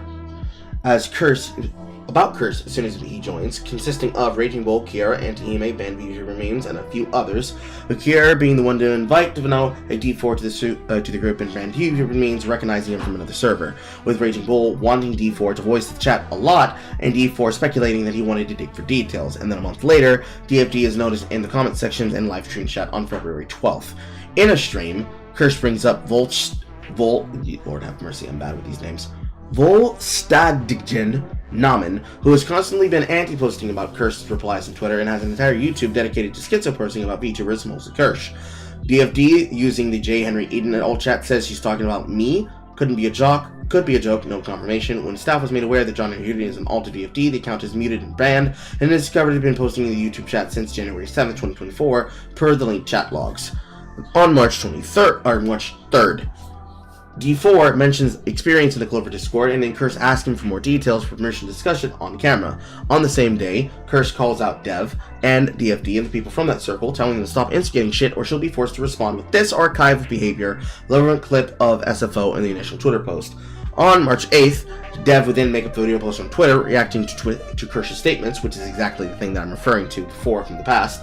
claiming that he's not involved in the gay ops and that none of his mobs are involved in the gay ops, and that he asks for any people engaging in the behavior to stop or he will ban them, claiming to not support shit stirring. We're making a community post about it on YouTube, and then someone commenting, "Dev, even with my dislike of VTubers, you don't have your best track record against them. Make sure that this doesn't blow up." Then, March 8th, Flamingo of Flamenco TV randomly messaged Kirst about Dev. Asking Flamingo to send Kirsch the tweet if he hadn't already seen it, and then making Flamingo claim that DFD is no longer a mod of SFO. Flamingo then claims he told him flat out that she is gone and he is instituting a policy of talk about gay ops get banned. Flamingo claims not liking seeing Kirsch and Dev fight, and as long as he's staying out of it. Kirsch explaining her side of the situation to Flamenco and telling him that she plans to release her archive of the situation with documents of the behavior of all involved to gauge whether or not the information is being leaked to Dev. Then on March 9th through March 8th, Dev would delete the old Discord because he had finished making the new Discord. Kirst mentions plans to release the archive to Flamenco at 10:49 p.m. EST, with Dev announcing he's going to delete the old Discord at 11:23 EST, with the time zone confirmed by this following tweet. A member of Dev's server sends tweets about it being deleted. Kirst mentions the server being deleted to Flamenco, noting the strange timing. March 10th, Lars, a mod of Kirsch, is informed by a third party that DFD and SFO are rallying the troops and getting ready to war. DFD claiming that Dev's server was nuked because of Kirsch tried raiding it. That's bullshit, and that's a lie. The reason why Dev deleted the old server was he was getting tired and sick of the fucking shit happening inside of it and wanting to basically recreate it anew. This was something that was directly stated multiple times by him on weekly Sips streams that would occur on Saturday or Sunday. This particular one being one of the ones that used some of his old original art for the weekly Sips. One of the ones that were drawn in the hyper-realistic fat style of him. It is well documented and known, and if you were to even go to Cabal, especially amongst the individual called Ace1813 something, him actively saying and demonstrating this as a part of the mocking content behavior that they would all document as a part of their parade to hate on Dev. Something that I do not participate in, because the original reason I went to Cabal's Discord was to hear directly from Uzulu's mouth himself his involvement with him. And everybody who was on camera with me or was there in that place knows exactly how that went, or how conversation with him went on camera. Blah blah blah blah blah blah blah blah blah blah blah blah blah. Going back to where I was. DFD gives a link to Dev's new server and DMs her to say that she'll give people access, saying that people need to either pay money to get in or prove themselves to get out of the general channel. This is accurate. It is a section in Dev's server called the Sewers, where instead of allowing people the freedom of being involved, people who go to the server that do not pay for the $5 a month sub club, or the lifetime $5 a month sub club, or do not have a clear visa by either being personal friends to him or having earned a visa from the head moderators of the server that dictate if they're cool enough to be involved, which is the way in which they come into the server, and if you act like a fucking shitter, they push you back down in there and you lose your visa and have to potentially re-enter it again if you don't get outright banned, is a methodology to basically control people who want to come into his audience, shit stir, and people who actually want to be there. Which is similar to the level in which I do for my own server, but we do it on a much more direct, this person clearly commutes here, and clearly talks here, and clearly interacts here. They deserve to have the right to talk to other people and see more of the server type involvement. Boy, my throat is thirsty! Excuse me.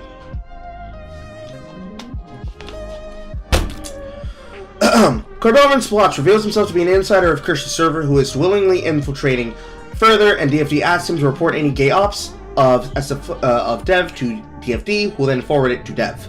Spooky is found out to have created another account under the name Boo Blanket, with Spooky replying to Dev's tweet about Kirsch, claiming that Kirsch will occasionally bring up Spooky and shit-talk him.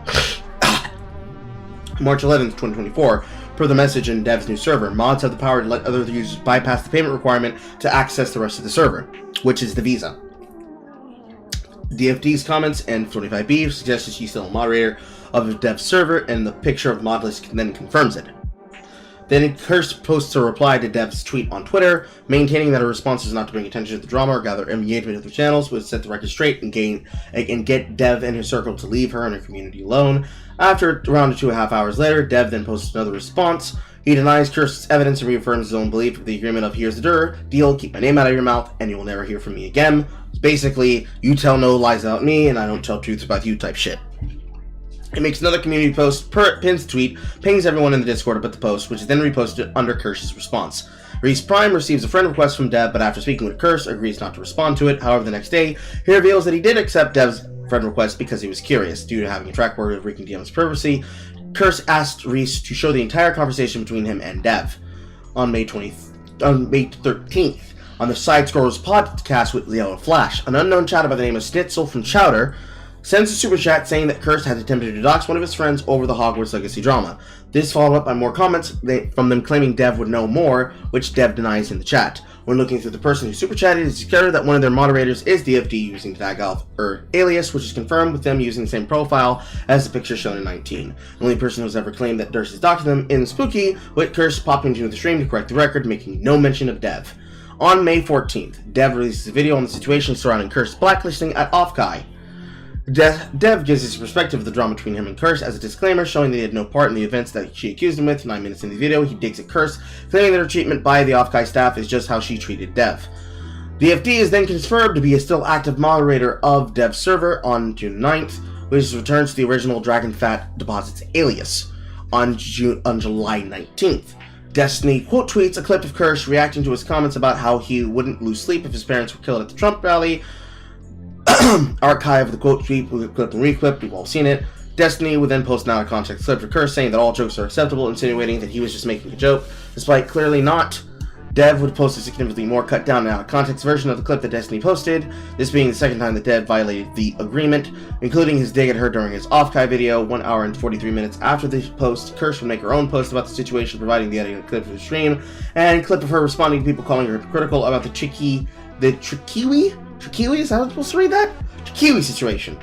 Then, July 21st, 2024, Dev gets his post community noted, which means there are people who are going out of their way to community note this thread on behalf of Kirst. At the same day, the community note is posted by Dragonfat Deposits in the Discord using the Dragonfat Deposit alias, showing something that is then posted to the farms and Kirst's mod team being alerted to it, with the color of DFD's name matching the color of the moderators in the SSO server has been shown. A live stream VOD from Queeman of all people is discovered. In it, 2 comments from SFO are highlighted. First, Kirst is being called a Pippa Orbiter who is trying to join her company but keeps getting rejected, and Kirst is living the trailer life and thought that she would have moved out given that she gets good views. July 22nd, 3:12 p.m. Jesus Christ, my glasses are dirty. Or I am just blind and I can't speak. Probably both. Since some people are confused, the rules regarding not safe for work are referenced, and you have an added link with a fixed duplicate image. Then on the 23rd, Kirst receives a DM from Flamenco saying that Dev has a message to pass along. Due to the history, she does not accept the DM request. Long after, she receives a message containing Dev's response to Kirst. After questioning the source, the path that the document took to go was from Dev to Lumi, Angler/Luminous Cove, a recent addition to the Archcast, through some intermediaries, and then finally to Kirst. With Dev claiming the response, the DFD has moved on despite demonstrably still being involved in other people's shit stirring as of May 13th, in addition to still being the moderator to this day. Then Arch makes a tweet regarding the situation and the document. Arch defends SFO, saying that Dev had not sent him anything incriminating and harassing about Kirst, because if he had, Arch would have just likely shared that information. The issue was not that Kirst thought that Dev was bold enough to tell Arch what his mod was doing and that he was covering for her. It's that Dev lied to Arch in his DMs about the situation, details of which have been added to 9C. After his tweet, she received permission to release the screenshot of the DM to Arch, what has now been added to the document at posting 9, and Kirst then making a response to Arch, pointing out the inconsistencies told by Dev. Then July 24th, 2:03 a.m. After discovering a conversation with Dev prior to attending the Archcast, correction was added to section 8, as well as a screenshot of the conversation. Additionally, a screenshot with Kirst's thoughts being added, and blah blah blah blah blah. Just as attending the Archcast had been adding a missing picture, and then July 26th 11:34 p.m. EST, Kirsch receives a DM from Spooky as Mel Chiori, threatening Kirsch with legal actions to remove references to him throughout the document. And then, throughout here, is all the fucking pictures. Sparing you all from that, should you want to go see the pictures of this, I can just link that to you here, and you can go read it on your own accord. This is all public information. Have at it. Have fun. I'm not telling you who you should believe and listen. The evidence is right there in front of you in details. Who you're going to believe, you and your lying eyes, blah, blah, blah, blah, blah, blah. Here's my takeaway from this. Dragon Fat's deposits. Gay. Homosexual. Gay, homosexual. Get rid of them. My opinion of Dev remains the same as it has been since he's been beefing with and has been having his feud between himself and Aiden. Both of them are my friend. I have two friends that can't be in the same room or in the same call or in the same stream with each other. I'm extremely heartbroken by this. As it is, Dev has done nothing wrong to me. I tell no lies about him. If at some point in the future that this changes and his behavior remains consistent with this, then I will just say what the fuck has happened. Because the things that he's done, I've talked to him directly if he's done anything to me. I had a conversation with him not too long ago, about a month-ish or so. A conversation that had been long and since in the making, because I've communicated with him through DMs multiple times, because I was a member of his audience when he first started his channel, because I grew up watching him and people like him amongst the skeptics. However, as I became a content creator myself, I had made no attempts of trying to do any kind of monkey branching to create a career off of him, because I've been living a full life in the interim. This is detailed information that is known because I went from doing my solo thing to being, well, an escort and doing other shit, to then finding new work and new jobs, both in the factory arc as well as in the temporary Negro arc, and then ultimately making connections of my own accord around the internet, where most people know me for and know me from, including or not including my past with Smug Rocco. Ultimately, as I've said to Dev live on that chat where I talked to him, I will put my hand on his shoulder and tell him, you know what you did was wrong, right? You know you fucked up, right? Right. Because I and he are grown men. I'm not going to tell a grown man how to behave, but I'm also going to disassociate myself from their actions if they do something that is extremely fucking out of hand. As far as I'm concerned with this between him and Kirsch, these two do not like each other, cannot like each other, cannot be talking to each other, can't be in the same room as each other. Same thing between him and Pippa, because Pippa is Kirsch's friend. I'm not about to fucking protect and or dick ride for this man. Again, grown-ass man. The moment that he asks me to do so is the moment that I screech at the top of my lungs, hell no, I'm not doing that. Until then, I'm not going to change my relationship status with him. Because one thing that I know for a fact, because I have watched it happen, is there have been people who have been taking this drama and actively trying to blow it up past Kirsch's wishes and past Pippa's wishes to just antagonize and shit stir to make Dev seem worse. Specifically dealing with information about a particular pedophile who's known to have been going around and have gone around to Aiden's servers, as well as others in the space or in the scenes where it is relevant, and Dev being attacked over a statement saying some shit that goes along the lines of, if I learned about a person doing some behavior in a server somewhere else that they're not doing in mine, I wouldn't ban that person. But the point being that if they're not breaking the rules of his server, he wouldn't ban them from their server if he is then made aware of something that they're doing somewhere else. But of course, this is the caveat of them taking that and saying he's defending pedophiles. That is obvious fake and gay bullshit that is being done for the social op of trying to destroy him and destroy his channel. The people who are doing so make no attempt to hide who it is. It's obvious. I don't even have to say their fucking name. Because it's a willful desire to destroy them. Now, Aiden has her own reasons to have a back and forth and now a permanent ban on any mention of Dev from her being had from anyone else, and for people who are her mutuals and associates to hold her to that and remind her to do that. of which I've already told her I will do. Because that's my beat. But her reasons of disconnecting from Dev are entirely, basically, him mentally fucking her up to a way that it's putting her on fucking edge, and she can't fucking deal. And to that regard, her and others talk about, and have talked about, and will continue to talk about, their experiences of how he has mistreated them. And amongst this, many of them have trauma bonded, or have bonded in general, over this mistreatment of social standards and friend standards by Devin. However, one of those people in particular is choosing to use this with the instance of trying to poison as many people against him as possible for the purposes of antagonizing him and permanently attacking him because he, quote, was removed for griefing his blocks. Ultimately, being upset that he was cut off because Dev didn't see it the way that he saw it and didn't behave the way that he wanted him to. Despite the fact that the person in question actively admitted to wanting to backstab him and wanting to fuck up him and his life's goal, which then led to him being removed in the first place. There's a whole back and forth over who's responsible for doing it, Dev contacting a particular content creator in the instance of getting it done, blase, blase, blase. It's a bunch of fake and gay fucking bullshit. Although I shouldn't say fake and gay. I should just say cringe, lame, and gay.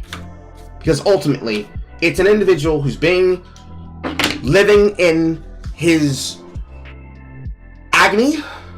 Agony is a good word. Living in his agony and his antigony of another man for years on end with the intention of effectively putting classical, good old Spider-Man Tobey Maguire dirt in his eye.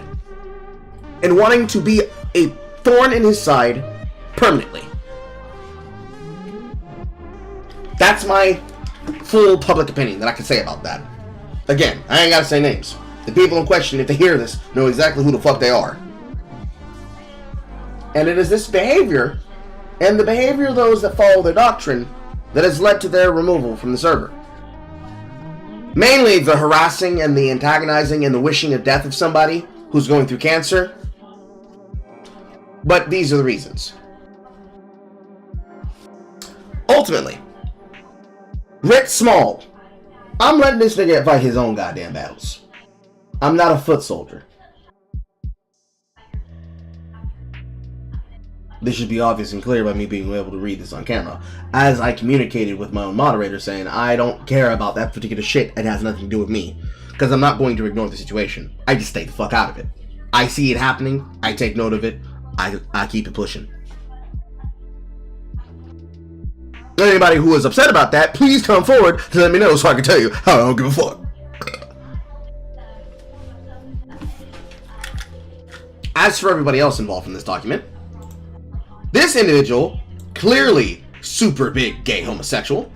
This person needs to just fuck off or change their behavior and become a better person. Raging Bull needs to fuck off, change his behavior and become a better person. It seems that this entire drama was precipitated by Dragon Fat's deposits and by Raging Bull. And then further antagonized by Spooky. These three people are directly responded, Lord have mercy. How many times? How many times? But I have communicated what I know, and it has been confirmed by the document. The pictures which they have deeper down in this document will confirm the timeline of the actions that are known, and most people know about this because people would not shut the fuck up about this. In fact, one particular content creator that had basically made it his job to be on top of Deb about this was Kiritoshiriism, which is to say, the almighty lolly. Every single time Dev did something involving the VTubers, he would get involved. I would say another individual who's known in the sphere for getting around this, but was not directly involved in this behavior, is the Gator Gamer, who happens himself to be a VTuber. He is a member of the sector. He is one of the owners, if not a co-owner, of the podcast Anime Boomers, and basically is the gateway to the VTuber stars, in my opinion. All people who are associated around the issue more or less are coming at this from the viewpoint of, wow, that's crazy that Dev's doing that, that's really gay. Or individuals explicitly trying to make this shit go viral so that they could then do the thing that I have witnessed them doing with other content creators. Namely, going to content creators like that of... Fuck, I dropped my thing. Going to content creators of that, like Smash JT, and telling Smash JT that they should look into Dev because, quote, he defends pedophiles. Explicitly writing up the connection of the details and trying to misconstrue information in an attempt to embarrass Dev. Any more than Dev can embarrass himself or others because of the fake and gay bullshit going on. That is the edge to which I speak and to which I disapprove of every person's actions that's doing that. Because why are you trying to create drama where you can clearly just let the shit play out? You're not involved in the shit. You're not helping by creating more drama and more news and more coverage of the shit. Because amongst the people who are involved, they are involved. This level of precipitation and desire to create drama is nothing more than faking gay, attention-seeking, drama-initiating, well, homosexuality. The people involved who are doing this... Itchy. The people who are involved in doing this, on that edge of trying to create more shit where there need not be any, brings me extreme concern and pregnant pause. Because I certainly don't want that kind of behavior happening in my fucking audience. That's why I discourage gay ops. Because why are you forcing shit? If they're doing something cringy and lame and embarrassing, let them embarrass themselves. Stop trying to create shit where there need not be any. Because I'm pretty sure if everybody were to sit down in a fucking call and fucking floss this shit out and nailed this shit out properly, then there'd be no goddamn problem. If it comes to light that someone is responsible for something that has not been shown in that document, or more things were to come to light, then that is what it is. Big fucking egg on my face then. But that is not the case. That's not how it's happening. That's not how people are behaving. And I'm fucking sick and tired of hearing the shit and seeing the shit. Ultimately. Like, this is high school fucking drama. As far as I'm fucking concerned.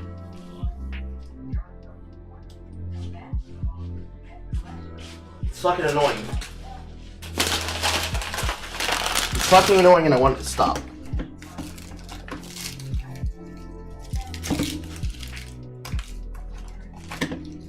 Because ultimately, if y'all motherfuckers could just clear the fucking air and deal with y'all shit, we could get focused. Don't break your heater, Carl. We could get focused on the main thing that most of us should be concerned with. Making content, having fun, and making money making content. That's it. That's all there is to it.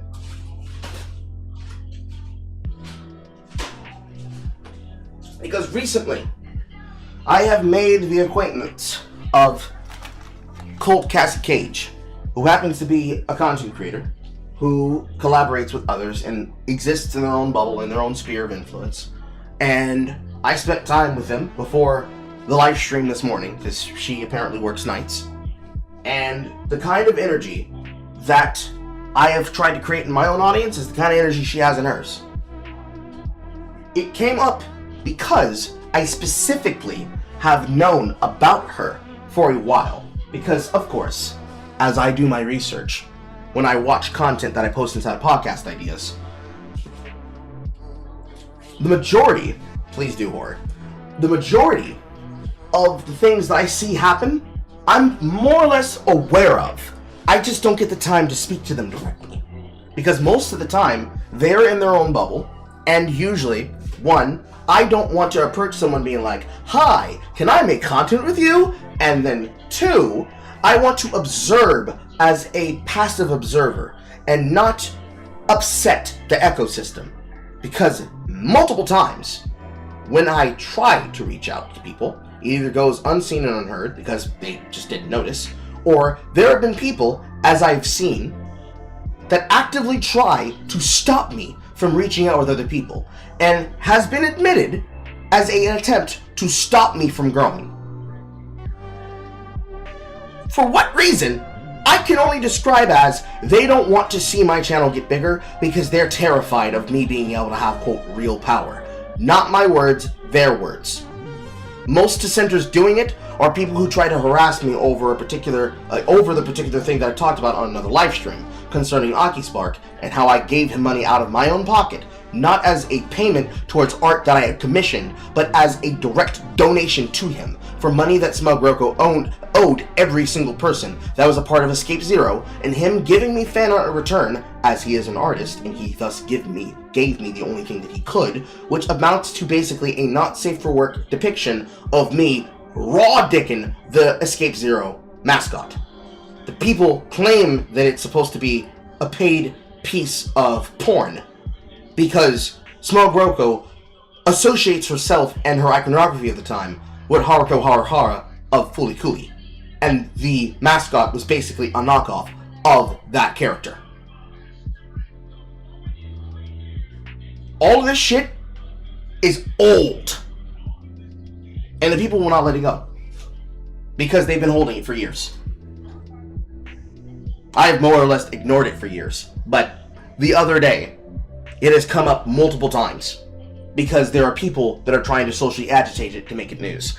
It is my hopes that these individuals will finally move the fuck on and get something better in their lives, but they probably will not. So unfortunately, that is something that has to be brought forward because somehow it has now been somehow linked to Dev. So I have to crush the rumors. Hopefully I won't have to mention it again. It is what it is. I don't know.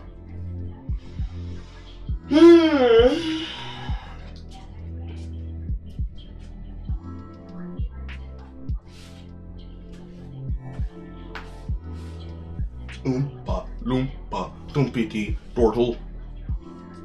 All of this shit does give me a chortle. I have to debate with myself if I'm going to make more taco. Or not taco, but burrito. Maybe. I'll be right back, chat.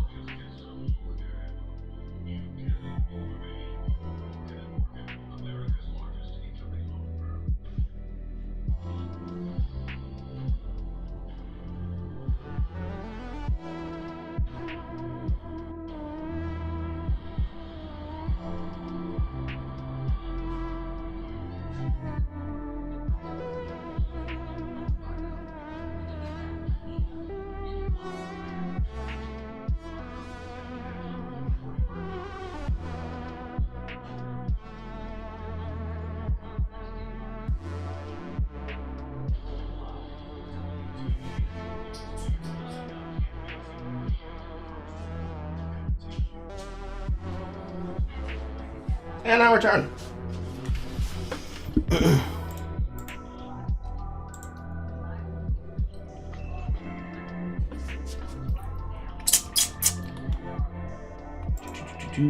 I'm looking at your DMs, horror.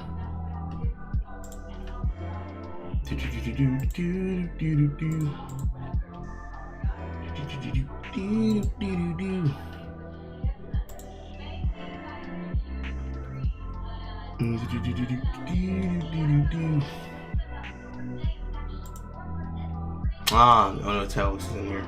Paste.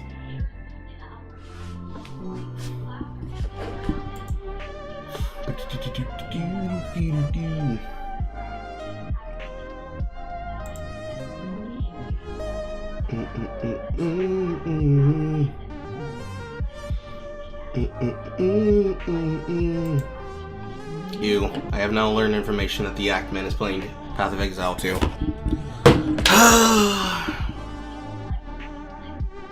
Okay, wonderful.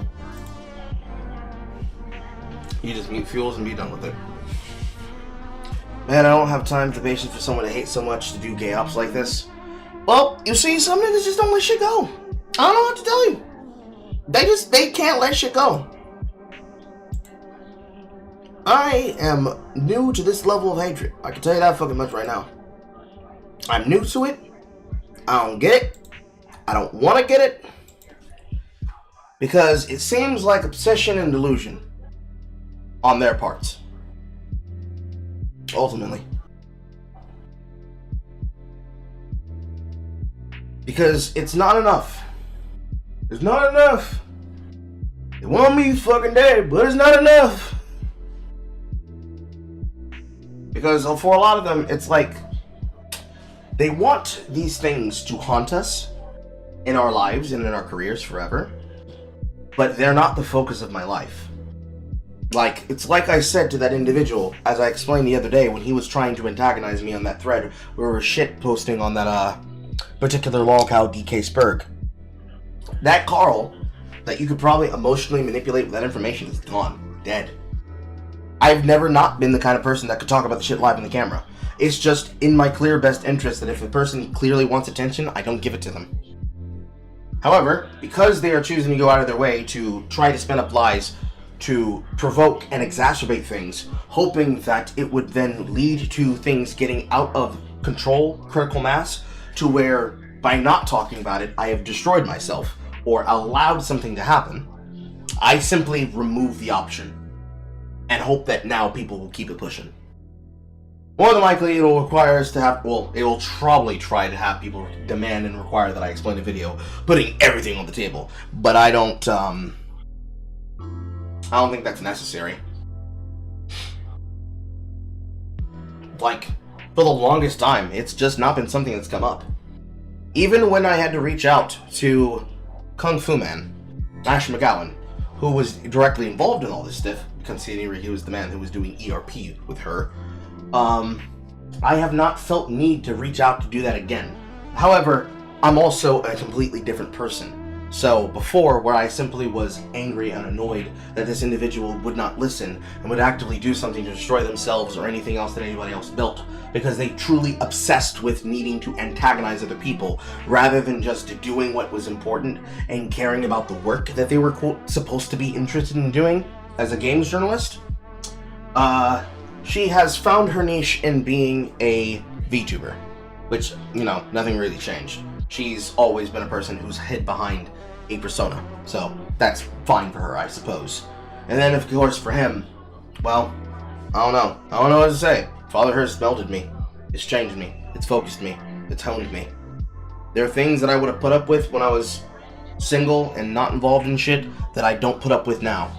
And my relationship with Star is not the factor. The amount of responsibility that's on my shoulder is the factor. Having had conversations now with my godfather over the holiday weekend concerning myself with the shit that has happened, the fact of the matter is that for these niggas, this shit was literally the most worst shit in their fucking life. And for me, it wasn't just fucking Tuesday, it was Friday. I can't even remember the shit. I was more or less mentally blacked out. And I had to be, because I had fucking blinders on. These individuals have missed years of my life where the drastic change that would tell them that shit doesn't fucking work anymore has passed by them.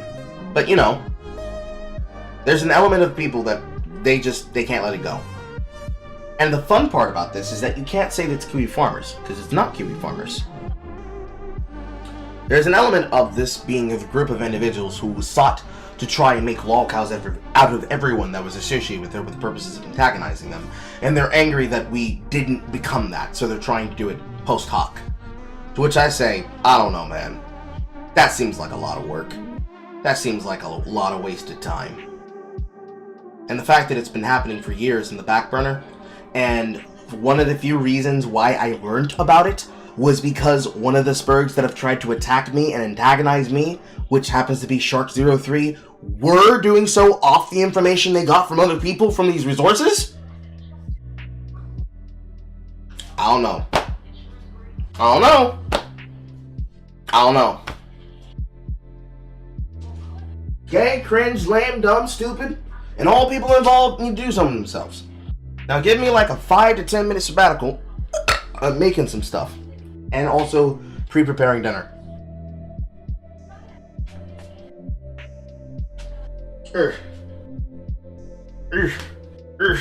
My limbs are stiff.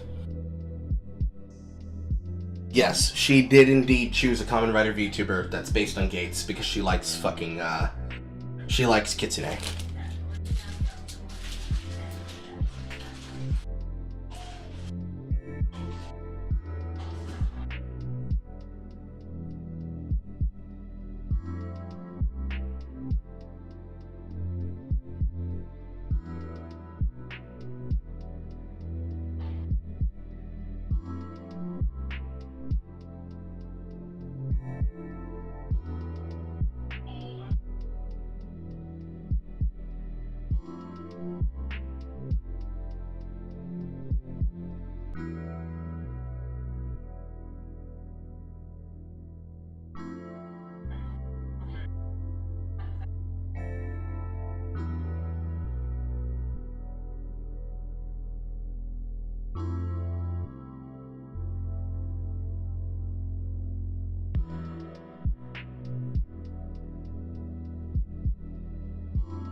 Okay, I have returned.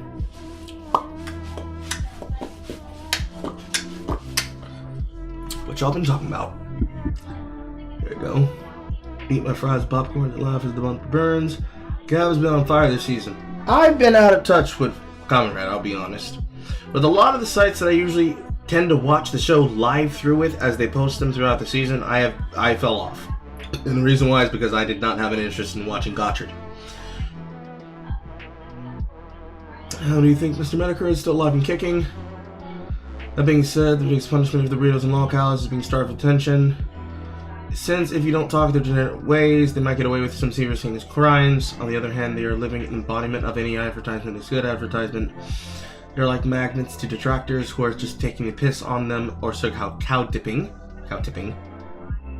I digress. Never understood why people need it so much. I just like talking shit about things, because I like talking shit about it if people actually want attention and money for their opinions. I would say that's the so-called economy. You might have to do an open to close tonight. I'm sorry, just to her. I'm sorry, just the girl. I apologize. Realistically, the reason why there are people that are lolcows or not that thrive on it is because there is indeed a market attention economy based on it. Just like how we can monetize somebody like Dark Viper AU for being a fucking spurg who can't go onto a live stream and explain his points with any person who's willing to confront him, facing as the front and the effigy for the side of his anti-detractors. They cannot be able to let it go because it is like crack. It is like crack.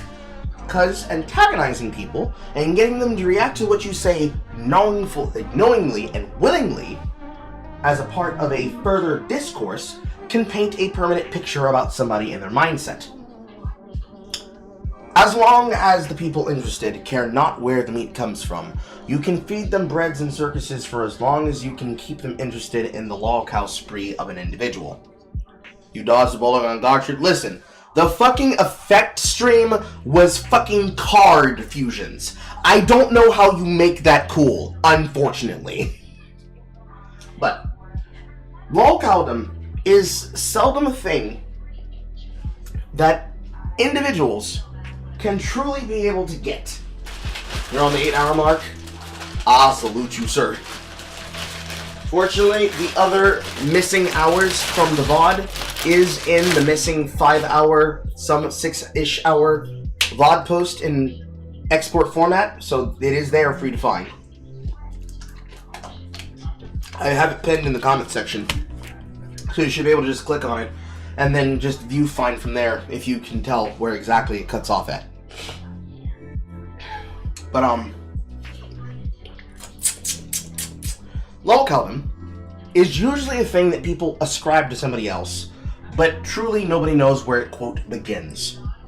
In truth, having been a Tard Wrangler for a fucking spurg, as has horror, lolcowdom begins when a person does not take advice.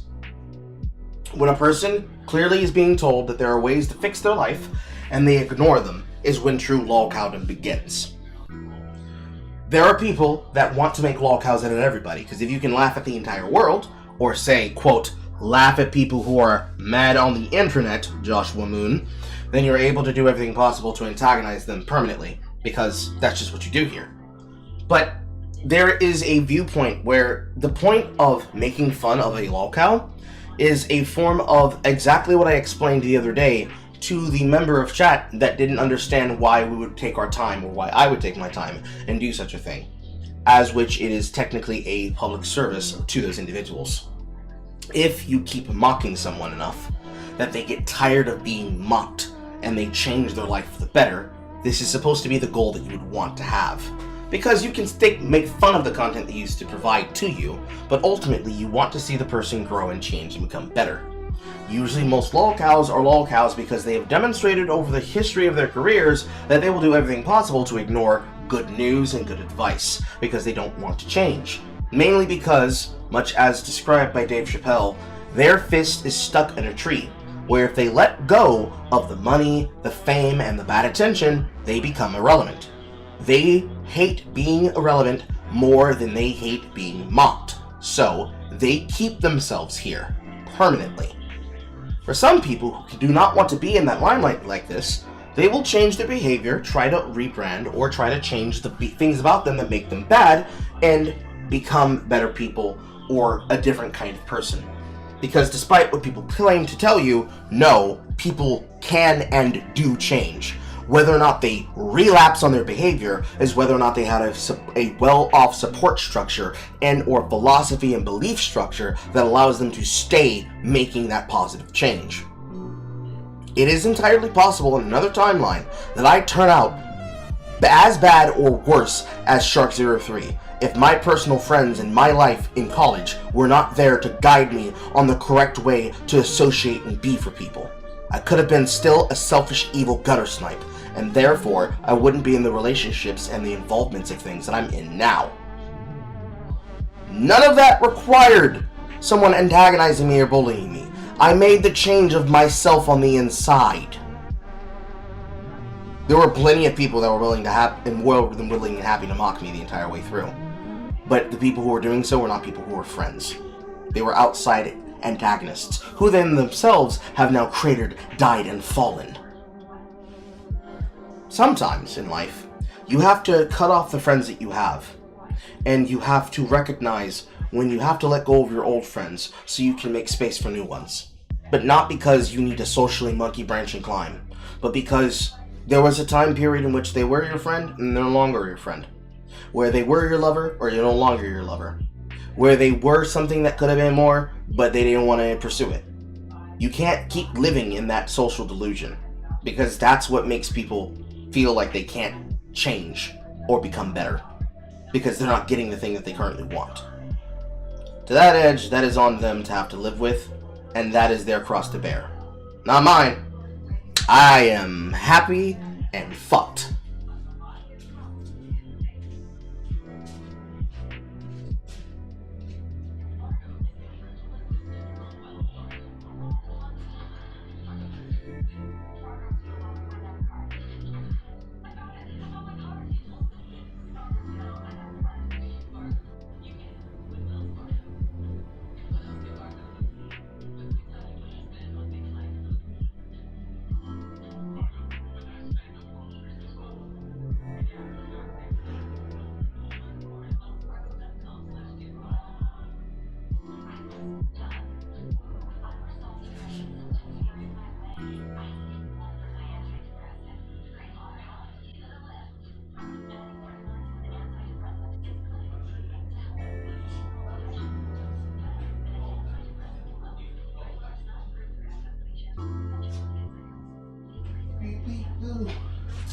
Beep beep beep beep beep boo. Beep beep boo. I have cheese quesadillas. Beep beep boo.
Alright.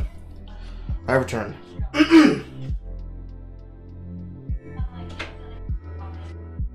Oh. Oh. Fortunately, this brings us to the end of the news stream. Finally, properly on time, at 5 p.m. or around 5 p.m. Despite me taking that time to talk with Cass.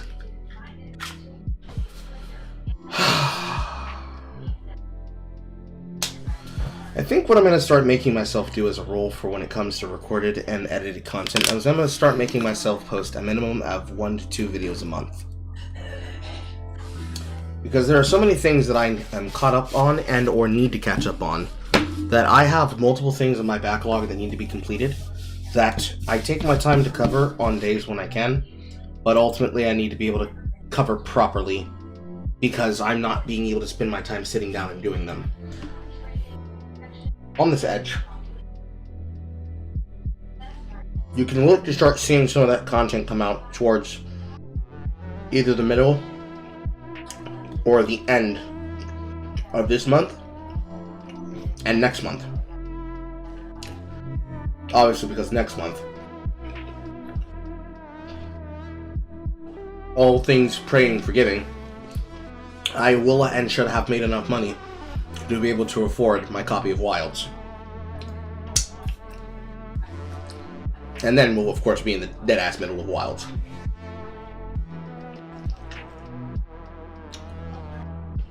Also,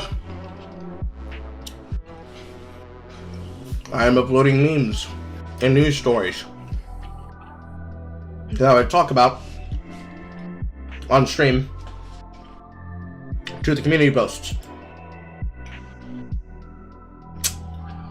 So you can generally get a gauge of the things that I've seen that I may or may not talk about by looking at them from those resources. For the people who want any conversation of it to talk about. Fact of the matter is, I'm trying to do my best to catch up on my shit. Because despite people's opinions, I do indeed make videos. It just so happens to be that I'm spending a lot of time doing as much as I can to play testing, get somewhere through some of the games that I'm playing. Mainly because I want to bring myself to a natural stop point on that content. For Path of Exile 2, that will probably come to a slow, not a full halt, but a slow. Around the beginning of when we will be getting into Monster Hunter Wilds. For Once Human, both myself and Kasog are inside of a server for it. They recently put through that Sailor Stay Away content, and the way that the content is actually spaced out, you can actually earn a lot of that content within a single sitting. Because of how they changed how it's calculated and held. As for everything else, I'm playing things as I have the time in which to play them, whether they be games that have been given to me or games purchased to me. Please do understand and believe that there is indeed a regimen and a schedule for me playing them, and that I'm trying to do so within my relevant time period. There are probably some things, like LPs that I started, like for Dot Hack, and of course, the ineffable Ni no Kuni 1, that will probably either get pushed back or not looked at. I know that I started Defile for Star Ocean, but that's for me to play for fun, on or off camera, at my leisure. I'm trying to find time to just simply play those games with content that has not to do anything with news. Those streams will of course be labeled as Carl at Play. For news and drama, I'm still taking and always do take submissions and additives inside of I'm forgetting the name of my own server. Inside of Printing Press Express, as well as things that are given to me through DMs. That can be confirmed. If there is no link to it, if there is no VOD to it, if there's no evidence of it, I do not cover it. I believe that is everything that needs to be said. And Armored Core, of course.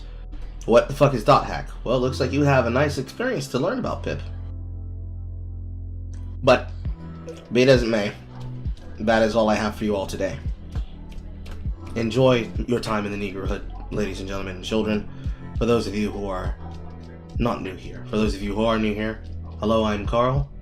This is my live stream, this is my audience. We talk about shit and we cut the mustard. And spread the mustard. And eat the mustard. Did I go through the next row or the FNF thread? I'm saving that possibly for tomorrow. I'm probably going to do that tomorrow. It'll be its own separate thing for me to do tomorrow. I wanted to put all of my attention on that and not be distracted by anything as I consume that.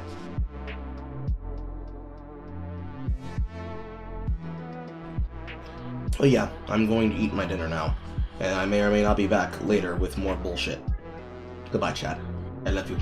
Remember to support the Negrohood and to donate to your local United Negro Carl Foundation Factor. Because a Carl is a terrible thing to waste. If you're not going to give your money to someone, give your money to me. I will see you all in the funny papers. Goodbye.